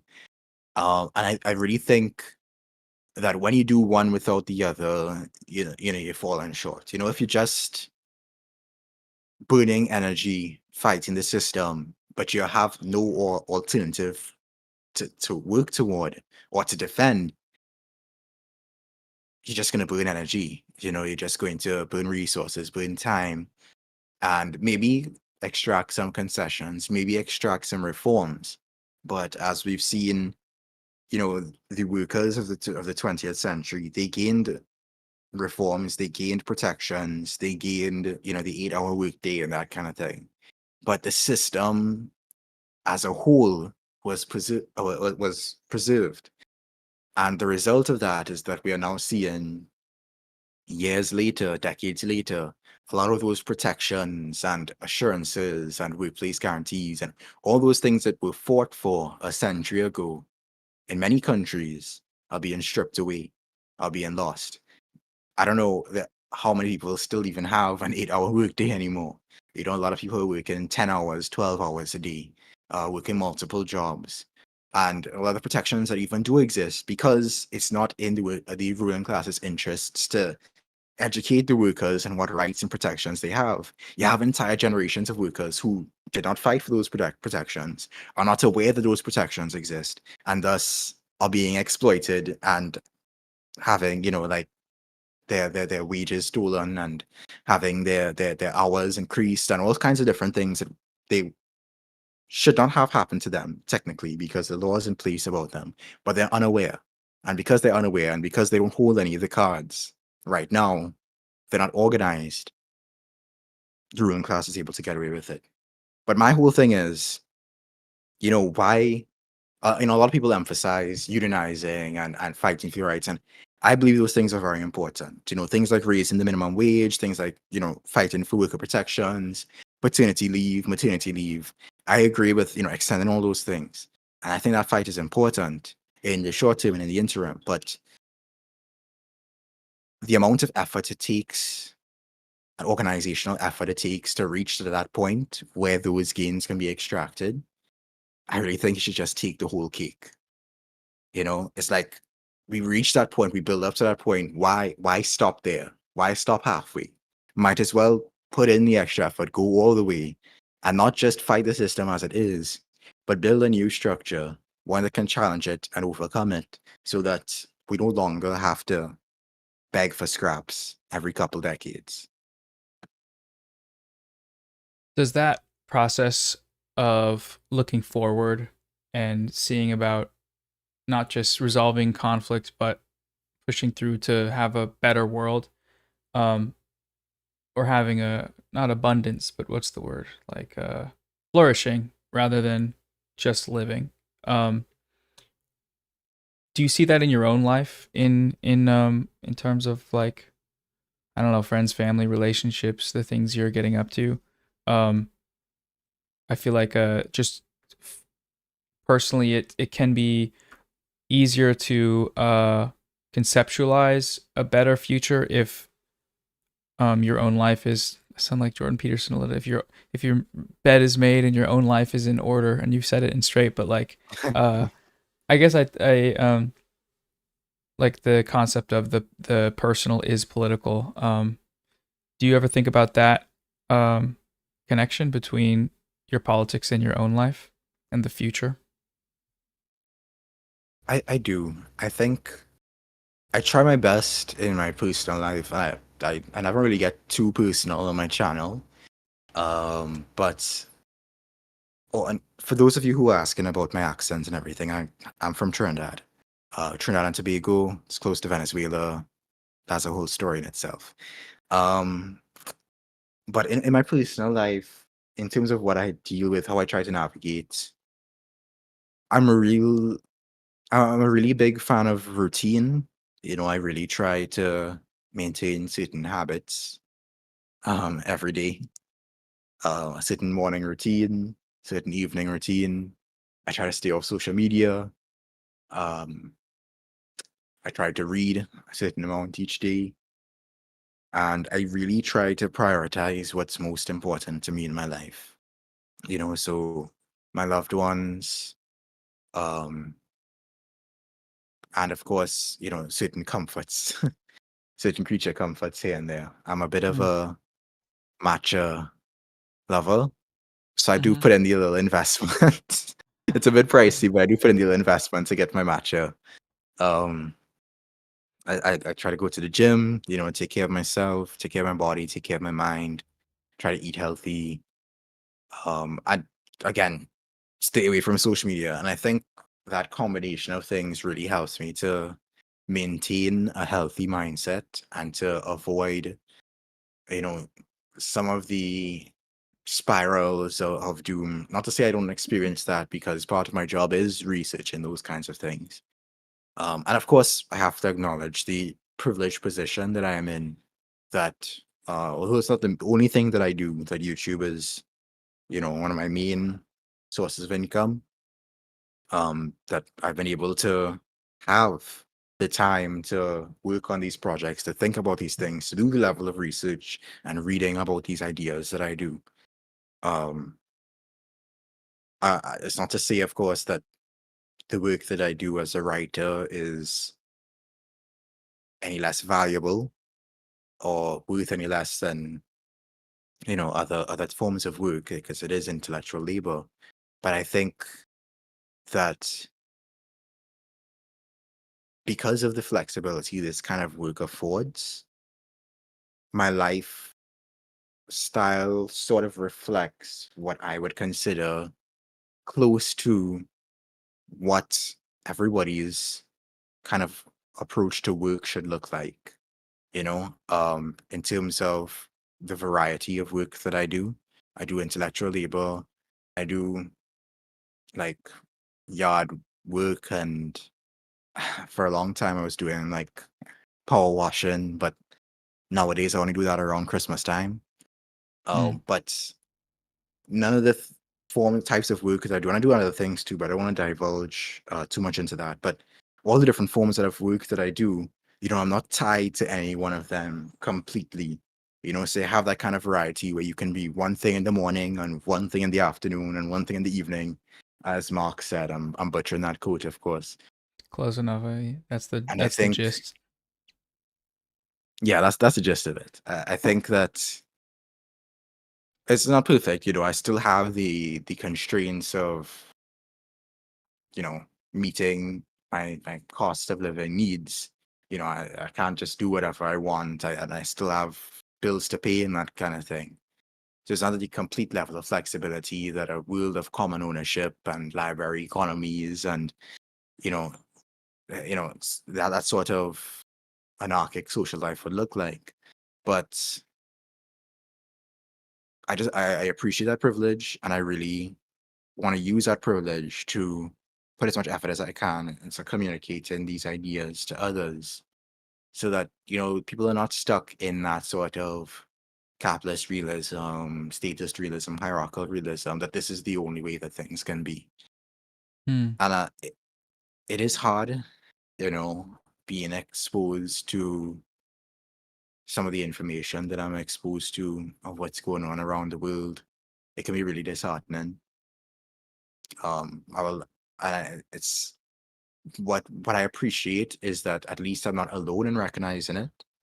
Humans are social species, I'm no exception. And so seeing other people reacting the same way that I am to these kind of circumstances, for seeing you, for example, and your reaction in that one video of it, describing what was going on in Gaza, it also moved me to tears. And it was a reminder that for as terrible as the world is and has been lately, and lately is quite a long span of time,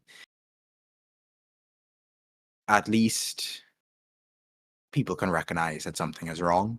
More and more people are recognizing that something is wrong, but we just need to do something with that kind of vague anti-system or anti-capitalist attitude that goes beyond simply opposing what is. And to kind of circle back, that is why I focus on the narrative building element of it. Not to ignore the material conditions of right now, but in recognizing that, as our mindsets are shaped by our material conditions, a change in mindset can also be a part of that shift in material conditions in turn. When does that experience of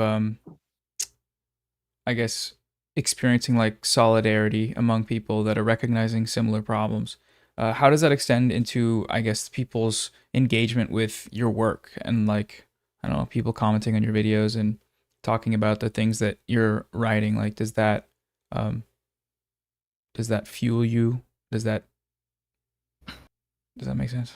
Like, Yeah, I think it's been really inspiring to see the feedback to the ideas that I espouse. Um, a lot of people know me as just a solar punk guy, but some of the other topics that I've covered on my channel, seeing the responses to those, it's been really heartwarming, and it's been really invigorating. It keeps me going on days where I may not have the motivation to write, or I may not feel as though I can. It's worth the effort to communicate the ideas. Seeing some of the responses just reminds me that, I mean, how it is being a YouTuber, the sort of comments that you get sometimes, and it's very easy. Your brain kind of focuses on the negative, so it's very easy to kind of lock into those and have those kind of brain worms in your head for a bit long after you've read the comment. And from early on, I limited like my exposure to the comments because this isn't a natural way of life. Get in the feed of thousands of people's opinions all the time. It's not cool, it's not normal, it's not healthy. And so from early on in my channel, I did limit like how long I would spend reading comments. And I would read probably the first 48 hours of comments after a video dropped. And then from there, just kind of step away because I really couldn't handle that kind of thing. And I really felt like it was distracting my ability to engage in the material. For the same reason, I left a lot of social media. And I know people want me on Blue Sky, and people want me on Mastodon, all these different things. And, I do have accounts on those pages, but it's really just to share when I release videos, because to be on there, I've noticed the effect it has on your psychology. I notice it affects even like my style of writing. When I spent a lot of time on Twitter, it affected or just really any social media, because the way that people speak on those platforms, it's like it's so combative and it's so bad faith that you end up writing in a way that attempts to preempt misunderstandings and purposeful misrepresentations of your takes and everything. You end up you just feel like I just feel like you end up in this like constant defensive mode because you're constantly on the attack, especially in a political space. And it's just not something that I found useful. And I found that focusing on the real life, focusing on one-on-one dialogues, focusing on engaging with people that I know, people who have a vested interest in understanding me and in me understanding them, and reaching mutual agreements and disagreeing healthily, coming into conflict in a healthy manner. That's a lot more useful for me, and a lot more, I think, stimulating for me in terms of developing my ideas, developing my ideology, than getting into back and forths with, half the time it's bots, on these platforms. I've had that experience recently where you're talking about with like it shaping the way you approach writing or the way you write, where it feels like just upon reflection, you're arguing.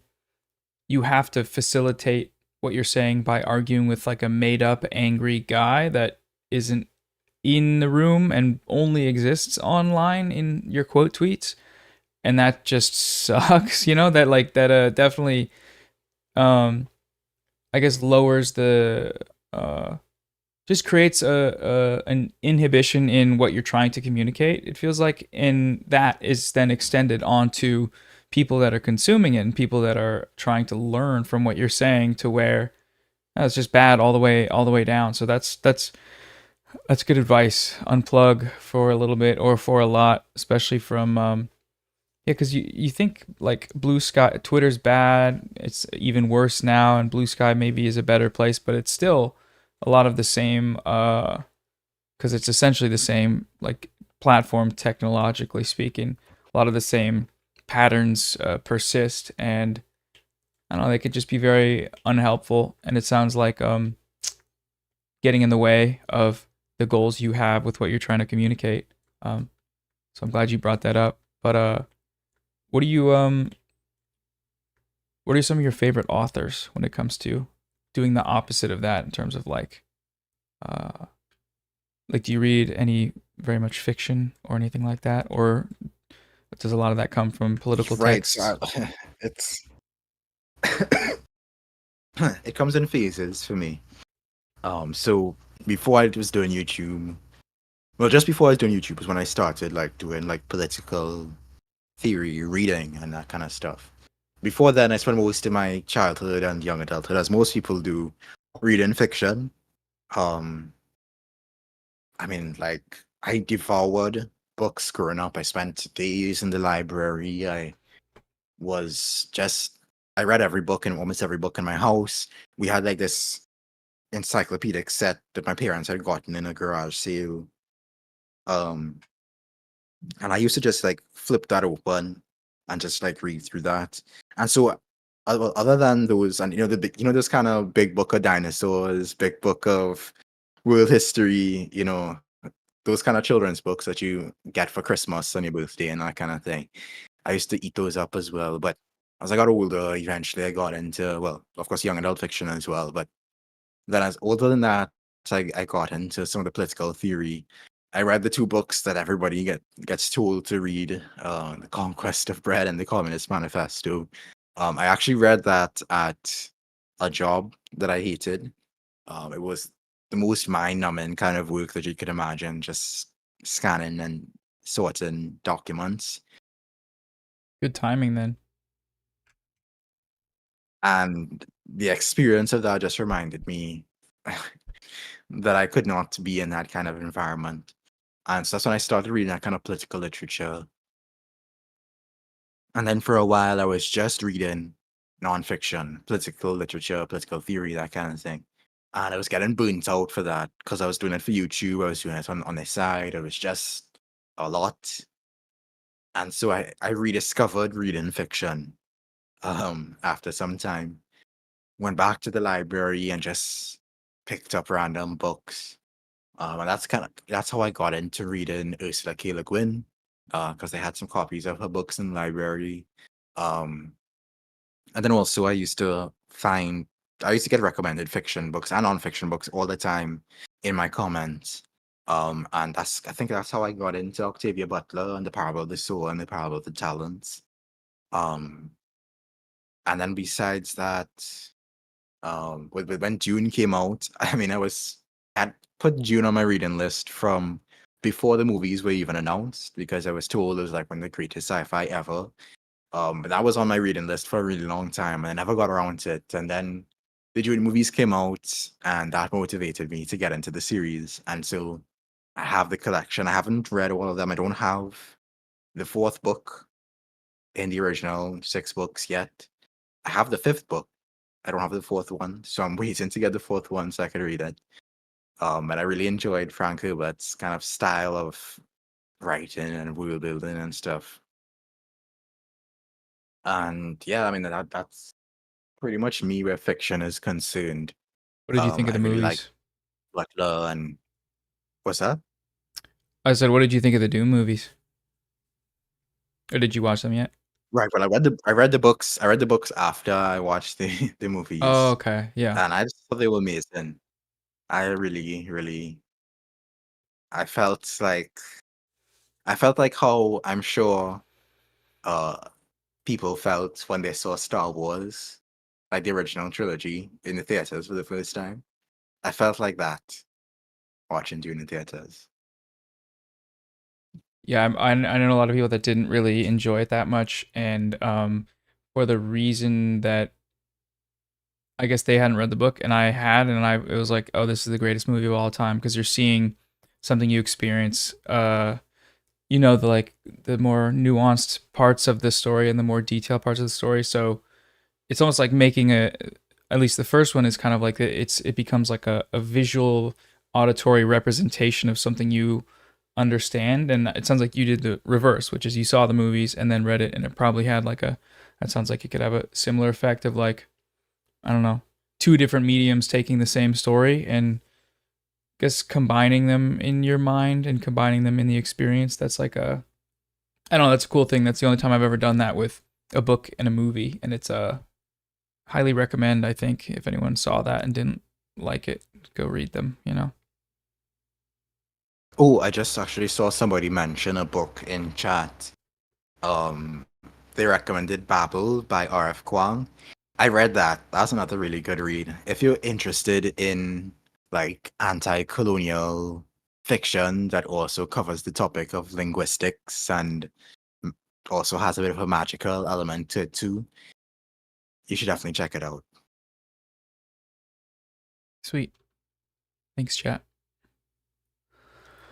So you read books, you watch movies, you play games as well. If I remember, you were playing Civ last time we talked. Not Civ, a different Civ style game. What is it called? I was playing. I think I would have mentioned Crusader Kings. Mm. Lately, my fixation has been Marvel Rivals. I spent quite a bit of time grinding that. I think it's been like a couple weeks since I've played. I think I left off. I was in competitive mode. I think I was in Platinum League. The highest I ever got was like Diamond 3. Dang. But have you played Marvel Rivals? I haven't. I know it looks kind of like Overwatch, and I haven't played either. But I have friends that play it, and I they haven't love played it. Overwatch either. I never got into it. Yeah, it looks Yeah, somewhat it's similar, but I know people really and like. I mean, Diamond 3 is pretty good. That's pretty high up there. What's your main? yeah. I mean, that was like my all-time peak, and then I went on like a 20-game losing streak, and dropped back down to like Gold 1 or something like that. Oh yeah. Yeah. But I mean, I know you told me you play a lot of D&D. Sorry, not D&D. League of Legends. Yeah. Yeah, grinding ranked is I don't know. Still playing the League of Legends. I haven't played in a while. I try to play on stream. Or I played 2 games on stream with Turb actually on the first night of the stream. But my computer something was going on. It was running at like 30 FPS. It was not really a fun experience. But before that, I hadn't played in a while. But I mean, I've told you about how I've gone stretches of time of like using the amazing position I have as a content creator that has lots of free time to just game all day and not do anything else. And I think even before I started YouTube, like when I was like living in my grandma's, just like getting super addicted to specifically grinding ranked because it's like the I don't know, feeling that like you are, I guess, accomplishing something, doing a thing that's less of a game and more of a slot machine. But at the same time, when I've had a healthier relationship with it, it's Rivals has that. Rivals Mhm. has that kind of engagement-based matchmaking where they intentionally set it up so that you have some wins, you feel good about yourself, and you get some losses, and then you feel like you have to play some more to get some more wins. Yeah. Yeah, it sucks. Outside of the game on its own, though, I quite like. It's very when you are playing with friends, especially like it's like a weird simple common goal thing that takes a lot of. It's like kind of strategy a little bit, and it being a little It takes me social back as well. to my days. I mean, completely different genre of game, but it takes me back to Mario Kart and stuff, and Mario Party and stuff on the Wii. Like that's that kind of communal experience. I was never like an online gamer for a really long time, so I'm only recently, like the last time I had that kind of social gaming experience was all the way back in the Wii days and Nintendo DS days of playing games. So to go from that to mainly playing single player games to then going back into that with like Rivals, it was really fun. It was really fun. Well, as you brought up DS, I remember I doing the first like peer-to-peer connect with someone else that had a DS. It was like, I don't know if it was through Wi-Fi or it was through Bluetooth or like fidgeting with it until you could get it, and then you're actually connected with someone playing a game side by side. That was like definitely an early memory aside from like playing GameCube. That's like a special actual physical experience, you know? I remember being on a plane with somebody, and I had like I was on a plane, and I turned on my Nintendo DS, and somebody several rows back was also on the DS, and so like I saw them in picture chat, and we had a whole conversation. That was like magical to me as a child. Oh, that's awesome. It's like, whoa, you could do that, you know? Yeah, totally. You about to say something about something like a game or something? I kind of cut in. Oh, I was gonna say, yeah. I mean, if you ever do get into playing Rivals, by the way, let me know. I have a pretty decent tank with Thor. Oh, I play a nice. bit of Invisible Woman as well.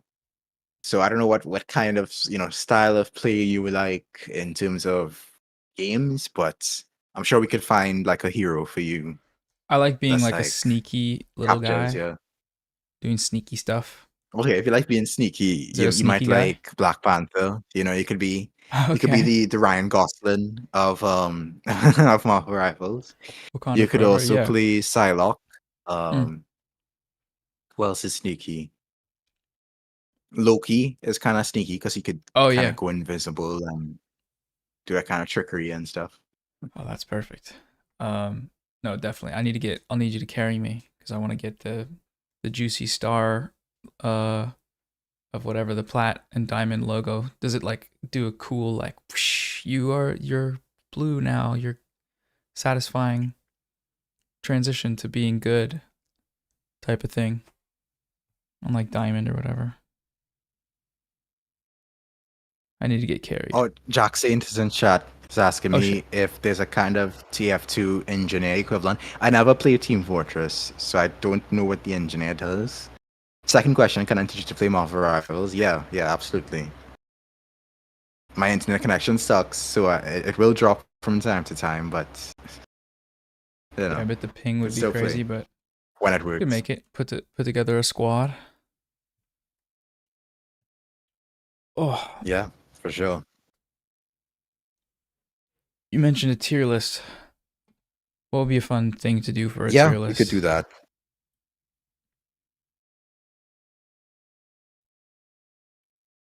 I never played Overwatch, yeah. In terms of a tier list, let me see what I have here. I might need to do Zoom though to like screen share. Okay. Because I don't like how Discord's screen share thing works. It's very clunky for me. Yeah, I can also screen share on here. Or you could screen share, yeah. Yeah. That might be easier. Let me see. Is there one official tier list website? Tiermaker.com. It has Nice. a lot of ads though. Yeah. But once you have ad block, it should be fine. So on the homepage, they have. Let's see. We could get into our podcast bro bag and do a relationship red flags tier list. I like that. I like that a lot. There's also a hear me out tier list.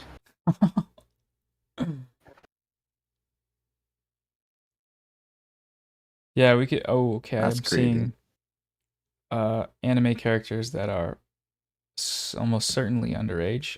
There's a couple different ones though. Willem Dafoe's Nemo probably not character. that one then.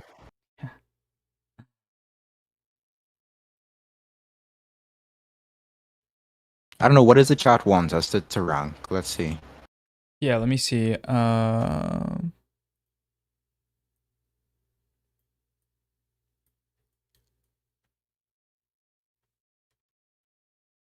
do I do this?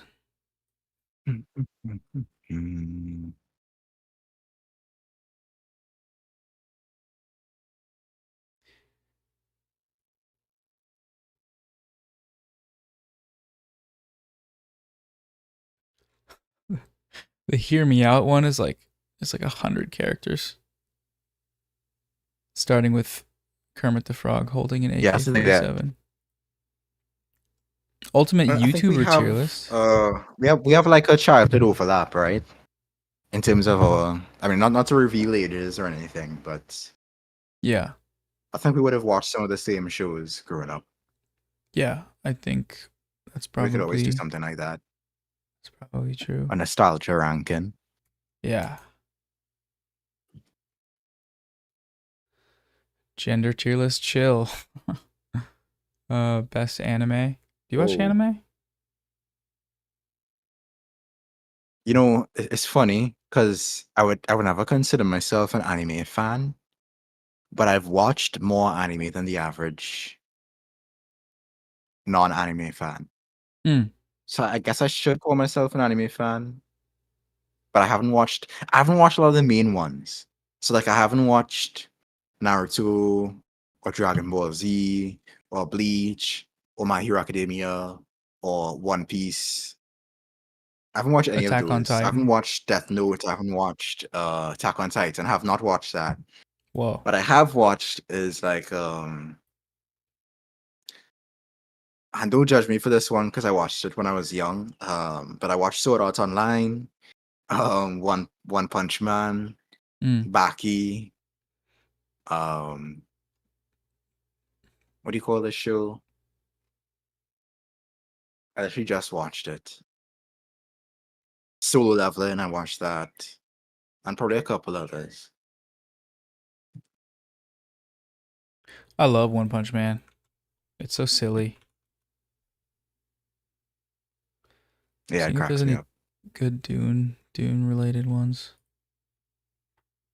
We just start with relationship red flags. Okay, It seems I'll it go into it seems blind. seems a little insane, but let me check this. Try and screen share.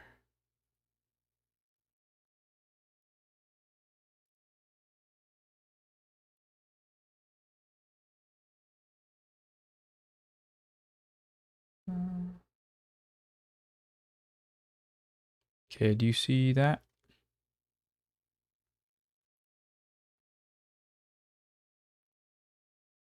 There's no way you'll call me a weeb in chat. That's nah. Nah. Ah.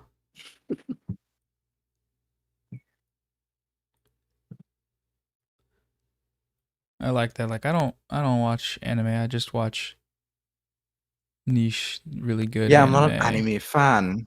I just watch I just know a lot anime. better I stuff just than I you. just watch things that happen to be anime. You Yeah. know, like I'm sure they have like some kind of term for a self-hating anime fan because I might be that.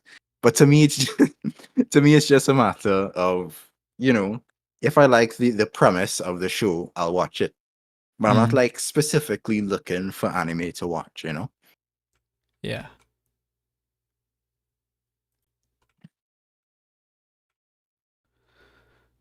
I'm just setting up the window here.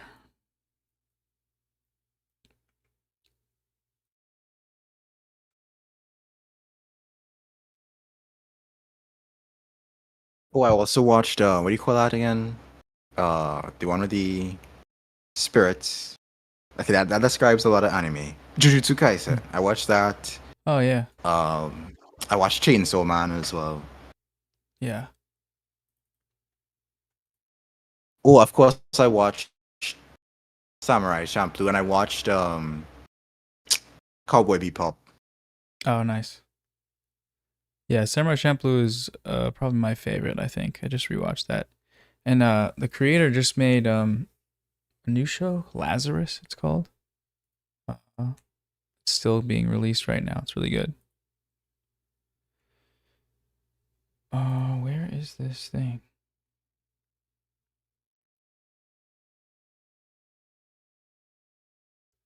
Okay, here it is. I Red have Pill seen Podcast. Scavenger's Reign. To answer that question, shout out to Scavenger's Reign. Every human being on Earth needs to watch Scavenger's Reign. That should be required viewing material. Scavenger's Reign. Oh yeah, from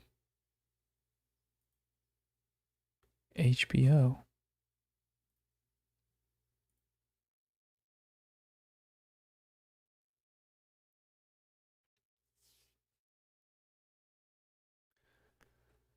All right, let's see what we got here. I don't think you can probably. The font is really small on the thing. Goes from 0%. Oh wait, yeah, instant deal breaker to actually I like this. This first one.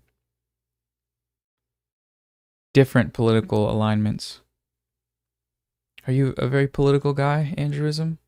Of the Andrewism YouTube channel?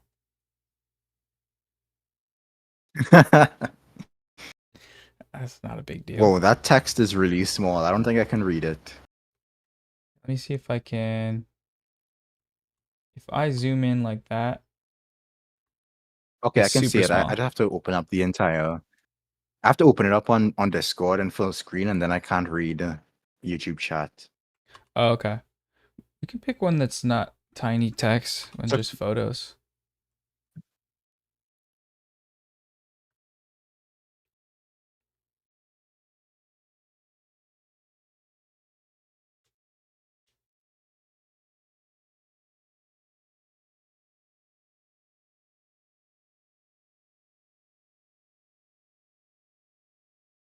Hmm. Did you watch Cartoon Network?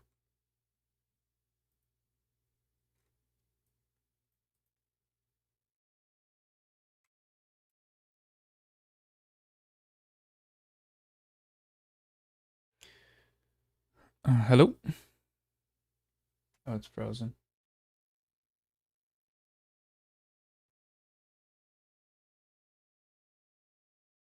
You're looking for the one. We're gonna go ahead with this one. Sorry, say that again? You're freezing for a sec.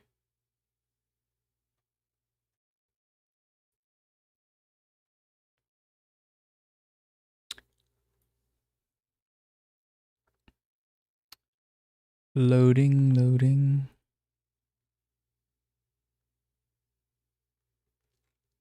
Mm-mm-mm.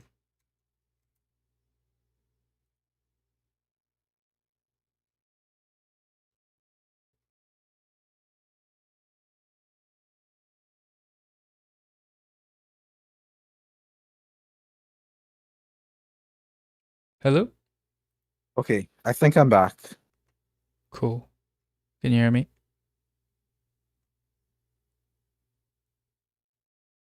Check, check.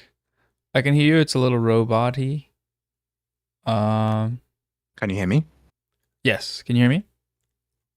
I can hear you. Sweet. Let me see if there's. I'm just scrolling through these. Yes. So that's the first of many. Say again. Many such cases. Many such cases. Most evil leaders of all time. And the thumbnail Okay. has Which pretty hold on. pretty I'm famous one. on. This feels like it could be incriminating unless we just put them all in evil. Someone will be upset. Figures of history tier list, maybe? I would be quite probably unhelpful in this regard.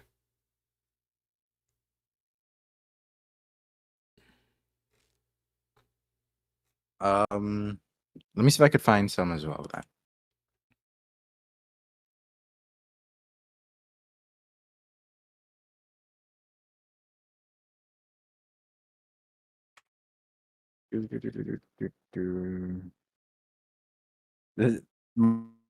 My problem with like doing maybe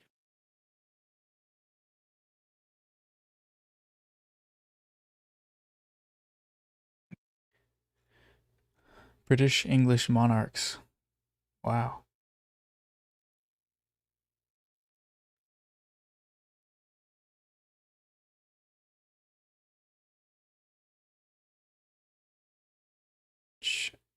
I should have made a bread tube tier list. actually I have an idea. Yeah.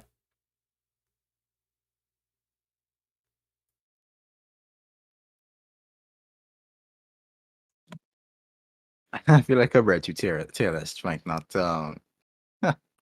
No. might not be the best move. We got enough of that. We got enough. We've had enough of that over the years. And I was thinking if we can't find a tier list that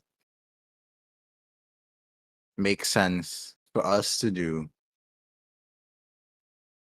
we could also do the other idea I suggested, Oh yeah. which is, I think this will be very entertaining. I'm going to send you a link to a site, and we're going to do a little game I like to call How Much Geography Does the American Know? Oh, it's over. It's over. Hello Twitter, hello subreddits clipping me for being a dumbass. I've spoken very openly and candidly about my American. It's imperialism's fault, man. That we in here in the imperial core prioritize not learning stuff because it keeps us. Me when I didn't study for my social studies. Okay, let's see.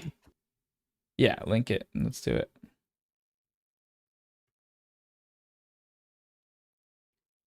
I like I just that. sent it on Discord.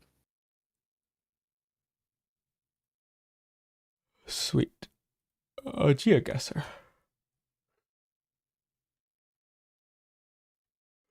My So I just, create fair challenge. warning, Yeah. I play this regularly, so it's not fair to you to compare scores. Oh yeah, I refuse. Okay, I so will not the compare. typing version of the game, I suggest doing the pin one, so you can see in the game mode Okay. there. Yeah. Pin. Yeah, switch to pin. It's a little bit Oh, I easier. like that. Yeah. I would have spelled that last one wrong. I'm sure. Let me 1 sec. Stretch the thing out a little bit.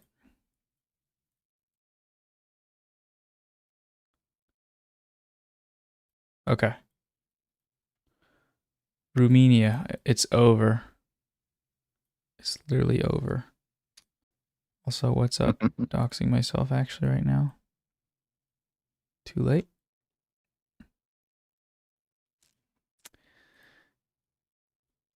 Romania.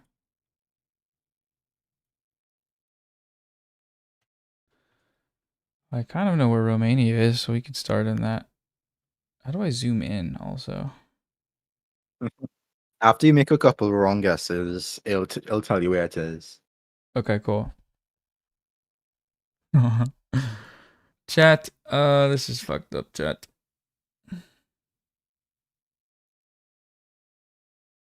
I've never even So I'll heard give you a of Romania. hint. Yeah. I'll give you a hint. It is close to Ukraine. Okay.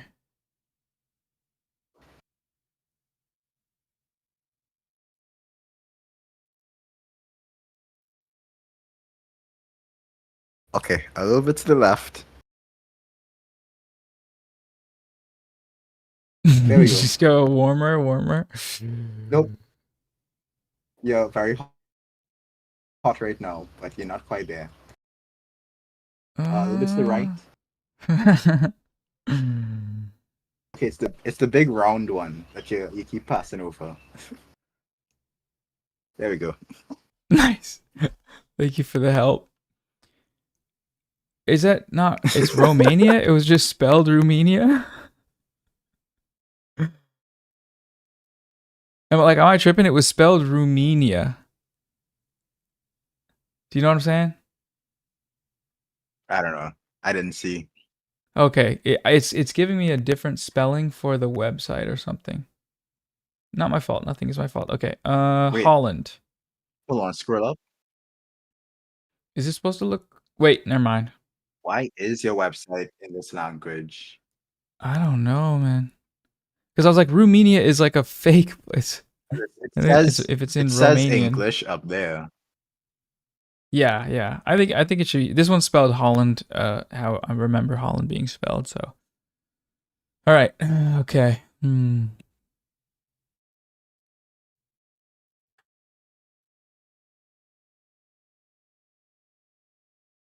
Okay, so I'll give you a hint. Yeah. It's close to France. Where's maybe I threw you France? into the deep end too early, Noah.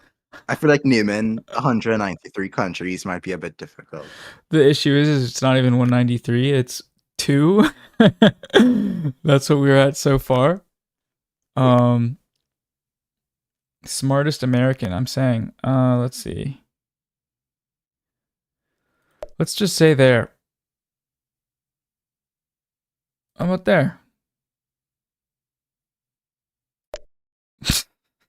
Yeah, my website's in a different language. So that's what's fucking me up. And that's that fault. Pretty close. Pretty close. Oh, it's giving it to me to click on. Nice. Bosnia. Yeah, I feel like you have to like maybe reselect like the English option because that's really weird to me that it's showing up in not English. I think that's Dutch, right? Yeah, looks like it. Okay, wait. Honestly, Oh, can't tell 193 UN what member language that states. is. Okay, cool. Okay, now you have it in English. Yeah. Can you click on chat? You'll be able to click on It was chat. either Dutch You know countries. It's so over. if I'm able to click on what? Oh, like you said you practiced this, so I don't even. Oh, we got it. We got chat. Yeah. Croatia. Yeah, I mean, Let's go. That was a Chad move. Let's see, Croatia. yeah, it was. Good job. Just going off vibes here. It's next to Serbia.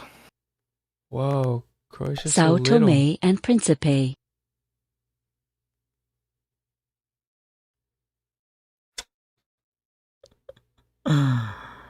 That one's one of the African islands. Okay.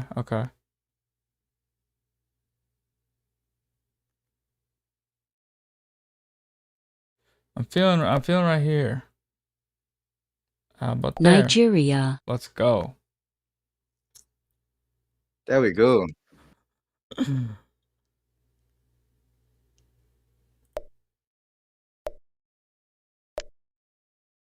No. Okay, I mean, at least you're in Guyana. West Africa. Well, you were Huh? in North Africa and then West Africa, but Yeah. at least you were in the general area. Oh Okay, no. so this one is a Caribbean country, Okay. How do I zoom in? but it is culturally Caribbean, not geographically Caribbean. Oh, okay.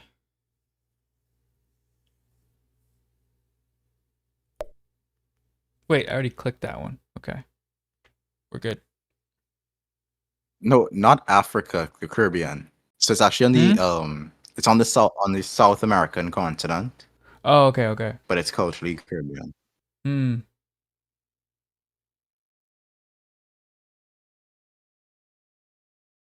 Iran. There we Let's go. go. Let's go. I love Guyana. I'm the goat of finding Guyana.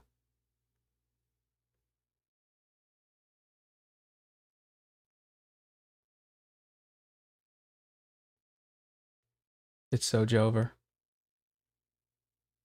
It's so Jover.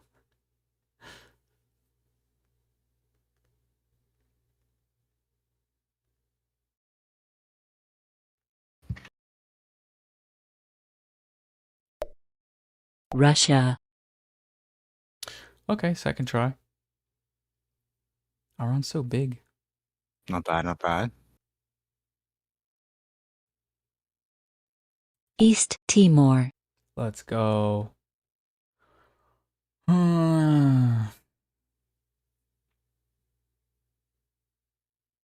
So this one's pretty Mhm. new. It's actually this very tiny breakaway country from Indonesia. Hmm.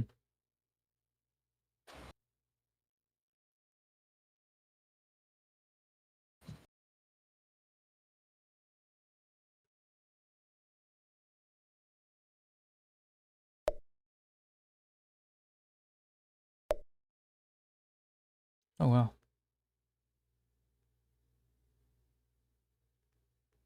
It's that dot right there. Toward this one? Yeah, that one.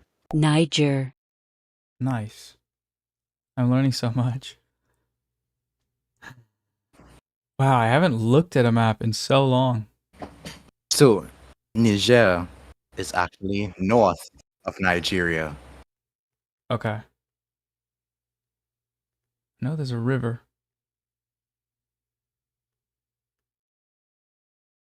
And you already got Nigeria because it's next to Chad. Right. Right. Saint Lucia. Let's go. There we go. Progress. St. Lucia, this flag is So this one is cool. a Caribbean island in the Caribbean. Okay. Yeah, one of the better flags for sure. It's a very cool one.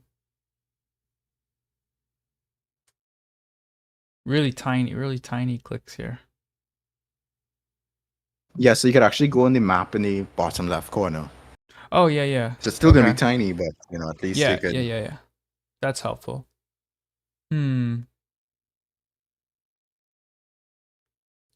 Looks like you have the upper hand in this one.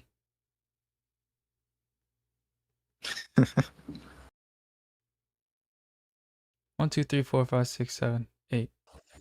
Wow. South Sudan. Second try. Nice. Second Take that. guess. United States. Mauritius. Mauritius. All right, first try in the U.S. I'm the GOAT.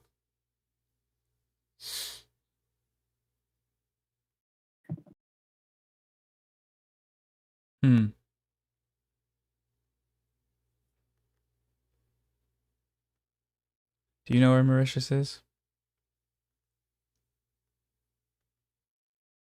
Yeah, it's an African island. Got it. So it's actually it's close to Madagascar.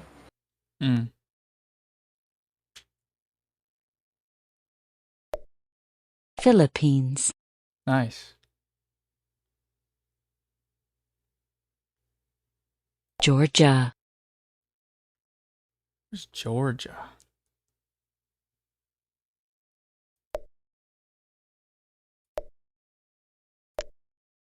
So Oh. I'll give you a hint, Georgia. Oh, I just There's- blind ripped It's it. not in Europe. Yeah. Yeah. Papua Okay, New I'll Guinea. wait. I'll wait for the hint next time because I like having the hint. Because it's educational even.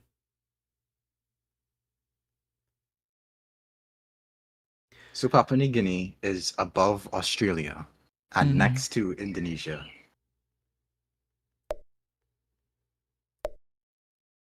It's Wait, on is a this big one more? island. Oh, yeah. Oman. There we go. Nice.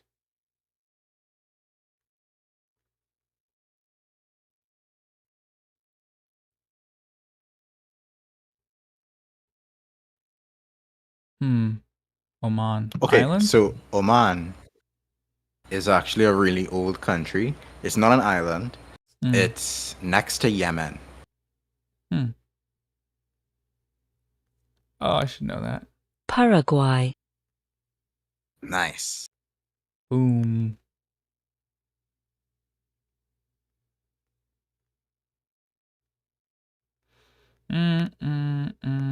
So you almost had it. It is in South America. Uruguay, Paraguay, maybe, or the opposite. Uruguay is the one that's the teardrop looking one. So Paraguay is the Guatemala. other one. Nice. Yeah. They fought this war and lost like I think 80 something % of their male population at one point. Oh my god. Quite the story.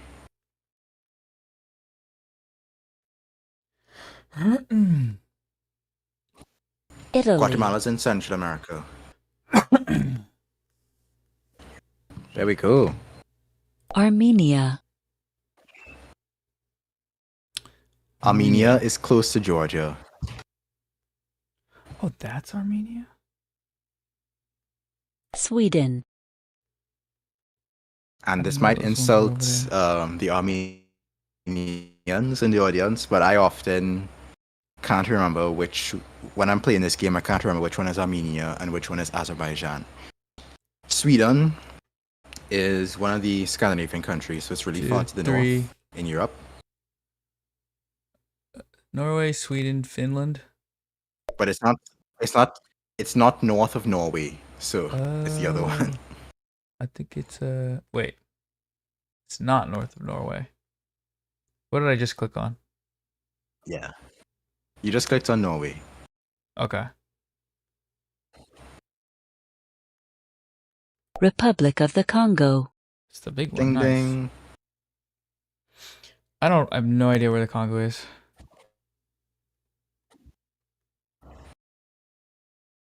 This is one I for sure should know. Dude, do we just not have maps here? Like, how does this happening? I don't see maps on Twitter feeds. Okay, so I just this see one. stuff about places. Do you know where the Congo River It's not my is? fault. Here? Here? Or Okay, see, in the general area there, it is in Central Africa. So the bigger one that you're seeing, kind of smack dab in the middle of Africa, that one's the Democratic Republic of the Congo. Right? That's the one with all the resources that everybody's trying to exploit. There's a smaller one next to it. And so the Democratic Republic of the Congo, its capital is Brazzaville.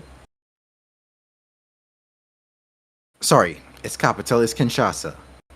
The Republic of the Congo's capital is Brazzaville, and those two capitals are actually on opposite sides of a river. So, right next to the Democratic Republic of the Congo is the Republic of the Congo. And the Democratic Republic of the Congo meets the ocean at the mouth of a river. So that'll be on the other coast.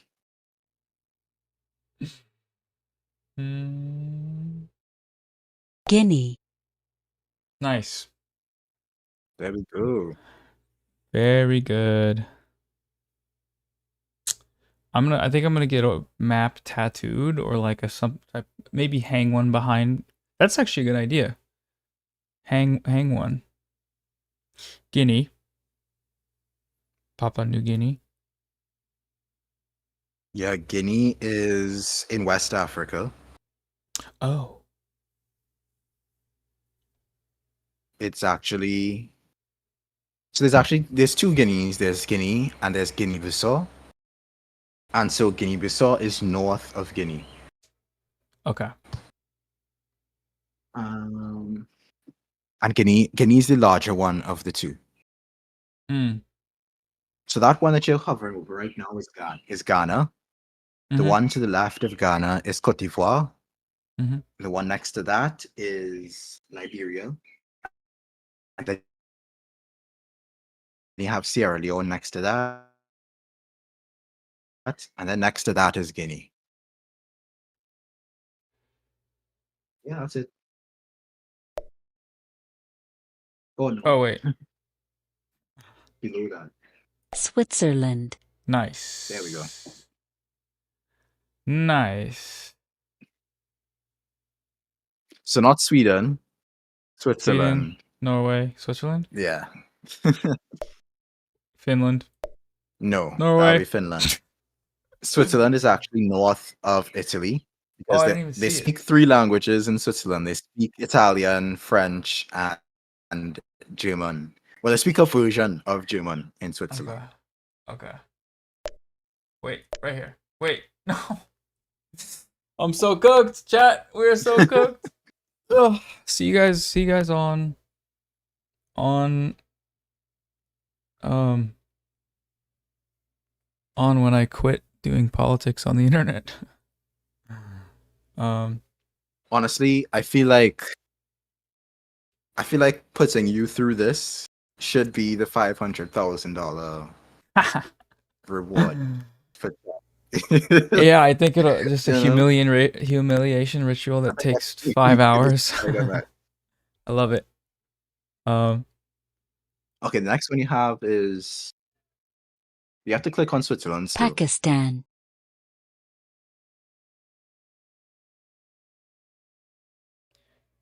Wait, Bangladesh. Spain, Nice. Wait, really? El Salvador, Wow.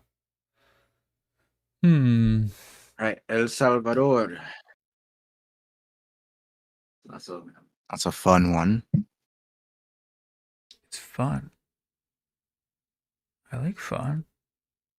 So it's actually in Central America. Hmm.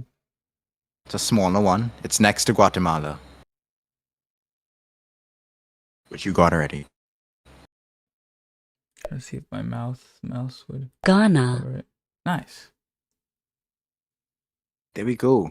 I told you where Ghana was. You Ghana totally did. was You totally already. did. So let's see if you remember. You totally did. Here we go. Here we go, memory. Here we go. Let it rip. Let it rip.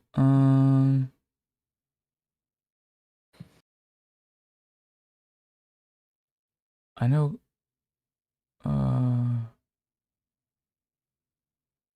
So, Noah, real quick, and this is madly bothering me, but can you Yeah. click the X's to close these ads? Oh yeah. I'm so sorry. I didn't even pay attention. I didn't even see that. That's too locked in. The one on the bottom, you have to go to like the far right. Oh yeah. Cool. There we go. All right. Hopefully that. Okay, Ghana. You told me this. There we go. I remember you told me this when I was in the wrong spot for. Which one is this? Guinea? For Guinea, yeah. So you're in West Africa, you're supposed to be. Right.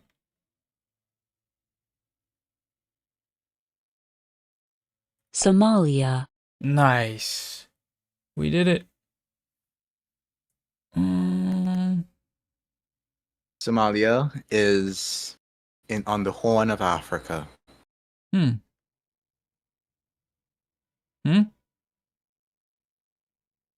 There we go. Marshall Islands, Oh, I just was thinking about Marshall Islands for some reason.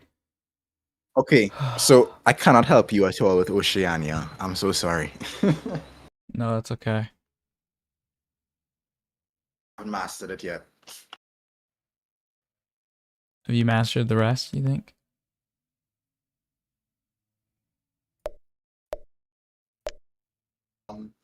Wait, I was in the mastered wrong. Africa. I could do I was in the wrong side. I could Sorry. do all What? 54 African Argentina. countries in Nice. I could do all 54 African countries in like a minute and 11 seconds. I can do the Americas. In how I fast you said? I can do Africa in a minute and 11 seconds. Wait, can I All can I 54 watch that? countries. Can you do that? Yeah, we please? could watch that. We could take a break and watch that. It's been a while since I've hit that. That was like my all-time best record. Okay. But if I could figure out if I could screen share Yeah. on the thing, then yeah, we could do it. Sweet. Yeah, let's do it.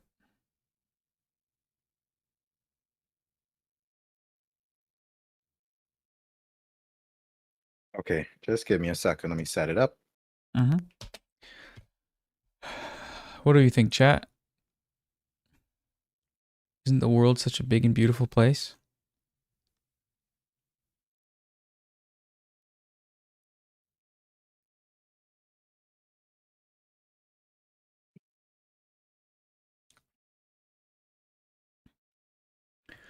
Should have done a donate Okay, for is everyone my I get screen wrong. showing up for you? Yes.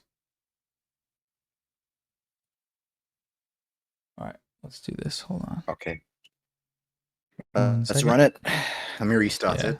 Malawi, You ready? Is chat ready? Libya, I don't. Give me 1 second. I'm gonna make this a little bigger. Where is it showing the names? Hold on a sec.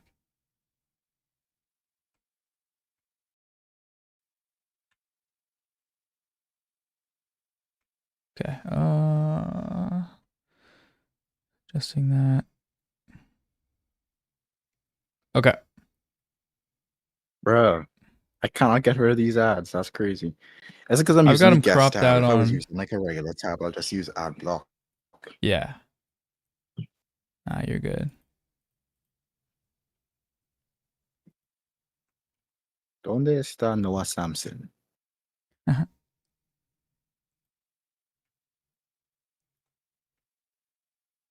Oh, you cropped my thing. Nice. Yeah. Can't hear Real you though. React. Real React streamers.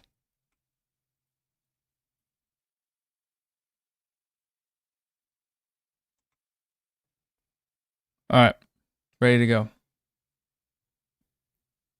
We ready, chat?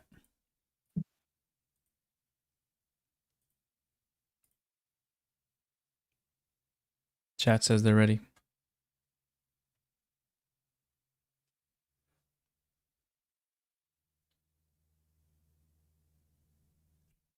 Should I get a timer out?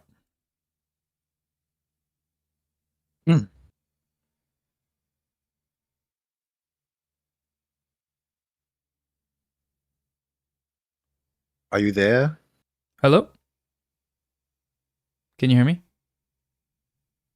I cannot hear you currently, Noah, Oh, okay. if you are chatting. Test. Okay, I test, can hear you now. test.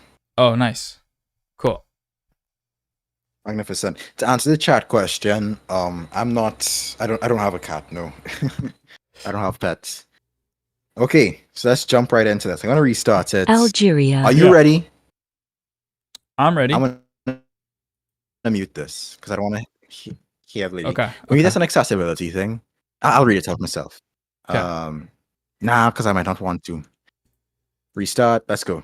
Ivory Cote d'Ivoire, Coast. Rwanda. Zimbabwe. Comoros. Comoros, that's right here. Zambia. Zambia, Ghana. Ghana, Sudan. Sudan, Somalia. Somalia, Burkina Faso. Burkina Faso, Mauritius. Mauritius, Central African Central Republic. Guinea, Angola. Liberia. Liberia, Tunisia. Tunisia, Egypt. nearly missed it right there. Botswana. Nigeria. Cape Verde. Eritrea. Gabon. Oops. Yeah, that was Kenya. my bad. Madagascar. Go. Seychelles. Mozambique. Ethiopia. Wow. Senegal. I'm not gonna get my Western good Sahara, time, I don't think. Djibouti. Benin. Equatorial Guinea. South Africa. Chad. Democratic Republic of the Congo. Guinea-Bissau. Wow. Algeria. Republic of the Congo. Cameroon. Libya. Sao Tome and Togo. Principe. Gambia. Malawi. Burundi. Niger. Mauritania. Crap, South Sudan. misclick. Morocco. Namibia. Uganda. Lesotho. Sierra Leone. Mali. Eswatini. God Oh, damn. jeez. Dude, that's crazy. That's insane. I know it's not your record time, but that is extremely Yeah, it's, impressive. How many times did you? My or did record you time just- was 1 minute and 11 seconds, no mistakes. Yeah, I mean that you're very But- close to that, with 2 mistakes even. That's well done. That's how it's done, folks. Thank you. Thank you. Do you ever play regular GeoGuessr?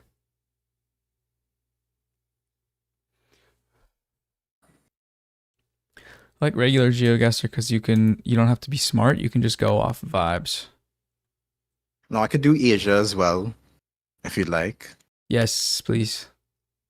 I'm not as good at Asia, so Myanmar. yeah. That's okay.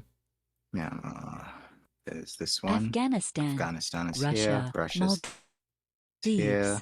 Maldives. Maldives is Oman. here. Oman's Taiwan. here. Taiwan is here. Armenia.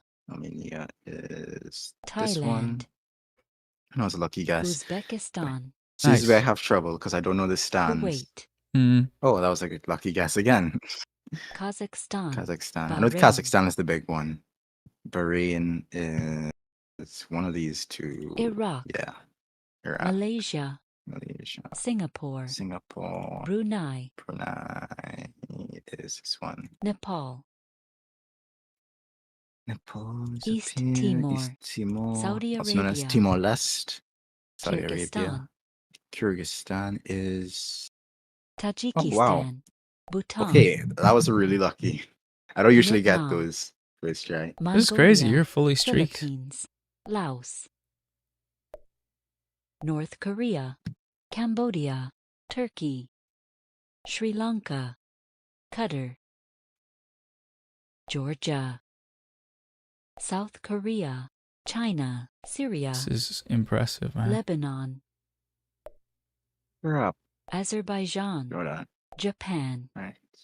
Bangladesh, Bangladesh. Indonesia, Once known as East Pakistan. Israel, Boo. Iran, India, Yemen, Turkmenistan, United Arab Emirates, Pakistan, Jordan, Dude. There we go. Dang. W's in the Okay, shot. so Asia actually did okay. I wasn't expecting that. Oceania, I definitely insane. can't do. No. So Can you do American states? I Europe is not too good either. I'm getting better at Europe. Mm. That's a good one. I'll do that one. Yeah, because I don't know if I Yes. can do American states. You'll still do Nevada, better than me, but yeah, I don't know. I don't know. Okay, all right, let's go. Yes. Nevada. That's in the desert. Oklahoma, That is this one. Oklahoma. That's on the panhandle. Nebraska, Nebraska is You somewhere already up beat here, me. I think. Wait, is it somewhere down here? It might be somewhere down here, you know. Let me throw out a random guess. Okay, West right in the middle. Right in the middle, yeah. West Virginia is the weird looking one. Wisconsin, Wisconsin is somewhere around here. Ain't? Okay, there we go. Iowa, Such a weird location. Iowa. No, come down. A little left. A little up. Mississippi, Okay, There it is. there we go. Mississippi is Kentucky, River. this Nice. one because the Mississippi River is here. Yep. Kentucky is the one that looks like a piece of Minnesota, Yes. fried chicken. Wait, Minnesota changed its flag. I don't remember it being this Did it? before. Oh, Looks that's good, right. though. It was like some Different. type of story. I think it was because of woke. Okay, my bad. New Whoa. York, Because of woke, of course. Wyoming, Wyoming is one of these square ones. Idaho, Idaho is another. Idaho is this one. Tennessee, Yeah. Nice. Tennessee's under Kentucky. Kansas, Yep. Kansas is from the vine. So this is Arkansas. Sorry, Arkansas. Arkansas. This is Kansas. Nice. Massachusetts is one of the New England Ohio. territories. Boston. Nice. Ohio is from the meme. Rose in Alabama Ohio. is next to Florida. Arizona. Arizona is not New Mexico. So it's this one. Maryland is up here somewhere. Okay, down there. All right, no, close. because District of Columbia is down there. Mhm. Washington, Washington is up Georgia. here. Georgia is down Delaware. here. Shout out. Delaware. Some guy crossed the Delaware at some point. I think it's this one. California, Nice. California is this one here. Indiana, Indiana is this one is Utah. This one's Utah. New Mexico. I Yeah. think this is Colorado. Okay, so Indiana Mhm. is not on this side then. No, this is Montana, right? This is Oregon. So Mhm. Indiana might be this one. Okay, no, it's this one. All right. Montana, Montana, I just clicked on that Close. somewhere. Rhode Yeah, Island, right. Yeah. Rhode Island is North small. Dakota, North Nice. Dakota is this one. Maine, Maine is clicked on South that. Yeah. Dakota, South Nice. Dakota. Connecticut, Who would have guessed it? Connecticut. Mhm. Michigan, At Yeah. least you remembered where North Dakota Michigan. was. Michigan. Lake Michigan. There we go. Louisiana. Yes. Louisiana. Illinois, Cajuns. All right. Illinois. The illest of Arkansas. Noi. Yes. Arkansas. Arkansas. Arkansas. Oregon, Oregon. Nice. New Jersey, New Oh, shit. Jersey. Hold on, hold on. New Just got Hampshire. really What loud. happened? What happened? It's real loud. One sec. Oh, my bad. No, it's okay. It's okay. It might be on my end. No, I was just in New Jersey. Making my way now to New Hampshire, which is one of these. Pennsylvania. Pennsylvania's South here, Carolina. South Carolina's Nice. Hawaii. here, Hawaii's North here. Carolina. This is Utah. Utah. Vermont. incredible. Colorado. Virginia. Keep in mind, this is like a hobby of New mine. Mexico. Mhm. So, Texas. Alaska. Florida. Missouri. man, that was Missouri. Hubble. 420 though. Wow. Very nice. Very, very nice. Generally very impressive. You have inspired me that I'm going to purchase some kind of map related object and keep it on my wall. Because yeah, that's Listen, I'm a firm believer in abolishing borders anyway. So true. That's the true. only, That's the why I only haven't reason I learned them know all these countries is so I could know where all the borders are to abolish them. You know. to get rid of them. Exactly. That's smart. That's smart. Oh my gosh. Well, GG. I got someone coming on in about 15 minutes. Right. So well played. That was super fun. My camera's frozen. Yeah, that was really fun. Thanks for having me on. Yeah, thanks for coming on, man. That was great. Good to chat, good to catch up. And people in the chat, if you're not already, and I'm sure many of you are already, but if you're not, go subscribe to Andrewism. Book coming soon. Book writing. What's new? Not What do we soon, tell not people? soon. Not soon. Sorry. Sounded like a publisher. Yeah, you're stressing me out. Yeah. Book coming soon, right? Like we talked about, right? Like the due date, right? Yeah. That might be in like 2 years from now, a year or two from now. Got it. It's exciting, man. Yeah. And good luck with, I mean, you're streaming tomorrow as well, I'm hearing. Yeah, I think tomorrow will be the last day, so God one more damn. day. And we got it. See if we get to 600. We'll see. But yeah, thanks for coming on, dude. Appreciate it. Everybody say bye, chat. Or I guess you say bye, chat, and they say bye to you. Bye, chat. Bye, Noah. Bye. We'll lime again soon. Yes, sir. Later. See ya.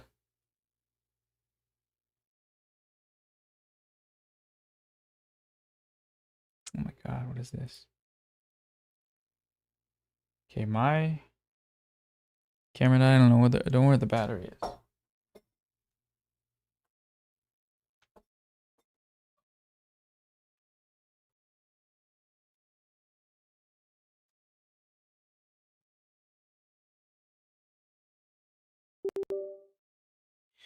Everybody go subscribe to Andrewism. Pinning the message.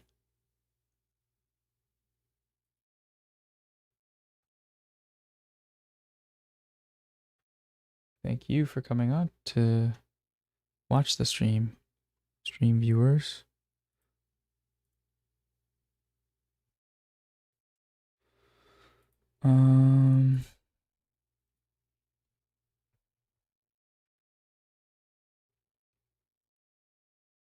Prince Shakur.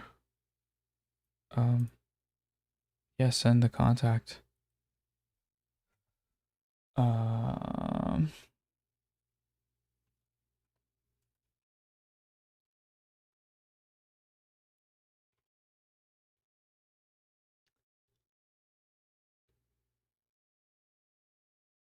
Handala tattoo.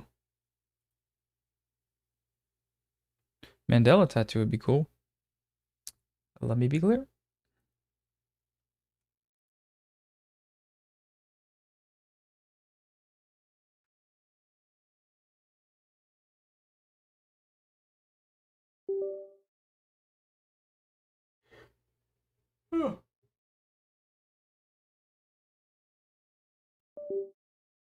Push iDubbbz just back a little bit because I need to take a second. Did I just say that?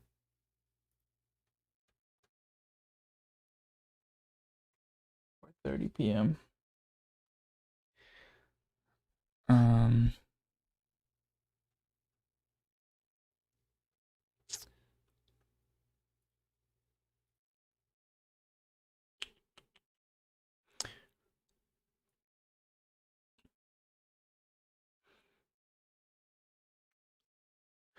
What did we think of the aneurysm interview / call? I'm literally gonna order a map right now. That's no joke. I forgot. Oh, I forgot everything. I don't know if I ever even learned it.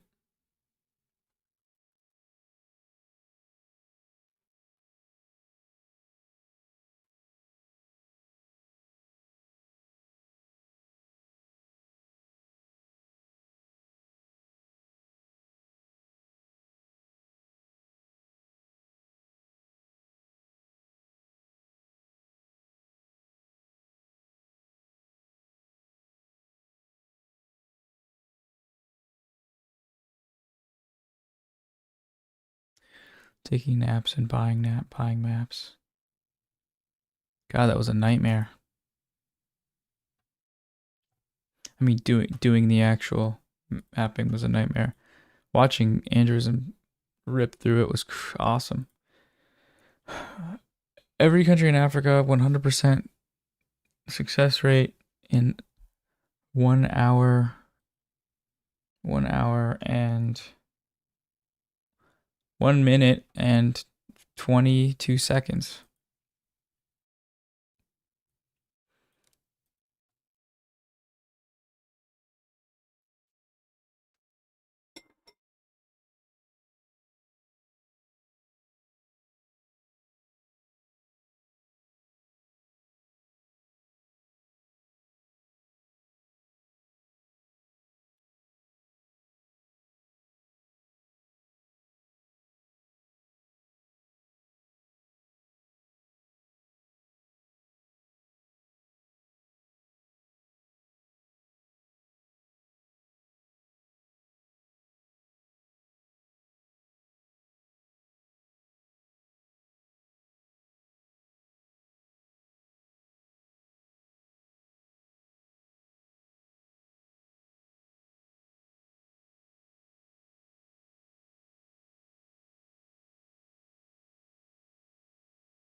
Blah blah blah blah blah blah.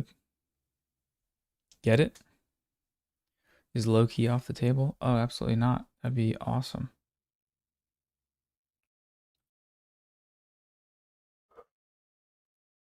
I just realized I had squirt in the background the whole time.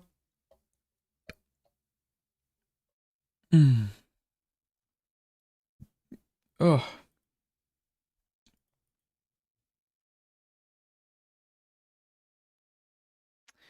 Let's go ahead and refresh these pages.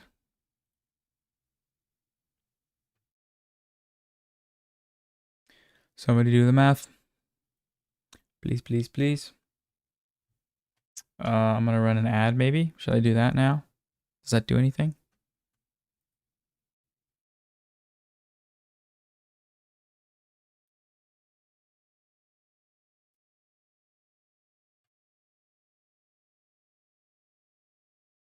See you in a moment. After this beautiful, delicious ad.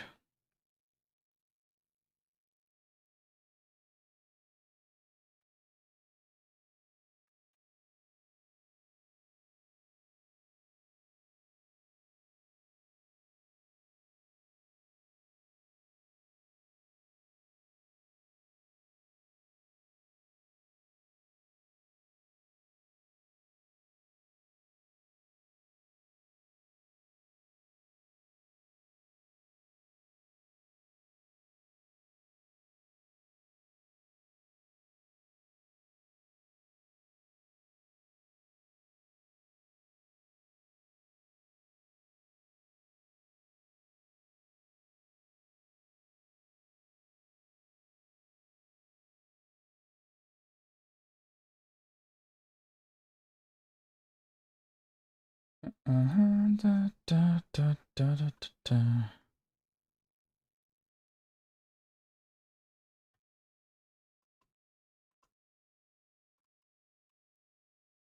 Among Us, Among Us, Among Us.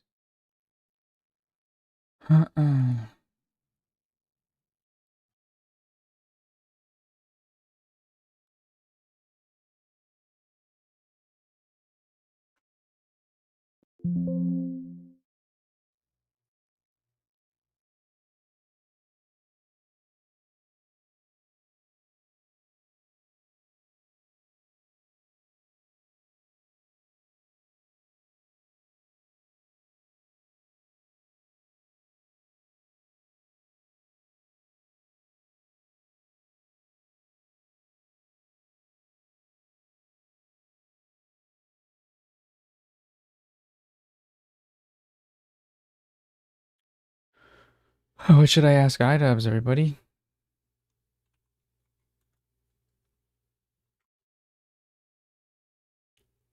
Change my mind. I'm a silly guy, change my mind.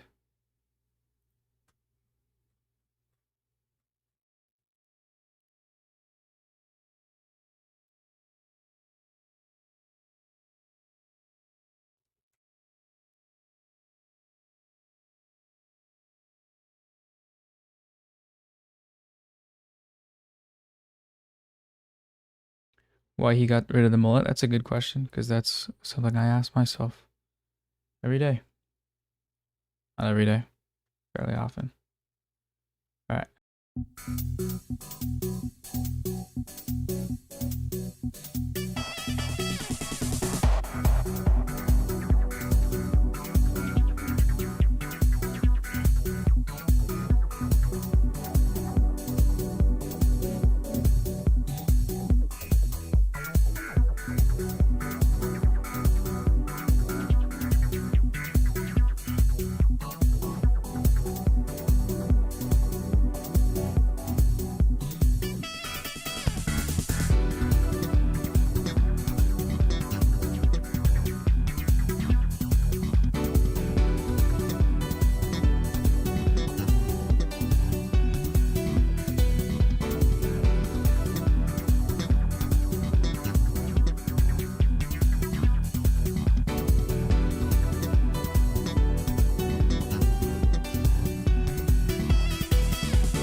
Hello.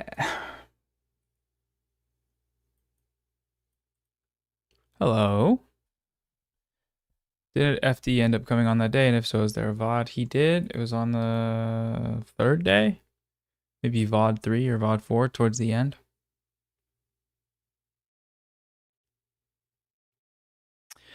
I think it would be really cool if you could get Maya Ayuni on here, Palestinian student at UCLA, just got done with a hunger strike. Yeah, that would be amazing. I will put their name.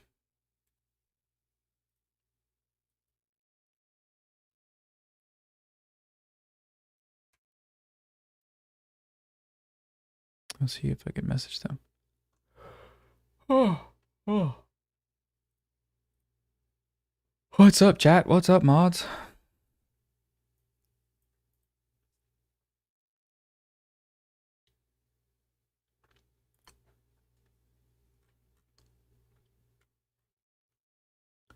Confronting iDubbbz in this debate of minds, changing of minds.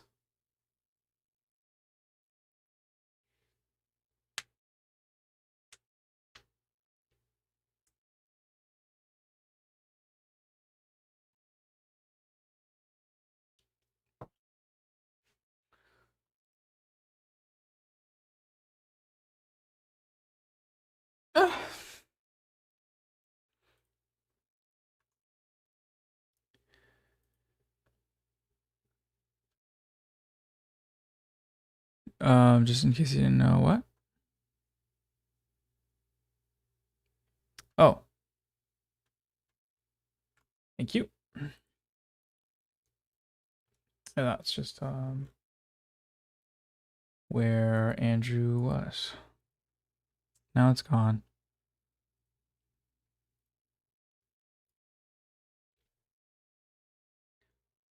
Debating iDubbbz.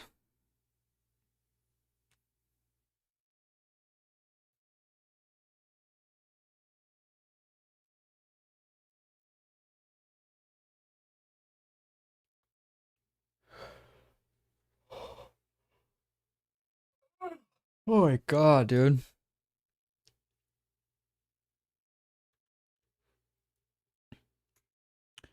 Please donate, please donate, please donate.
One second.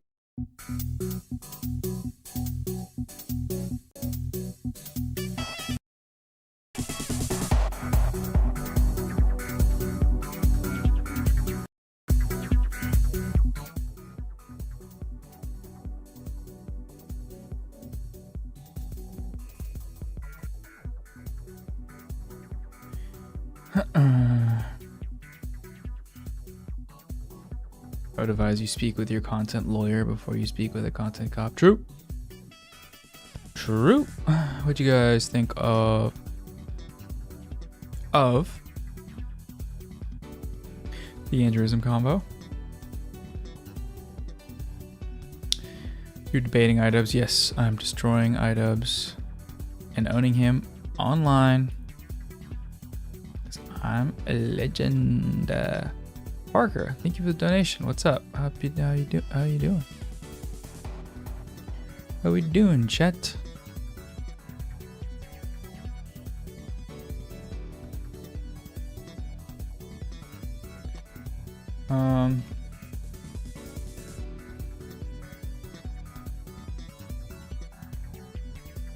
Donation link is posted and pinned.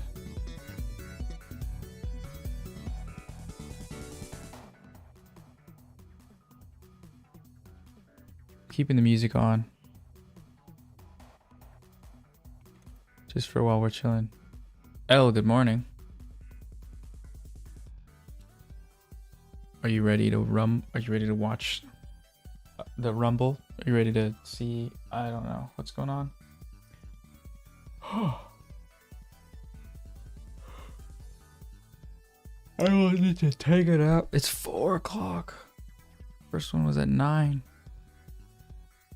Holy shit! Nice dono. Stream doesn't appear on the subscriptions tab.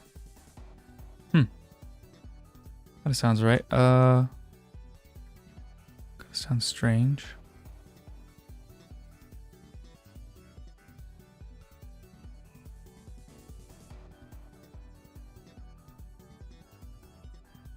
You should learn Arabic while you wait. True?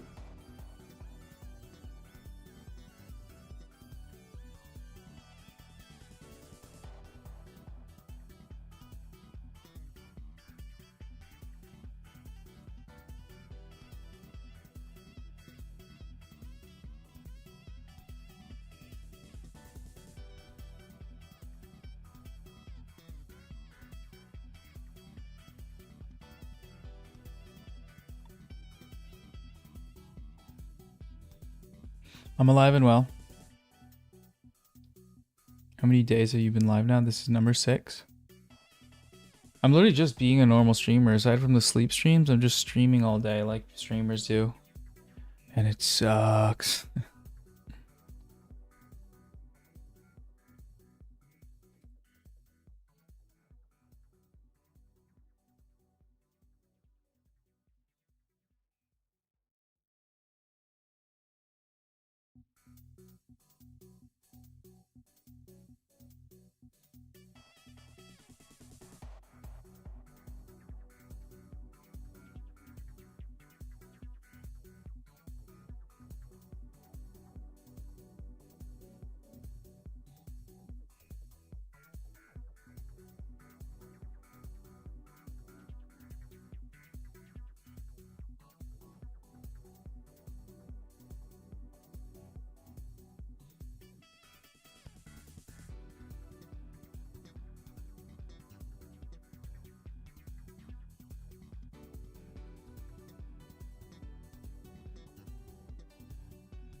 Ooh. Thanks.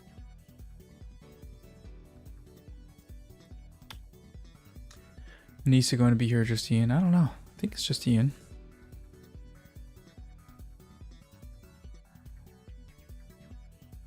Why are you still here? Didn't you reach the goal? We did. But we're still going because people, just because I wanted to end the week or something. I don't remember why.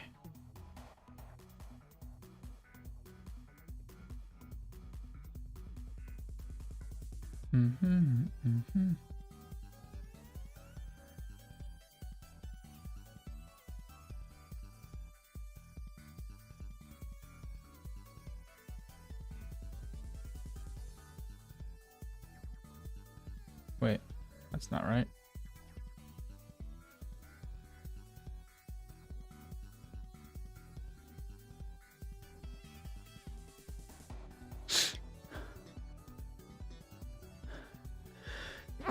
Excuse me.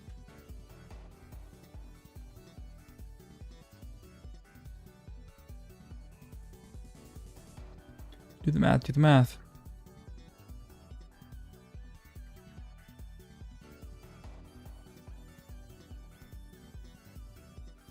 Yeah, tomorrow the plan is to just have 2 guests, I think. Maybe 3. Wait. I have 4. Okay. We might need to figure this out, but I have some challenges I need to finish up. I'll probably just update you guys on the tattoos on Instagram. 513, 514,000. Nice.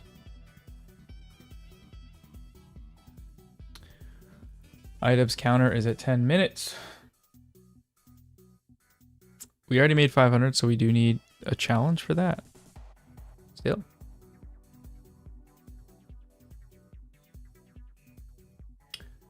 Still.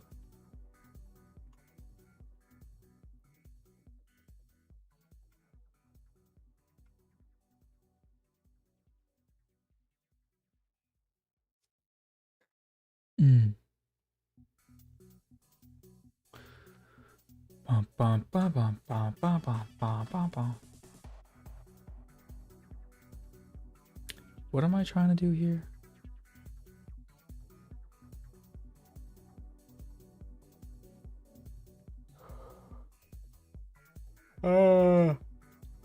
Yeah, I need to get in the damn Washington Post or something. I need them to say, hey, look at this. Look at this. Power of friendship and hating Israel has united the internet to raise $500,000. 500K is 600K is end. True. Wake up, lock in. True.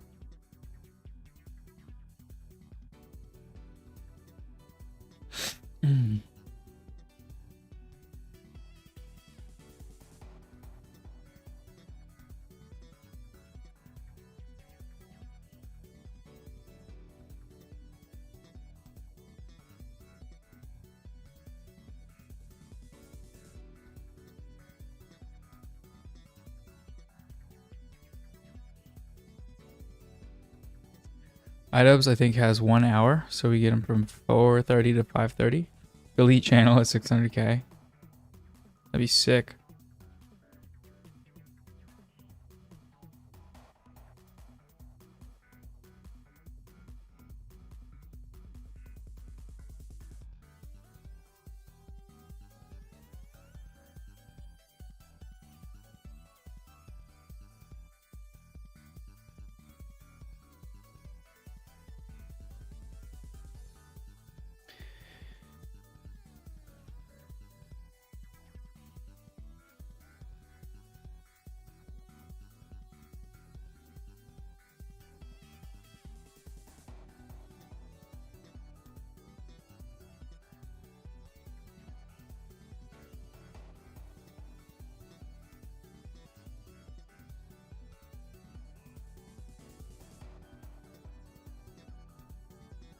Yeah.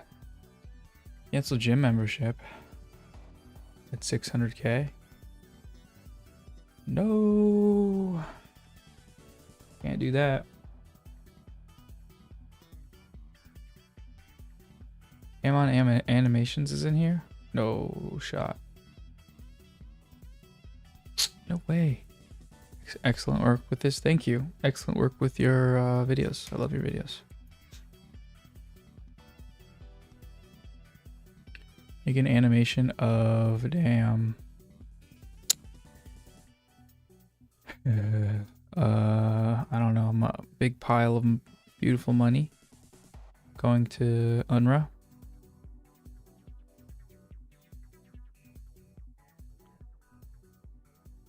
Gross. Get a new cat.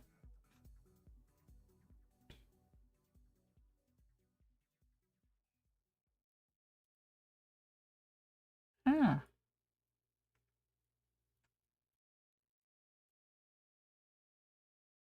Like this. A little bit like this.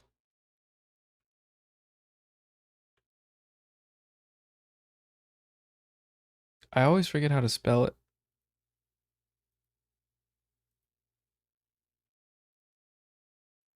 Three B's and one U. I'm a genius. Wait, and a capital B, D, lowercase I. Kind of like an iPod.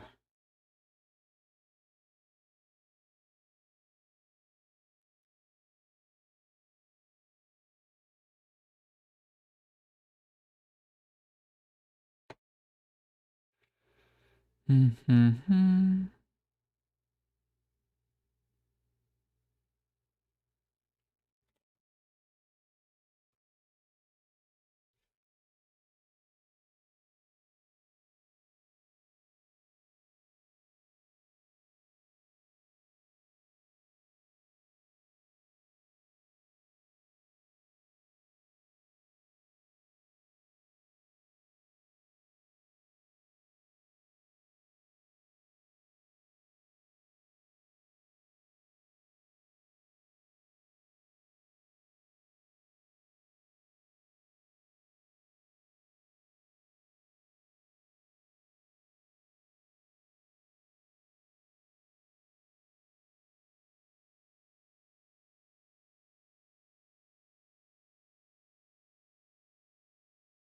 Ah.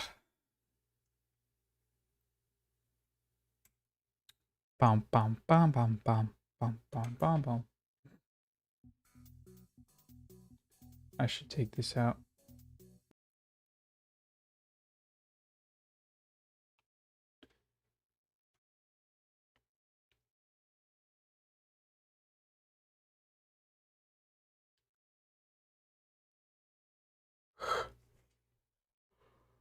Oh.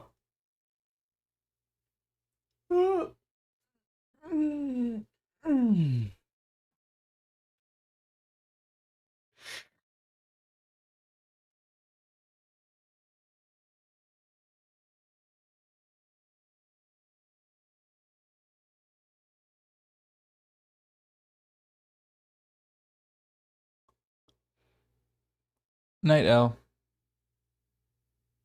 See ya. Goodbye.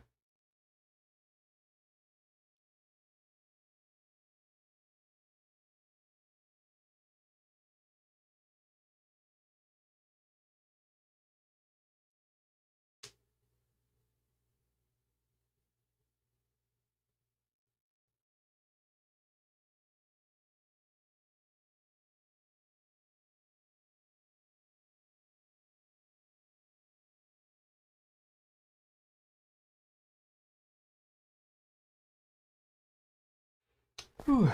Sleepy, sleepy.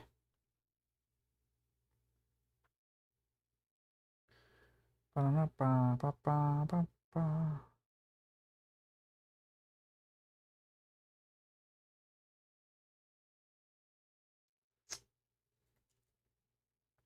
I feel like for the last day we could do some type of some type of post or some type of tweet or social media post to say it's the last day. Goodbye, but also we are gonna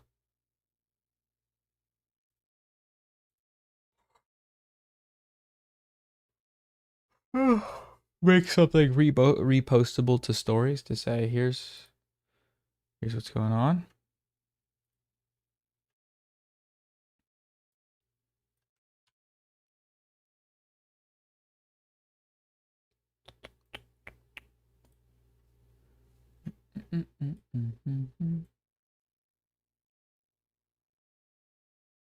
Frozen?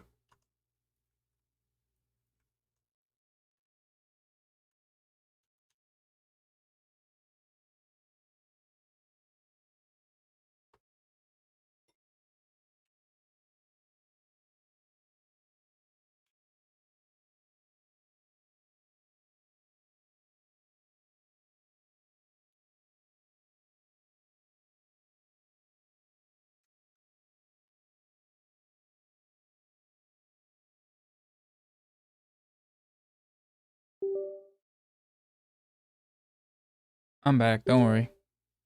Soon. Soon. Check, check. You guys can hear me. I know you can hear me because I can see you can hear me.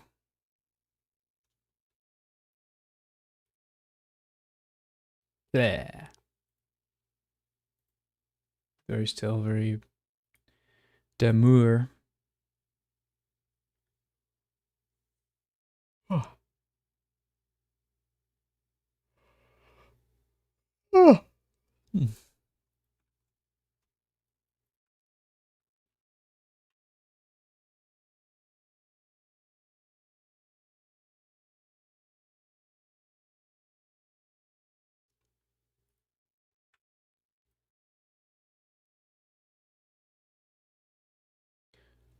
Mm-hmm. Mm-hmm. Mustache is fully gone. Indeed, indeed.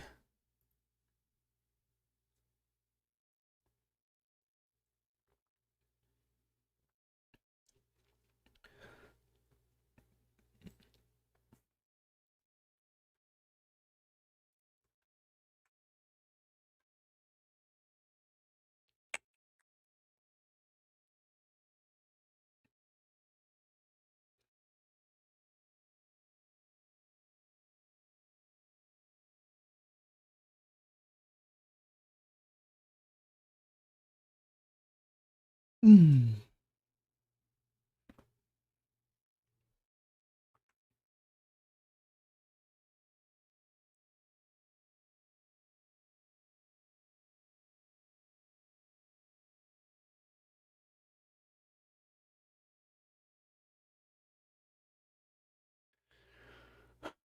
Don't stop streaming until the mustache grows back at 750k. That's probably about when it would grow back, to be honest. Why not stream once or twice a week or something after completing fundraising? Because I'm lazy. No, I don't like being in front of the camera raw, to be honest. A 500k, say trans rights into the mic, like another 500k. Sounds transphobic. Trans rights. Do I think I'll stream regularly after this? Probably not. Unless you pay me money. Speaking of which, I'm gonna run an ad. Do people do that ever? Run an ad right before chat? I'm not. I'm just playing. Confronting iDubbbz in crazy style debate.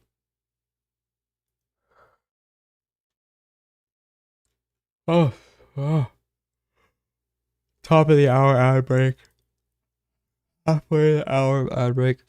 Parker, I don't mean to put you in this position. And I love you. I'm making you a mod just in case. If you're gonna be here, you can see if people are acting crazy. Just tap in and say goodbye. There's a couple other people. Do you want me to unmod you? Why? Is because I don't know what's gonna happen. I don't have. I feel like I don't have Oh, Acid Communist, you're here. That's good. Raise the shield wall, noble ones.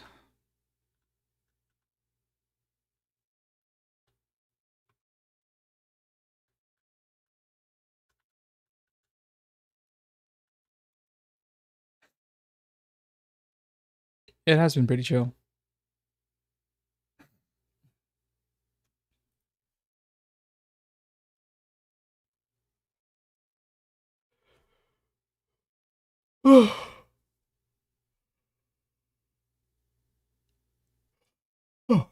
Mm.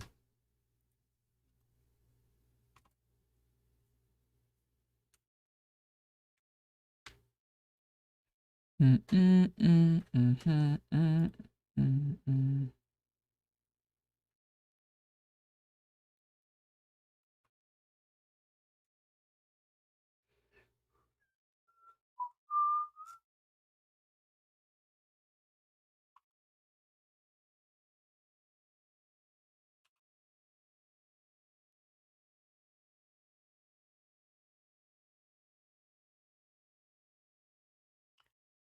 Good luck, mods.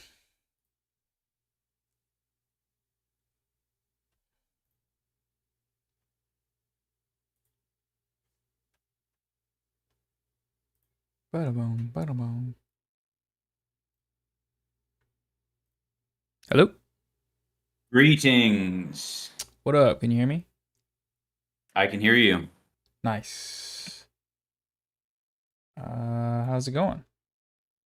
It's going well. I've had a very productive day. What are you working on? I have been doing some editing. I got something cooking up. I To went be kept to under wraps. Walgreens to do some take some passport photos, and Anissa and I ate some ketchup chips and some mustard chips. Ooh, are you in Canada or something, or isn't that a We're Canadian headed thing? there.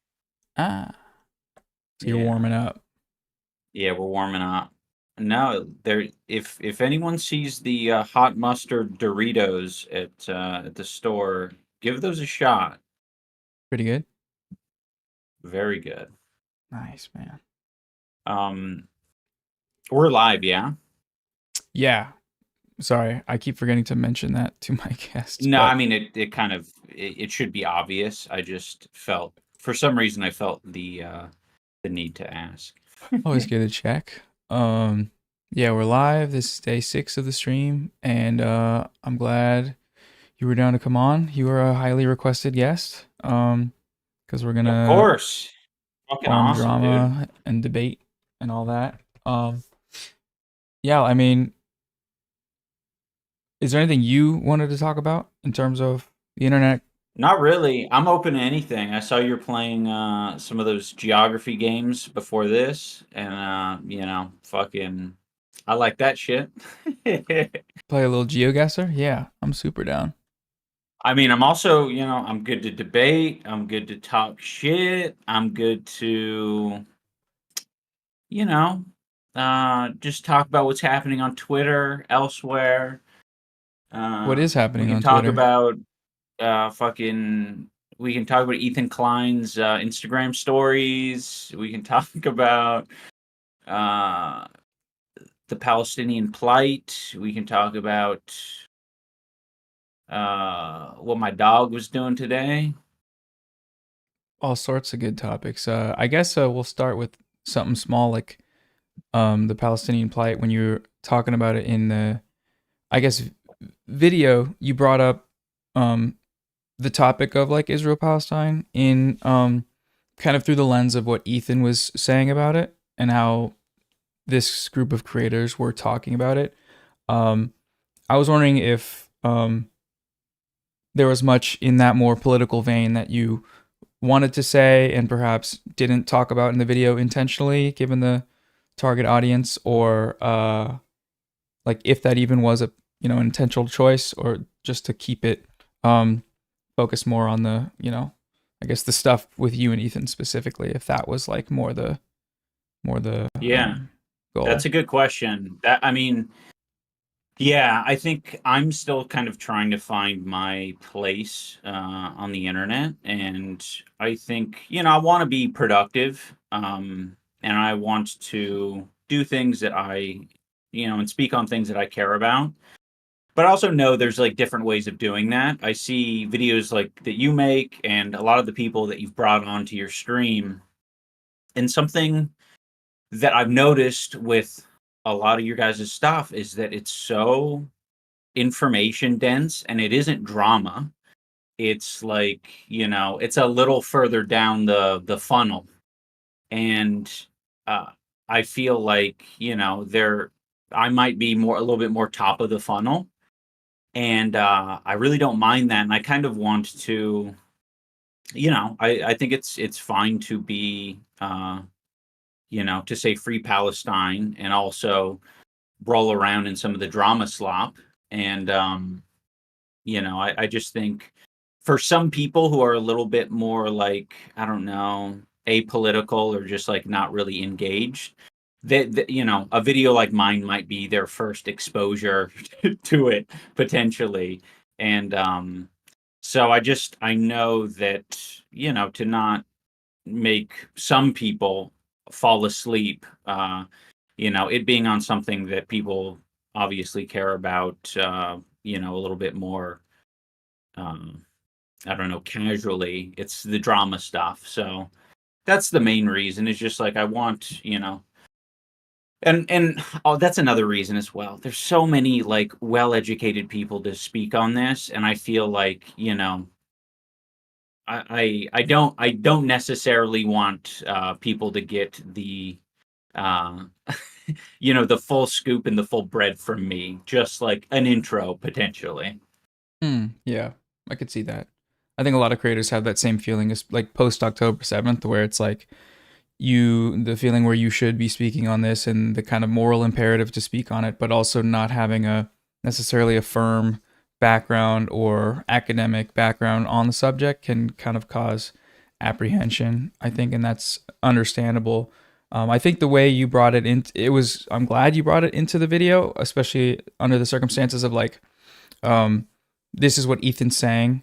And I'm wondering, or this is what Ethan's saying, the video's about Ethan, but obviously these things mean a lot more if you're aware of the full context of like what he said about Yoav Gallant, or I mean just any of the clips you played of him talking. And I'm wondering what the response was like from people, if there was any sort of inquisitive comments about the politics of the situation, like were people like you know, like, oh, like what you're talking about, top of the funnel. Like, did you get that sense from some? I know a lot of it was about the drama, but did you see anything, whether in the comments or elsewhere on the internet, that like led you towards the belief that the video is serving as a top funnel?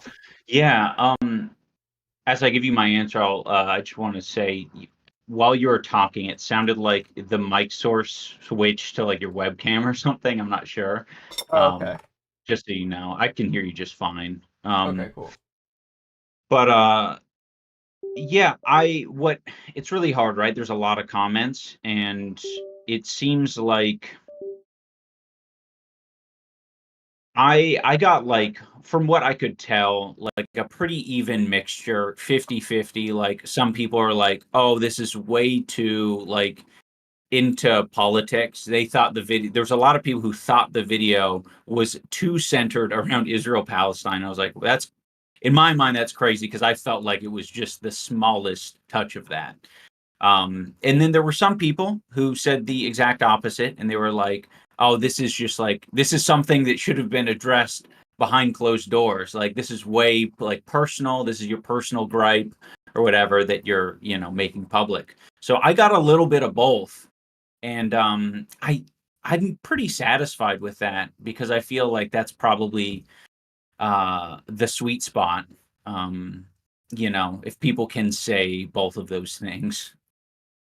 Yeah. You said you were still searching for a space on the internet, or a space with what you're making. Obviously, after you went woke, that has made it like you're in a new space that you have to navigate. And where are you at in that process now, since you went woke, and then also since I guess the response to the content, the H3 video, maybe if that's changed the trajectory at all? Yeah, I think a lot of it for me is just like confidence, and just trying to, you know, feel good, feel proud, feel fucking energized, and like want to, you know, roll around in the shit, clap back, and not feel like um not be so like I guess paralyzed that you're like fucking doing damage. And like, to be honest, I think just to have a little bit more purpose. And you know, I feel super jazzed up after this. um and I hope this is just the beginning, because I want to, I don't know, there's some of that energy that I think people like recall from old iDubbbz videos, and they're like, you know, I want that old unhinged iDubbbz energy, that kind of shit. And I kind of get what they're saying, and I think a lot of it is just generally having passion, and that coming through in the videos. So yeah, I think it's a process, but I think this was a big step for me. Uh, you know, to say fucking enough's enough, and also just realizing the, you know, the fallout and the consequences of that, because I think it's important. You know, I think there's a lot more people who should be fucking, at least with Ethan specifically, like drawing the line, being like, fuck no, like you're not gonna talk about me like that online. You're not gonna rope me into your shit. And you know, if you know, because it's all also political, everything's political. You have to acknowledge that element as well. I'm not gonna, you know, run away from that. Yeah.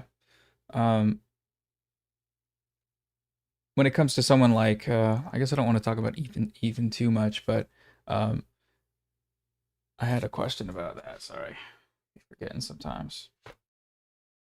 Oh, it's all good, dude. You've been really grinding on this. How much longer are you gonna do this for? I think I'm gonna go till tomorrow, and then maybe end, which will be a full week, I think. So That's great. it's a lot. Streaming is hard. I wanted to bring up. I don't know if you saw the guy who made the content cop about you right after the H3 content cop was outed as a Yeah, that came across pedophile. my feed. Was outed as a child rapist, which is no laughing matter, Yeah. but it is crazy. I guess I don't know. Yeah, I got a sort of little abridged description of it from Anissa, and yeah, I mean, it. I don't know. It is what it is. I try to not give it too much attention, you know. Yeah. Yeah, sure. That But makes sense. I think he was raising money on his video, so that's, you know, that's a good thing for like cancer or something. Oh, okay. Yeah, that's good. Not like Yeah. a legal defense thing. That's cool. Yeah. Yeah. I don't know. I just I think about it a lot, like the way commentary YouTube looks, and the way it's changed over time, and now like the political space of YouTube becoming more prominent. And it sounds like when you're talking about what you want to do, it's there's a focus on how you're working on your art. I don't know if you would call it art, but like how you're working on making a video and wanting to be passionate about it. Do you see a space where that passion would channel into more strict politics, or is your view of content still, I guess, more content focused or more on the art side? Yeah. No, that has been a question that I've been thinking a lot about lately. And I think, you know, back in the day, I think one of my insecurities was like I didn't really want to kind of get I didn't want to be known for like one particular thing. I was like, oh no, I don't want to be the Kickstarter crap guy or the content cop guy. But I think I'm a little bit over that now, and I think I've realized that a lot of my interests are political. And in a lot of these like past videos that I've made, they, you know, quite a few of them, whether I'm like complaining about a particular topic or doing a content comp on something, there is this like underlining idea or like, you know, idea that I'm like fighting for or fighting against. So yeah, I do see my content going a lot more political. Cause yeah, I mean, it fucking matters to me, and I don't like it.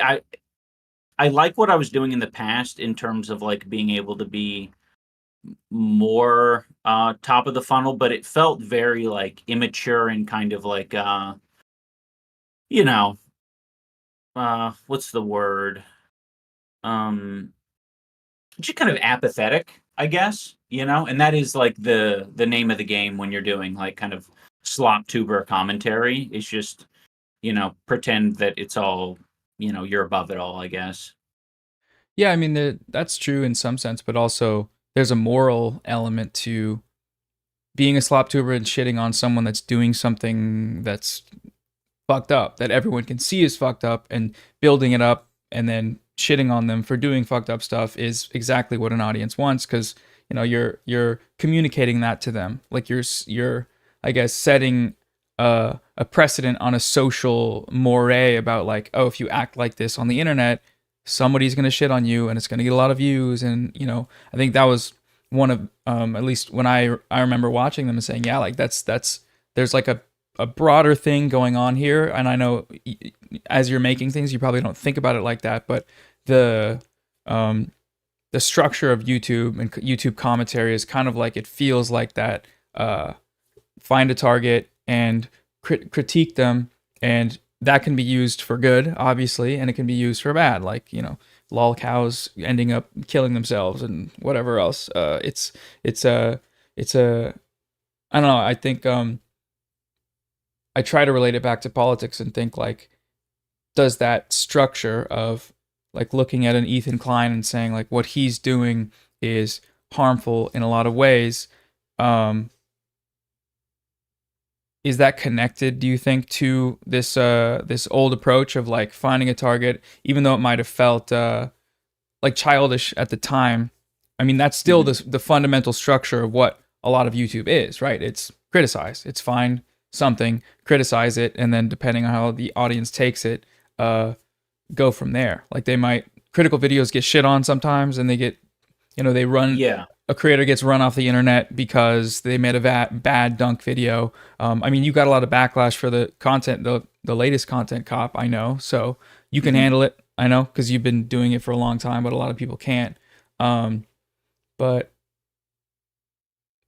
yeah, do you see any similarities? Like, yeah, I mean, I hear what you're saying. I think when I was speaking on that, I guess like that was one of the reasons why I felt comfortable, you know, bringing back Content Cop, is I was like, oh, I have like a different perspective going into this, and I feel like my critiques are like, they're way more in line with what I fuck with, rather than kind of what I see the internet fucking with. Like, because in these past videos, it's like, okay, well, like, what does the internet not like about this person? And in a lot of cases, it was just really dumb shit, really petty shit. It's like, you know, the harshest criticism of Rice Gum was like, yeah, he's arrogant and he flaunts his money. And it's like, okay, like, that's not, you know, it was, you know, it's maybe a good video, maybe entertaining video, but it didn't really didn't fulfill me, I think, in a better way. And I don't think it was like in line with what my purpose is. So yeah, I do think there is some necessity to it. And I do like the idea of these videos like holding people accountable, even if it's just the fear of like a video being made about you. It's kind of like, yeah, I mean, you know, that looming threat of someone making a video about you is like, you know, I think it's, you know, for for some people, it, you know, maybe it doesn't mean much, but I think, you know, until you're there, you really don't know what that feels like. You know, I know a lot of friends, myself, you obviously, like, you know, the fear of someone fucking doing a hit piece, or like a, you know, just kind of going through your life, auditing your online life is just kind of, yeah, that's a threat. yeah, it's a threat, and then it's also, you know, once it gets done, there's a potential snowball effect. And I know you've seen this, where somebody makes a video and immediately that person's friend and friends and friend group and map of content creators all make functionally the exact same video. And then it's like, oh, there's a monetary aspect of it that gets wrapped up into it. And then, I mean, I've been seeing it more and more with, I guess, people like you, people like Hassan. And I'm wondering, I guess, like you're saying, when you look back and identify the surface level critiques of someone like Rice Gum that are just like very simplistic, like, oh, this shit is annoying and cringe, which it is. Are there trends you see now that, like, that's obviously stayed? How have you seen it like stay, and does that like motivate you to want to continue trying to have a more of a, you know, political or more of a in-depth commentary, I guess? Yes, I think I've been surprised by how much it stayed. I like, there are a lot of things, Ethan as an example. There are a lot of things to like mock him about, bring up, make him look stupid, all this sort of shit. Like the fucking tattoos are insane.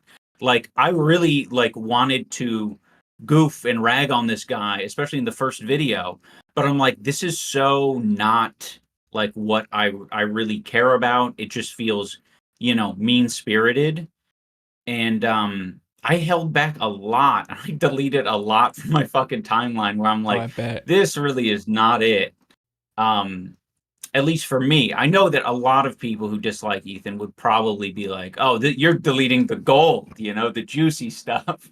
But ultimately, it just didn't feel right to me. Maybe in the future, I'll feel like, and I am kind of being validated a little bit because I'm realizing like, oh yeah, like Ethan is like fucking posting on his stories, like fucking, he's like trying to make memes, like he's trying to do all of these, like he's trying to appeal to like incels on the internet and shit. And I'm like, oh, like that's what the fight is. Like I didn't even realize we were at that level. So I don't know. I think I went in expecting something like a little bit more, a gentleman's game, Yeah. But nah, it's just fucking throwing shit, which is, it has its place.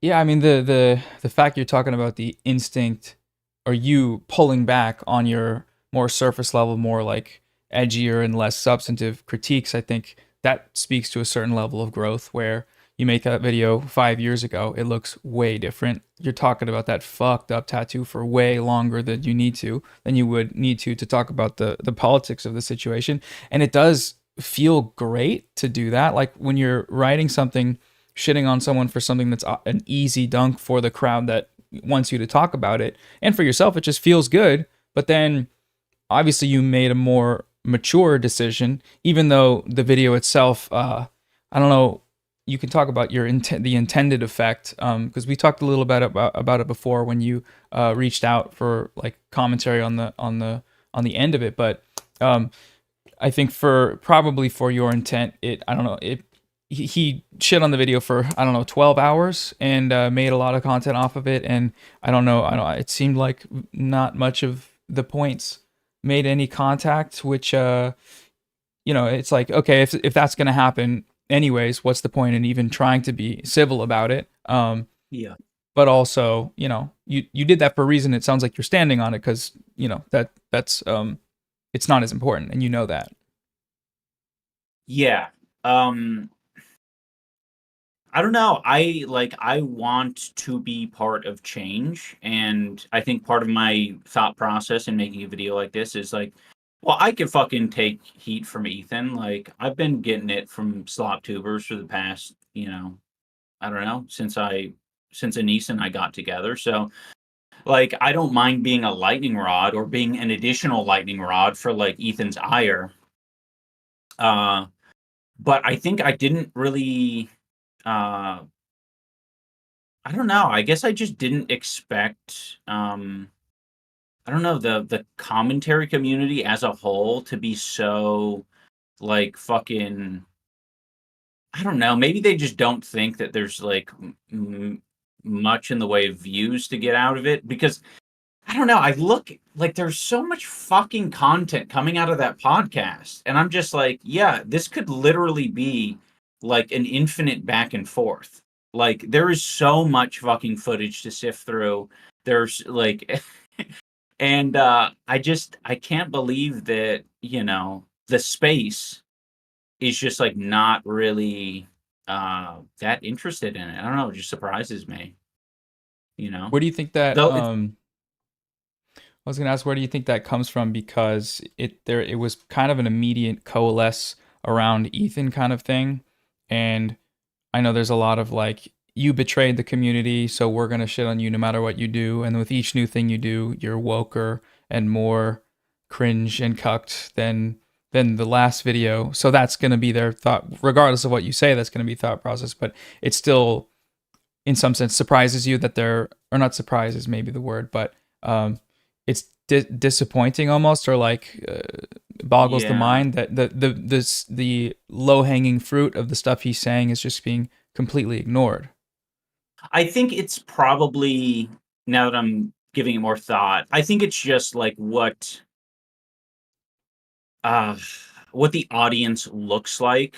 Like I talked to Hassan about this briefly, like the fucking, like if you look at my comment section right now in the content cop, it definitely gives you probably, I mean, I guess I don't know, first fucking 20 are probably all like painfully average, comments.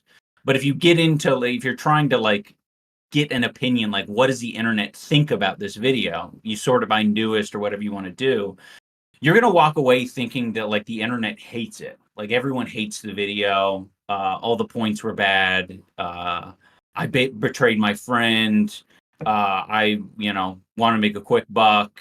So the Whatever. like dislike ratio was like 100% dislikes. They say that they like that. Right. Exactly. And I don't know, like seeing things on the back end, I'm just like, I don't see it that way, but I know that other commentary channels, regular people, when they're trying to get a temperature check about how people feel about this, they're gonna like, if the like dislike isn't giving them much of a vibe, they are gonna go to the comments and they are going to use that as a template for how they should feel about it. Not in all cases, but they want to have an understanding. They want to be tapped in, because I think a lot of people, that is like it's important. I want to know what people are thinking about a video, generally speaking.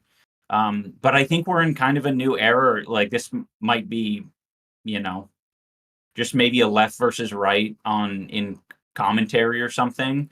But I think there's a big force of really loud people in the comments, and they scare people away. And especially if it's brigaded fast and quickly, like within the first 24 hours of it being uploaded. There's been a lot of people to put out commentary videos about Ethan, and they go bye-bye. Like they're like, fuck this. I do not want the smoke. I do not want the heat. And even if it's like not genuine at all, it's like there are people out there in different communities that are like, I'm going to get on this shit and I'm going to make them feel like the internet's against them and this is the fucking end of their career. Mm. Which videos are, I mean, do any come to mind specifically about? I mean, I think the left, or the snark, the H3 snark has like kept track of them. There was like one smaller commentary channel. I think they may have focused on like fucking like Ethan's topics, or Ethan talking about Markiplier maybe. I'm not sure what it was specifically, but that one got nuked. There was a woman who made one. Oompaville was another one. Do you know really? Oompaville? Yeah. Yeah. Oompaville made one that was like, again, it was one of these ones that I think it's the type of video that is just going to upset both sides of the aisle, because I think, I mean, I'll, if this is an inaccurate representation of what the video was, someone can correct me, but I think it essentially came down to like, yeah, they're both kind of being assholes, but we're all assholes, so, what are you going to do? Like, he like kind of followed like the whole back and forth of the story, and then just was like super apathetic by the end of it. And it's like, oh man, this is like, I don't know.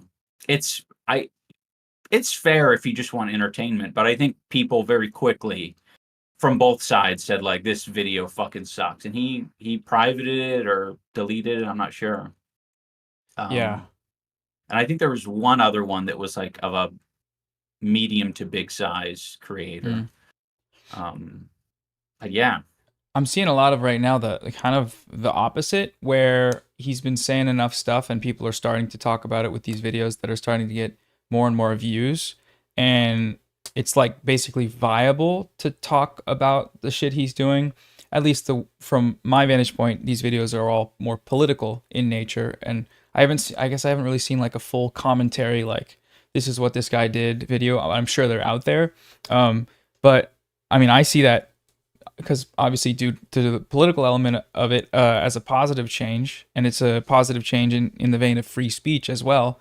I mean, there's, just being able to make a video without getting shit on to the point where you quit YouTube. Like, that's a good thing, kind of regardless of the videos you're making. But yeah, I'm wondering, like, from where you see it, like that broader, more important goal, some like not caving to apathy, as it would with a video that maybe would have been made 5 years ago about the same situation. Um, where do you want to see things go, like in your politics or in what you accomplish outside of wanting to make good videos? What is your kind of underlying motivations there? I think I just want other people to feel like they can speak, that it won't be the end of the world. Like, I guess empowering. I would like to empower other people because, I feel like, I mean, in some ways I felt that same way back when I made the Keemstar content cop, because Keemstar was being a total asshole on the internet, and he was a bit of a scary character. Um, and it's as soon as I made that video, people were like, "Oh, it's on," they went after him, and I think that it did something. But yeah, I think I want more people to ride the fence a little bit less, and I know it's hard because you're giving up your the cushy seat that you're in, and it's really hard. I think there's a lot of like guys like you and me, just like fucking commentary white dudes who are like this, they have they have a pulse on what the internet feels, what the um what a lot of people are like. And I think I just want them to be like, yeah, I have enough fucking clout, I have enough money, I can start taking some fucking risk and say, you know what, I don't fucking agree with this shit, like I would be very happy with that, the fucking Asmongold's, the Moist Criticals, the Oompavilles, I don't know, there's a lot of them out there. Yeah, the top views but fence riding creators that could be doing something more. But I mean, yeah, I have trouble grasping the getting like 10 million views a day and just still not wanting to ever do anything more than that. And it's like, I guess that's, you make a lot of money to the point where what are you even doing with that? Who fucking knows? But then, yeah, how does that structure change? And does it change? That's I don't know. It's like a question I think about. Are the material incentives of staying ideologically aligned with the creators in your space too great to actually affect positive change? And is it too great to, I don't know, like people will be making videos, hate videos about you probably years into the future when a lot of these ideas, I think over time will be deconstructed, like Zionism or like the harshness towards people of color on the internet in videos, the harshness towards woke video games. Like I feel like you're already seeing a shift in that regard, as in people just sound a little insane when they make anti-woke videos, and they always did, but more people are like, yeah, I mean, this is the 100th time you've talked about boobs in video games this week, and like I don't like, you're getting views, but Right. it's the dynamic of I guess information on the internet leads it. Like I don't see the trend going rightwards. I think young people, TikTok people, social attitudes statistically are leaning left as people die, I guess. And I don't know, people, it seems like people will hang on as long as they can still make money. And if they're successful right now, they probably will always have an audience. But I guess taking a stand, or just like even a liberal stand at a time where everyone else is right wing on the internet, is kind of like it's not necessarily an easy thing, even though it's still, where white dudes making money on the internet, probably just being fine. It's not going to affect us that much. We're not brave warriors by any means, but it's like it's a very hostile space, regardless of what you look like, to anything that's left of liberal, I guess, or left of centrist. Mm-hmm. Yeah, I don't know. I think it's gonna be. It's hard, but I think it's kind of like I just want like a lot of these creators to realize like how much grace their fucking audience will give them. Like a lot of these creators like haven't gotten to the stage where like I feel like I upset a huge amount of my audience by like by virtue of my apology and essentially saying like, yeah, like I don't agree with what I was doing, therefore like, you know, if you enjoyed watching this stuff, like I was sort of implying that you are a bad person if you still watch it and you still enjoy that kind of thing. So I was like, you know, that was kind of, I think, hard mode for a lot of people to like accept. And I just want other creators to be like, listen, fucking you being a little bit more fucking like, I don't know, political is not the end of the world for your like career online. Like even what was that? Like the there's those anime guys that had Hassan on their podcast. They were like a group of anime guys, Joey and Connor and someone else, and I think they essentially got bullied to like take their video down or not have Hassan in their on their podcast again or some shit. And I'm just like, man, like you just need to push through that shit. That is so weird. Um, and you know, clearly they fuck with him personally to a you know a certain extent. And just having your audience just like have like full control over you, I just think is so.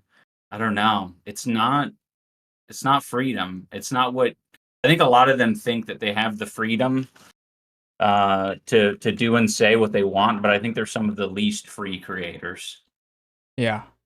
Yeah, that's a good frame. I think of it a lot of times as cowardice, and there's maybe some involvement of cowardice, but also it is restraint by your actual financial material interests, and that is it's unfortunate, and it's not necessarily like a personal decision to be like, oh, like they're gonna get me. I gotta like capitulate to their ideas, but I mean, Hassan is just one example of like, yeah, most places on the internet, if you bring him on the show, people are going to freak out because of the amount of content about the stuff he says. And I know you had him in the content cop, right? And there's like in the same way we saw the reaction of like the Twitch tier list, the Habibi Pass tier list, just complete insanity, but so much content gets made about this thing that it becomes a thing where in order to speak out against how this is like kind of pretty racist and pretty crazy that these people are being banned from Twitch for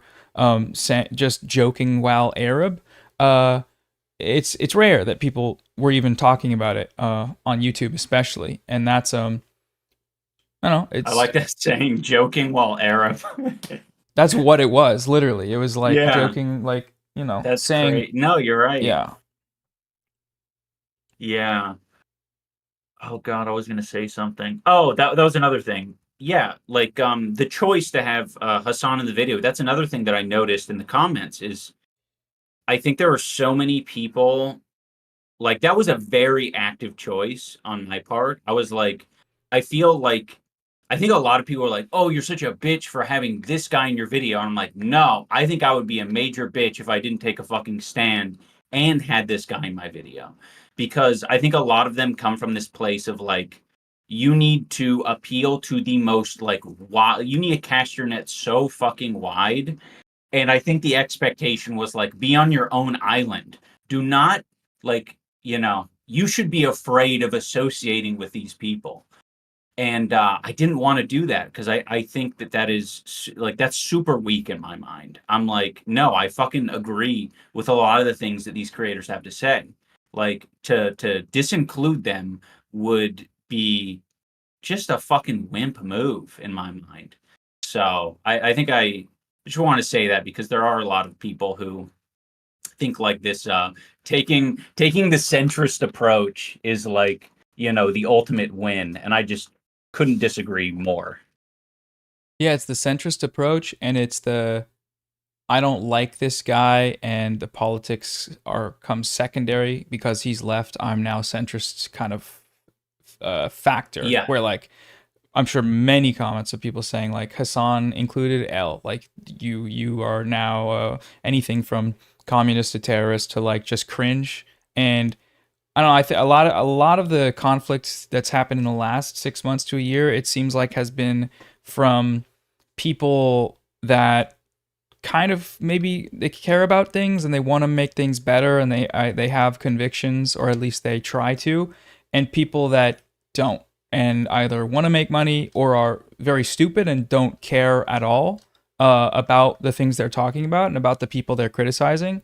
And it's bizarre seeing that happen over the last year, where it's like these conflicts keep happening with people like Asmongold or Ethan or Mutahar or any of these people that just I think personally are quite dumb and they don't really care. And like maybe there's some part of them that has some like political convictions buried deep within, material incentives, and not actually caring and wanting to, I guess, audience capture like you were talking about. But it just feels it feels like just way too, this is about me, this is about how I feel about that person, and this is about this like one-to-one interaction rather than the bigger picture of like what they're trying to say, and how you're trying to engage in the content. Because that's just, you don't like a guy, you want to see him get shit on. It doesn't really matter the reason they're shitting on him. It could be political and they could be wrong in heinous ways, or it could just be this guy fucking looks weird and he sucks, and it doesn't matter at that point. But even though drawing intense meaning out of that is still like an audience of people that hate this person for various reasons, they're not like necessarily like explicitly political actors. Like it's not like, oh, they're gonna go do a hate crime because they don't like a leftist online. A lot of times they just think they're cringe, and in the same way people have thought people were cringe on the internet always. But I guess the difference now is that these two spaces are interacting, and it feels weird. Like it's kind of like it feels weird, and you are kind of one of the people in the middle of the transitory space, and that's kind of probably a weird position to be in. It is. I super feel it right now with the talking points that are being used. Like there's a lot. It's shocking. Like Ethan is using fucking like clips and like rhetoric that I've heard over the past decade from my haters, and I'm just like, oh, this is wild. Like we are not we're in a very different era, and I kind of forget that there is this aspect of the internet where kind of what they're concerned about. I think there are some people who are concerned about like who is winning and like who is cool. Like who is the winning person, who is the cool person. I think most of the times that is like, the same person. But I think all of the people who are like, who is like literally winning the argument and who is like presenting a better case. I think a lot of those people are just silent, At most they're clicking like on a video, but they're not gonna fucking put in like the labor to like make sure their guy wins or their girl wins, They're just gonna fucking kind of move on because they got a life. Yeah. Or they're not that charged about it in a parasocial manner. It's the ideas they're more focused on, so they're less incentivized to be like, fuck this other guy. Yeah. Yeah. Yeah, that's how I see it, at least. Yeah, that makes sense. Yeah. What's going on with, if you want to talk about it, the creator clash stuff? I know you said you stepped away. How are you feeling about that stuff? Good. I mean, I feel free, I want to be able to fucking say what I want and, not worry about, putting other people in weird positions or whatever. So I feel good. I hope that the event is a success. Yeah, it's, I guess inverse question is, what does it feel like to see people, I guess, celebrating that a charity event might fail because you're the one who started it? Yeah, I mean, you know, if they want to fucking blame me again, it's fucking like it makes me so mad because I'm like fucking like do and say whatever to me specifically, you know, like hurt me and my wife as much as you want, you fucking losers. But yeah, I mean, I feel like they're missing the entire point. Yeah, it doesn't feel good, you know. Yeah, But I can't imagine it does, but I feel like that's another case of the personal is transcending any semblance of things that are important, or like any principles of like, what was the charity for? Like cancer research, or I don't even remember. yep, Yeah, it's yeah, like stand up to cancer. cancer is bad, comes below, I don't like this guy. And I'm going to talk about not liking this guy before I talk about cancer is bad, because I don't really care about either, but I'm more likely to make videos out of fuck that guy, and whoever gets in the way of that, even if it's kids with cancer, fuck them. All right, fuck you. I want to talk shit. It feels insane a little bit. Mhm. But Yeah, I yeah, I think don't know. yeah, I mean, the way I see it is I think the common defense from the other side would be something along the lines of like, don't use charity as a shield. But I think they completely missed the point that it's like it's not a shield. It's just like hurt me as much as you want. You know, it's basically saying like you do not have a case. You are not winning. You are not hurting me. So you're trying to find other ways to hurt me. You are like you're kind of by attacking this other thing, by triangulating this other thing, you are proving that nothing's working, you know? Yeah. And Oh man. I mean that's the way I see it. I don't, you know, I don't want to give it too much like time and attention, but yeah, it is fucked up.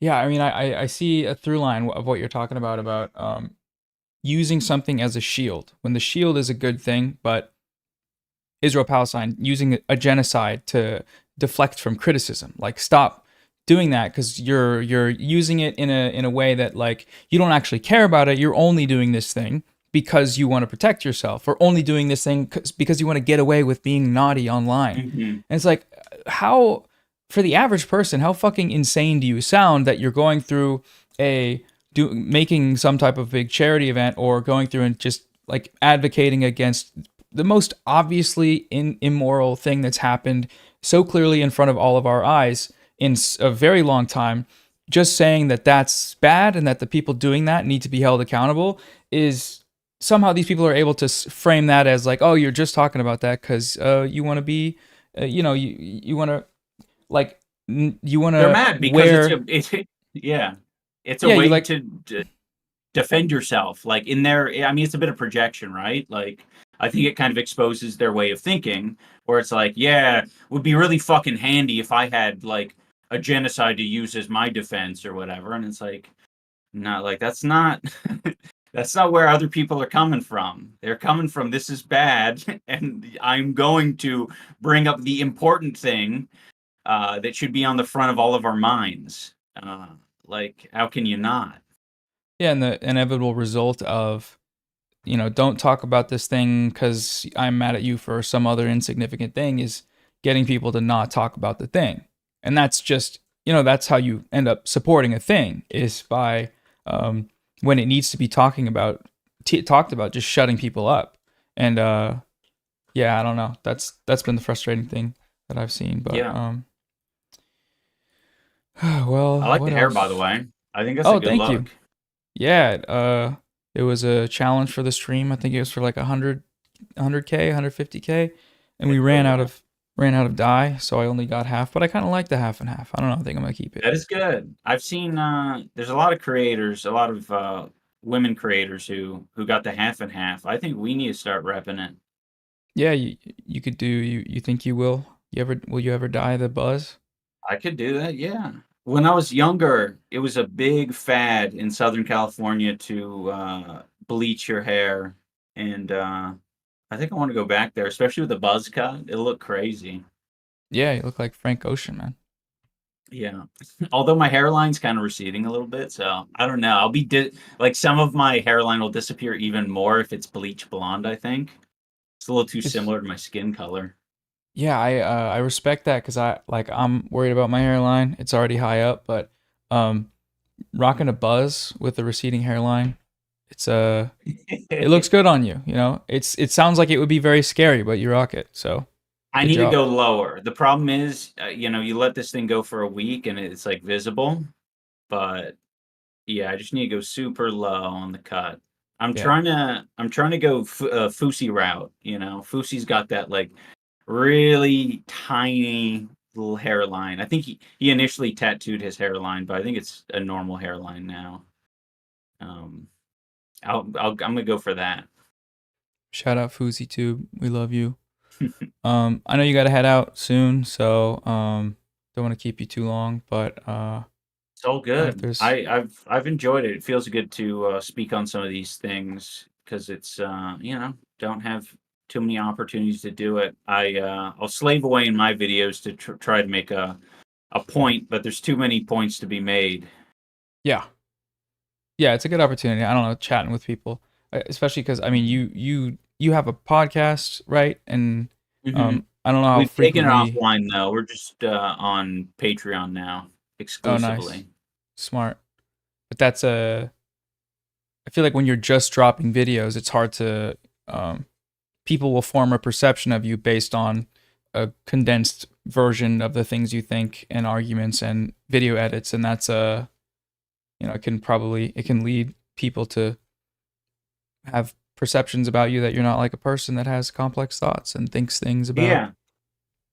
When I think the podcast and live stream format is such a great way to I mean, I need to be exposed to it more because I'm still to this day I just worry because I think I want to like fully formulate a thought or a position about a particular topic, and I'm like, you know, I have a lot of feelings about a lot of issues, and it just feels like it feels irresponsible to kind of freely talk about it on air in front of a live audience because I'm like, I haven't like, you know, it's really important for me to communicate how I feel about something effectively. And if it feels like I'm only like 50% there, I'm like, what a waste, man. Like I needed to save that, craft it, and put into a video. Yeah, I feel like it's that's a very good instinct to have, to just not want to speak on things until you fully understand them. That's how I've always been. I don't like really going live and talking about things, or even like working through research on things, but just in the last like week of streaming, it feels like it's a lot of times it's helpful even to just be like, I don't know shit about this, so maybe you can tell me something about it, and maybe we can postulate. But beyond that, I don't know anything, and I'll want to learn about it. So like, let's learn about it, or let's. I just did a stream where we did like a GeoGuessr thing. I don't know if you saw, but I'm literally an idiot when it comes to countries and states, and I'm American, so that's probably a part of it. But it's like, that's kind of embarrassing. That's going online and doing something I wouldn't do in a scripted video where I'm supposed to be smart. But you know, in a lot of ways we aren't smart about certain things. So I think I don't know, I think It's it's cool good. you're doing a podcast. It's very So, humanizing. Yeah. yeah, for sure. Yeah, I like those authentic moments. I mean, that's I guess the benefit that I've kind of learned over the years is that people give you a lot of grace when you are live streaming. You can say a lot, you can be a lot dumber, and people, you know, they fuck with it. So it's That cool. I'll try to do more of that. except the slop tubers who make the clips. Everybody, yeah, normal people will fuck with that, I think, making mistakes. Yeah, true. One last question. Did you send the skulls? What is your opinion on the skulls, and did you send them? I didn't send the skulls. I don't know. I thought the skulls thing was kind of humorous to hear that. Especially when I heard that they were like from skulls.com or some shit like that. That made it funny. Yeah, just like a death threat to a father, a family. Yeah. Was it a I'm death just threat? kidding. I'm just kidding. Yeah, no. Skulls.com with the serial number still attached and the Yeah. packaging still on it.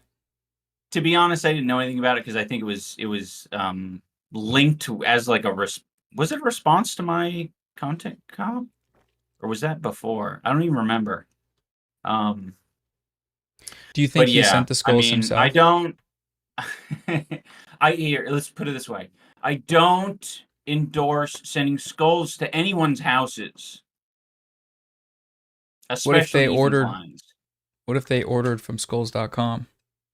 If you run skulls.com and someone places an order for skulls in the LA area, like, I think it is your duty to not make that shipment happen. I think you should stop that shipment at all costs. Smart, safe, very good. All right, dude. Well, All right, thanks man. for Well, having appreciate me. you coming on. Yeah, I think we raised probably 5,000 since you've been here. So that's super Man, awesome. good grind. Well, Yes, thank you sir. guys. And good job fucking raising the money. I think that's sick as fuck. And free Palestine, Yes, sir. Free Palestine.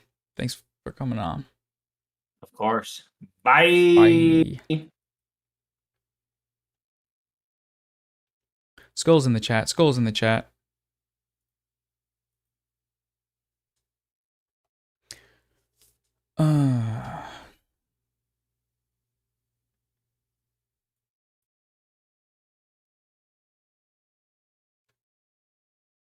I'm dead. Hey, hey. What do we think? What do you think of our 20th woke interview? No, we're gonna tone your hair tomorrow. I have the day off. Hell yeah. Let's do it. Million skulls. Yeah, it's good. I started writing questions to ask him 20 minutes before the thing, so there's probably other stuff I could have touched on. But surely some clippable moments. Please donate. Please donate. What are we at with the total?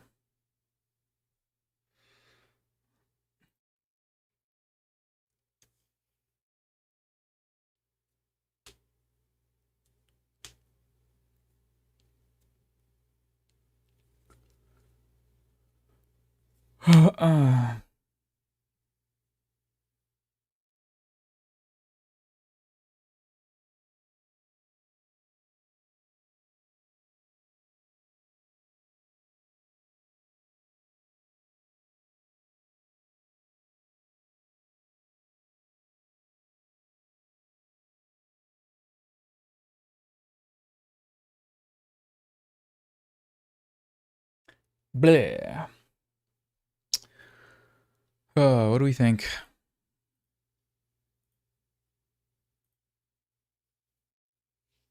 Your interviewing skills have improved so much in only a few days. I definitely do feel better about it. I feel like I'm pretty shit, but it's less freaky when I can feel someone starting to end what they're saying and I still don't have anything left to ask. I think getting better at preparing to say stuff. Hey.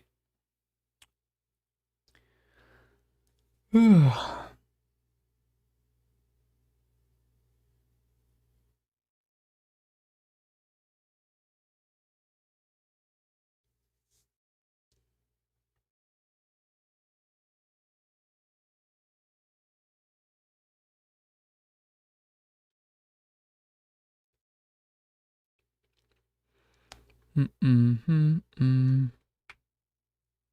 517,000. Nice. I wish we could have heard from Anissa. Yeah, that would have been cool.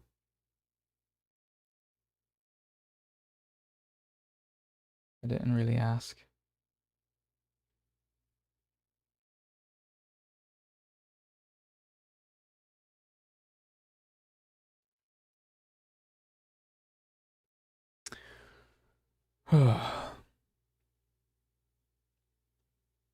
Baby cat's asleep at my feet. I don't want to bother her.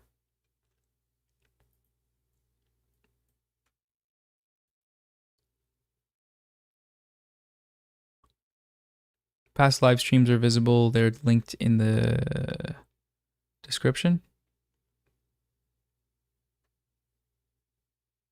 Check this shit out, by the way. Boom, boom, boom, boom, boom.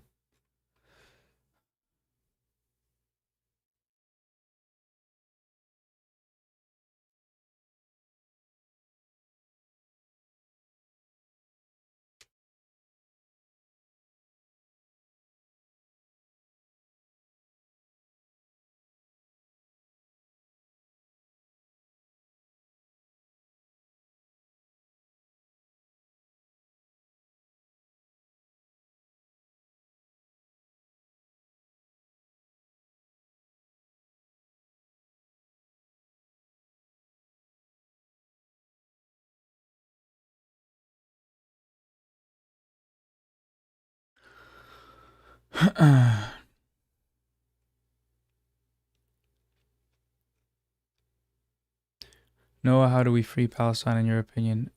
Do everything we can and everything that you can, and the things that you're best at to contribute. Good place to start is making sure we all agree on the reality of what's happening. I think that's probably a really big hurdle.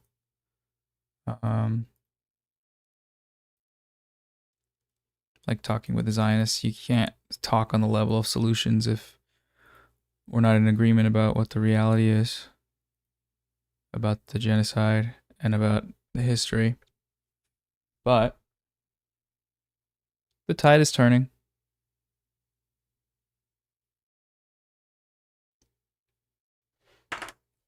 Just keep going.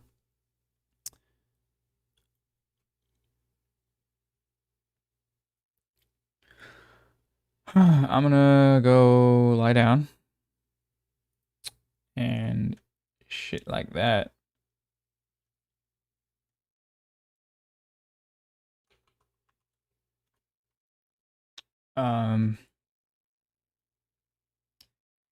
Yeah, like Mike from PA said, you can't save all, but there are definitely some people you can change. Yeah.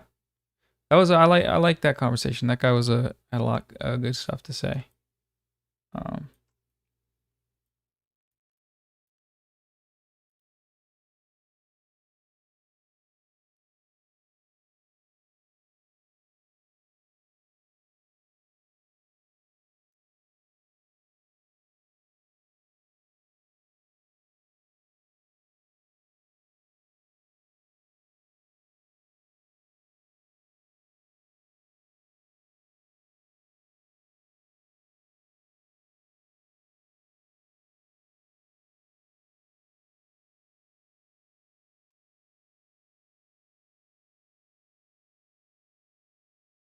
I'm not jealous you had Tyler instead of him yesterday. No.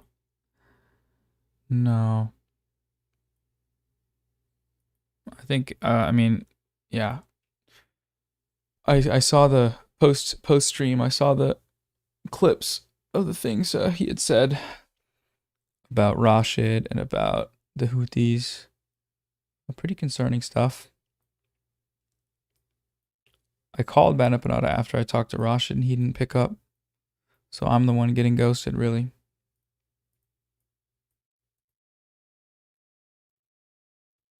The thing about it is I don't know what that guy thinks now.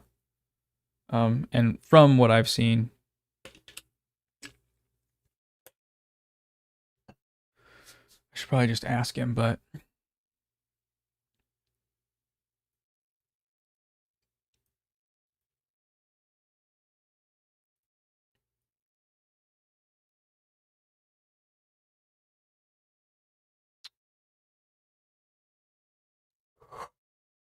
oh yeah.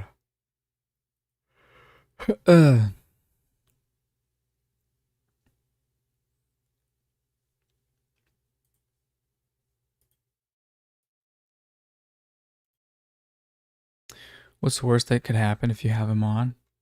I don't know.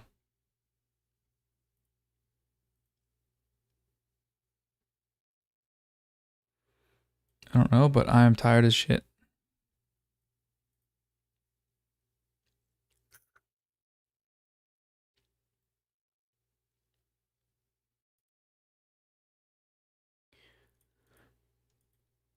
Yeah,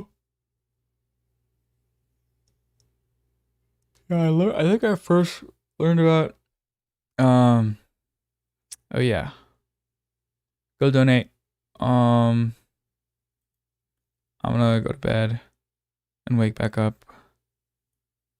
Thanks for hanging on the stream though. We're going tomorrow. Most of the day again, so 600k goal is getting a Skulls unlimited sponsorship. I should get a skull. I should do that where I put one in the background. That's kind of an old motif in the space. So thanks for donating. Thanks for hanging out.